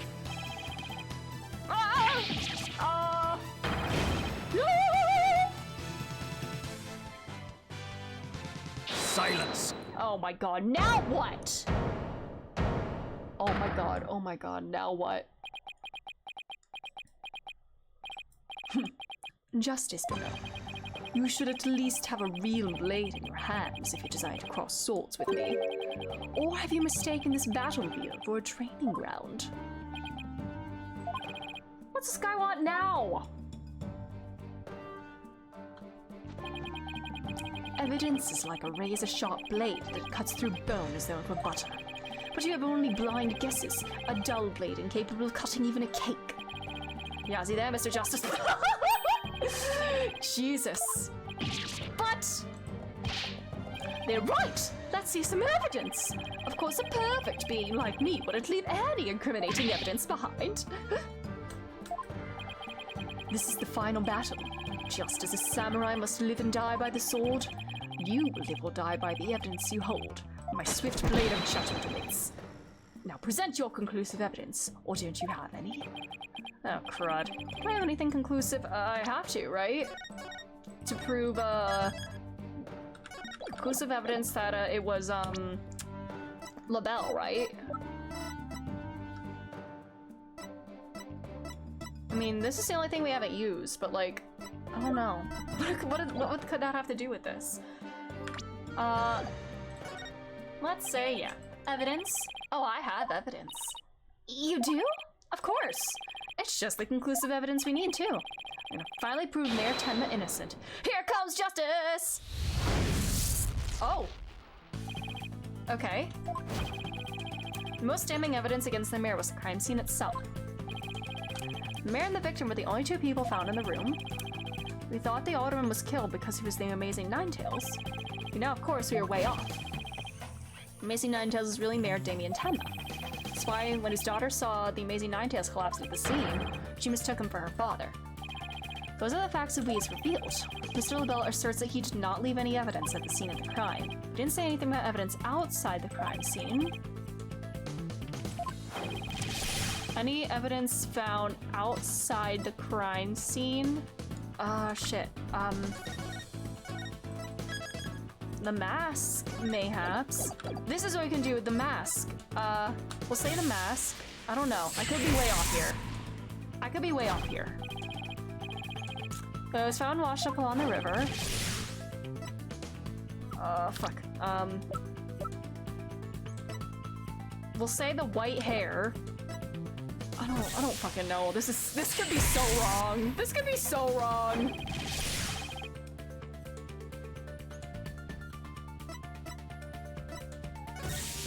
This could be so fucking wrong. That hair is for all the bells. I could be way fucking off right here.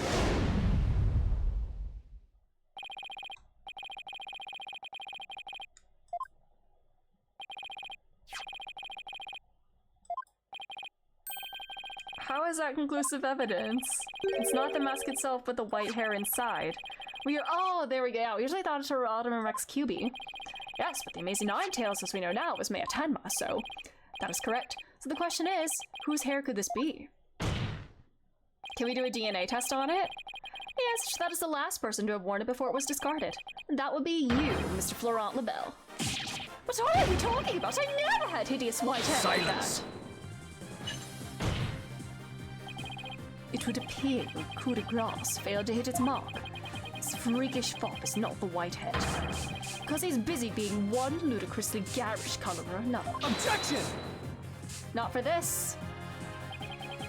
Prosecutor Blackwell, no, Prosecutor Blackwell, it's you who has made a fatal error. What? I saw his eyes like blink there. Remember where this mask was found? It was washed up by the side of the river. Oh, is gray his natural hair color? And white? There we go, now we're finally using this. Take that! Because that was bugging me the whole time. Your hair is naturally white, isn't it? What's that? This is Mr. Lebel's own private brand of hair color. It washes out with just water. The court will also recall that the Amazing Nine Tails' mask washed up alongside of the river with the white hair inside. What's this? Are you saying that Preening Peacock's hair color is... Indeed. Mr. Lebel's hair color is a freaky work of fiction. But thanks to the river flowing through the Nine Tails Vale, we now have a real-life expose. Damn. Or just dump some water on him in the courtroom. The white hair in this mask is conclusive evidence proving you're the real killer. A DNA test is all we need to prove it, and we both know we'll get a match. So give it up. Laurent Lebel, you were the one who killed Autumn and Rex Cutie. You! Peasant! How dare you! Oh my god, he's melting! Bro is literally melting.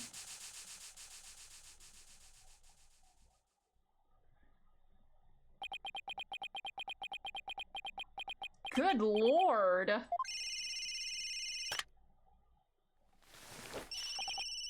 Hello, this is Lebel.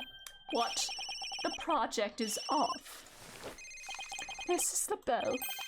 The sponsors have pulled out. Lebel speaking. I'm fine. You mean I'm no longer Mayor Tenma's aide? This is Lebel. What? There's a stratospheric damages claim against me. $100 million. I'm finished, washed up! Stick a fork in me, I'm done! Oh no, a hair falling out of place.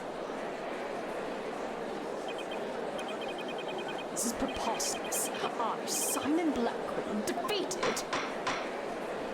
What up? Is that your first loss? What's his track record like with clients? Also, is that white hair natural? I assume it is. This is quite the unexpected outcome. I must hand it to you, Mr. Justice. You really turned this case on its head, just like that other lawyer, Phoenix, right? Turnabout. Wait, that was a compliment, right? Prosecutor Blackwell, what have you done with Florent Lebel? That defaced man has withered like a flower without water. One of the officers is currently tending to him with a sprinkler. Jesus! Wouldn't that just wash even more of his makeup off? Allow me to explain the actions of the guilty party in detail. The motive, of course, was to steal the gold ingot known as Tenma Taro. However, few are allowed into the manor due to its cultural ties to the Nine Tails Vale. Lavelle set in motion plans to gain access to the manor and the gold via the merger, but the efforts of the Amazing Ninetails saw those plans come to a halt. And thus Lavelle murdered the alderman and attempted to pin the blame on Mayor Tenma. I see, but I still can't comprehend is why we go after the gold in the first place. Lavelle doesn't look like someone who's in need of financial aid. Greed, baby. Lavelle hid his past well, much like he hid his beauty with makeup. He is mired in debt. Debt due to pouring money into a brand only he could love. Which is why he sought the gold with such voracity. Too bad for him, someone else had gotten to it first anyway, and many years earlier. I see, very well then. I believe it's time I declared a verdict. This court finds defendant Damien Tenma not guilty! Yeah! Let's go! Wahooey! Oh, buddy, you still doing that? No, go pout in the corner like a baby. Court is adjourned. I don't think I got any penalties that time around. I did good today. That was some seriously good lawyering, Apollo.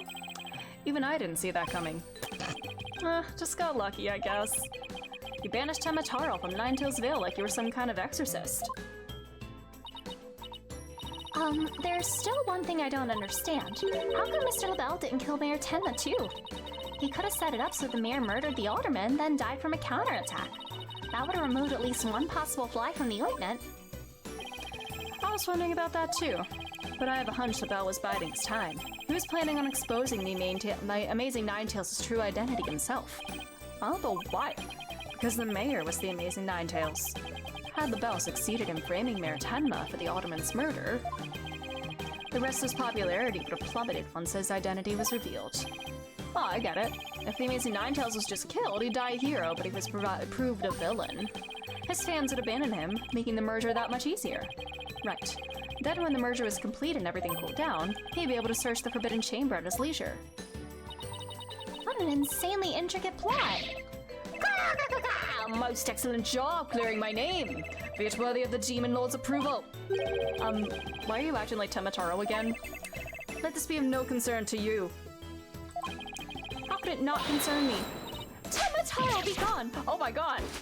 You're exercising your own dad here. Jinxie, seems like ages since I've last laid eyes on you. Papa, you're finally back! Yes. It would seem Temataro was no match for you. I'm not scared of that silly yokai anymore. Your father's a free man now, Jinxie. Isn't that great? Thank you all for all you've done. Seeing you guys in action, it made me feel like I don't have to be afraid anymore. Is that her first smile ever? Aww. Is Jinxie actually... Yeah, that's her first smile! This is all thanks to you two. Aww. Too bad the Amazing Ninetails will have to retire, though. Aw, how come? He's been demasked. Once everyone hears I'm the Amazing Ninetails, my fan base will nosedive.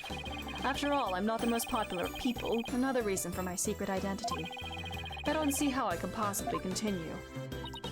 I think you've misjudged yourself. Take a look outside. Say, now that you mention it, what's all that noise out there? A big crowd gathered outside the courthouse once the news broke. Seems like they want to get a glimpse of Mayor Damien Tenma, the man behind the mask. And root for your return to the wrestling ring. Rooting for me.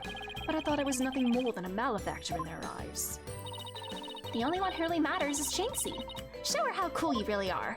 Aw. Yeah, you're the coolest when you're out there fighting in the ring, Papa. Aw. Jinxie. Okay, oh god, oh god, oh god, oh god. Oh, shit. I can't give him a flower. Oh, I need to give him the mask. Here. Put it on, baby. Take that! Thank you. Now, if you would excuse me, I don't want to keep my fans waiting. Anime! Oh my god.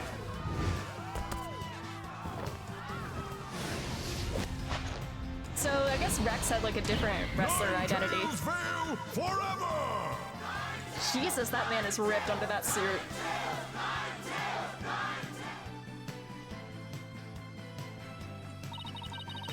I sure hope they can settle the problems between Tema Town and Ninetails Vale. Me too. I'm sure they'll be fine. After all, blackmailers slash killers behind bars and the merger's no longer an issue. Plus, the amazing Ninetales is obviously still a hit, and I suspect Ninetales Vale will be too. And it's all because we believed in our client. Just like you said. This new season of Chainsaw Man is different, yeah! Okay, people. Now that we've got that one in the bag, let's go get something to eat. I'm starving. Sounds good. I've been so nervous I haven't eaten since yesterday. Better keep eating, Apollo. You need to grow some more. We might have to start looking up at me. Yeah. I'm definitely past my growth phase, and you should be about past yours too. Are you kidding me? I'm just getting started. Ready or not, it's space stuffing time. Keep eating like that in my direction. Jesus, Apollo! God damn it. Very funny. But I've got a hollow leg. I can eat as much as I want without gaining an ounce. Really? Wow, I can't wait to see this. Just let him try to stick him on me, Jesus. Alright, you two. Let's get going before the old man closes shop. Eldunes. Eldunes! They're going to Eldunes? Alright. I've been waiting to have a bowl from there ever since Mr. Wright told me about them. Oh yeah, this is our first case ever. Noodles are on me today, so I expect some serious eating from you two. Thanks, boss. I won't let you down. Athena has no idea what she's getting into. Mr. Eldune's noodles are so hot and salty. 2 bowls would kill a man. And in the next case, they actually do. That was our first case together. And it felt like nothing could bring us down after that. I'm glad P likes Eldunes now. Yeah, character development. The dark age of the law seemed so distant, so irrelevant to our small, cozy office. But little did I know that it had been lurking all along. Right there behind us. Oh god, Apollo! The first time it made itself known was during the murder at Themis Legal Academy. Themis? That case would mark the twilight before the dark, cold night that was to come. Oh no, law school. We actually get to go to law school? We did it! Wahoo-wee! Law school time? Alrighty. I'm very worried. Now I'm worried. But we did it! Let's go! Turnabout Academy. Alright, we'll do this, we'll start that tomorrow. Yahoo! Alright. Now, actually... I don't know, should I do this one... Actually, I know you said, chronologically, this one takes place between cases 2 and 3. No, the timeline kind of jumps around, actually. Like, this is a flashback, technically. No, I think, maybe I should just do them in order. I don't know. I might just go through them in order, then, just for simplicity's sake. I don't know. Anyways, we'll do 3 tomorrow. We'll start case 3 tomorrow, I guess. But, that'll be all. It's 2, 6 through, oh god, for timelines, oh man. Anyways, oh my god, wrong screens. Anyways, thank you all for being here. Sorry, brain is, like, dying. Tomorrow we will start case 3, and yeah, let's see. I'm nervous as to where this is going because, good lord, I'm worried. I am worried. It's just a jump from the finale to the DLC, like, emotionally. You know what, maybe we'll need that break after maybe we'll need that emotional jump. I don't know, like, I needed an emotional jump after some games that I played earlier this year. I needed to go right into something goofy after going through a lot emotionally. So anyways, that's all. Tomorrow we'll start case 3. That's all. Have a great rest of your, time zone, whatever it is, day, night. And, yeah, that'll be all. Next stream will be, same time as today, 5:30.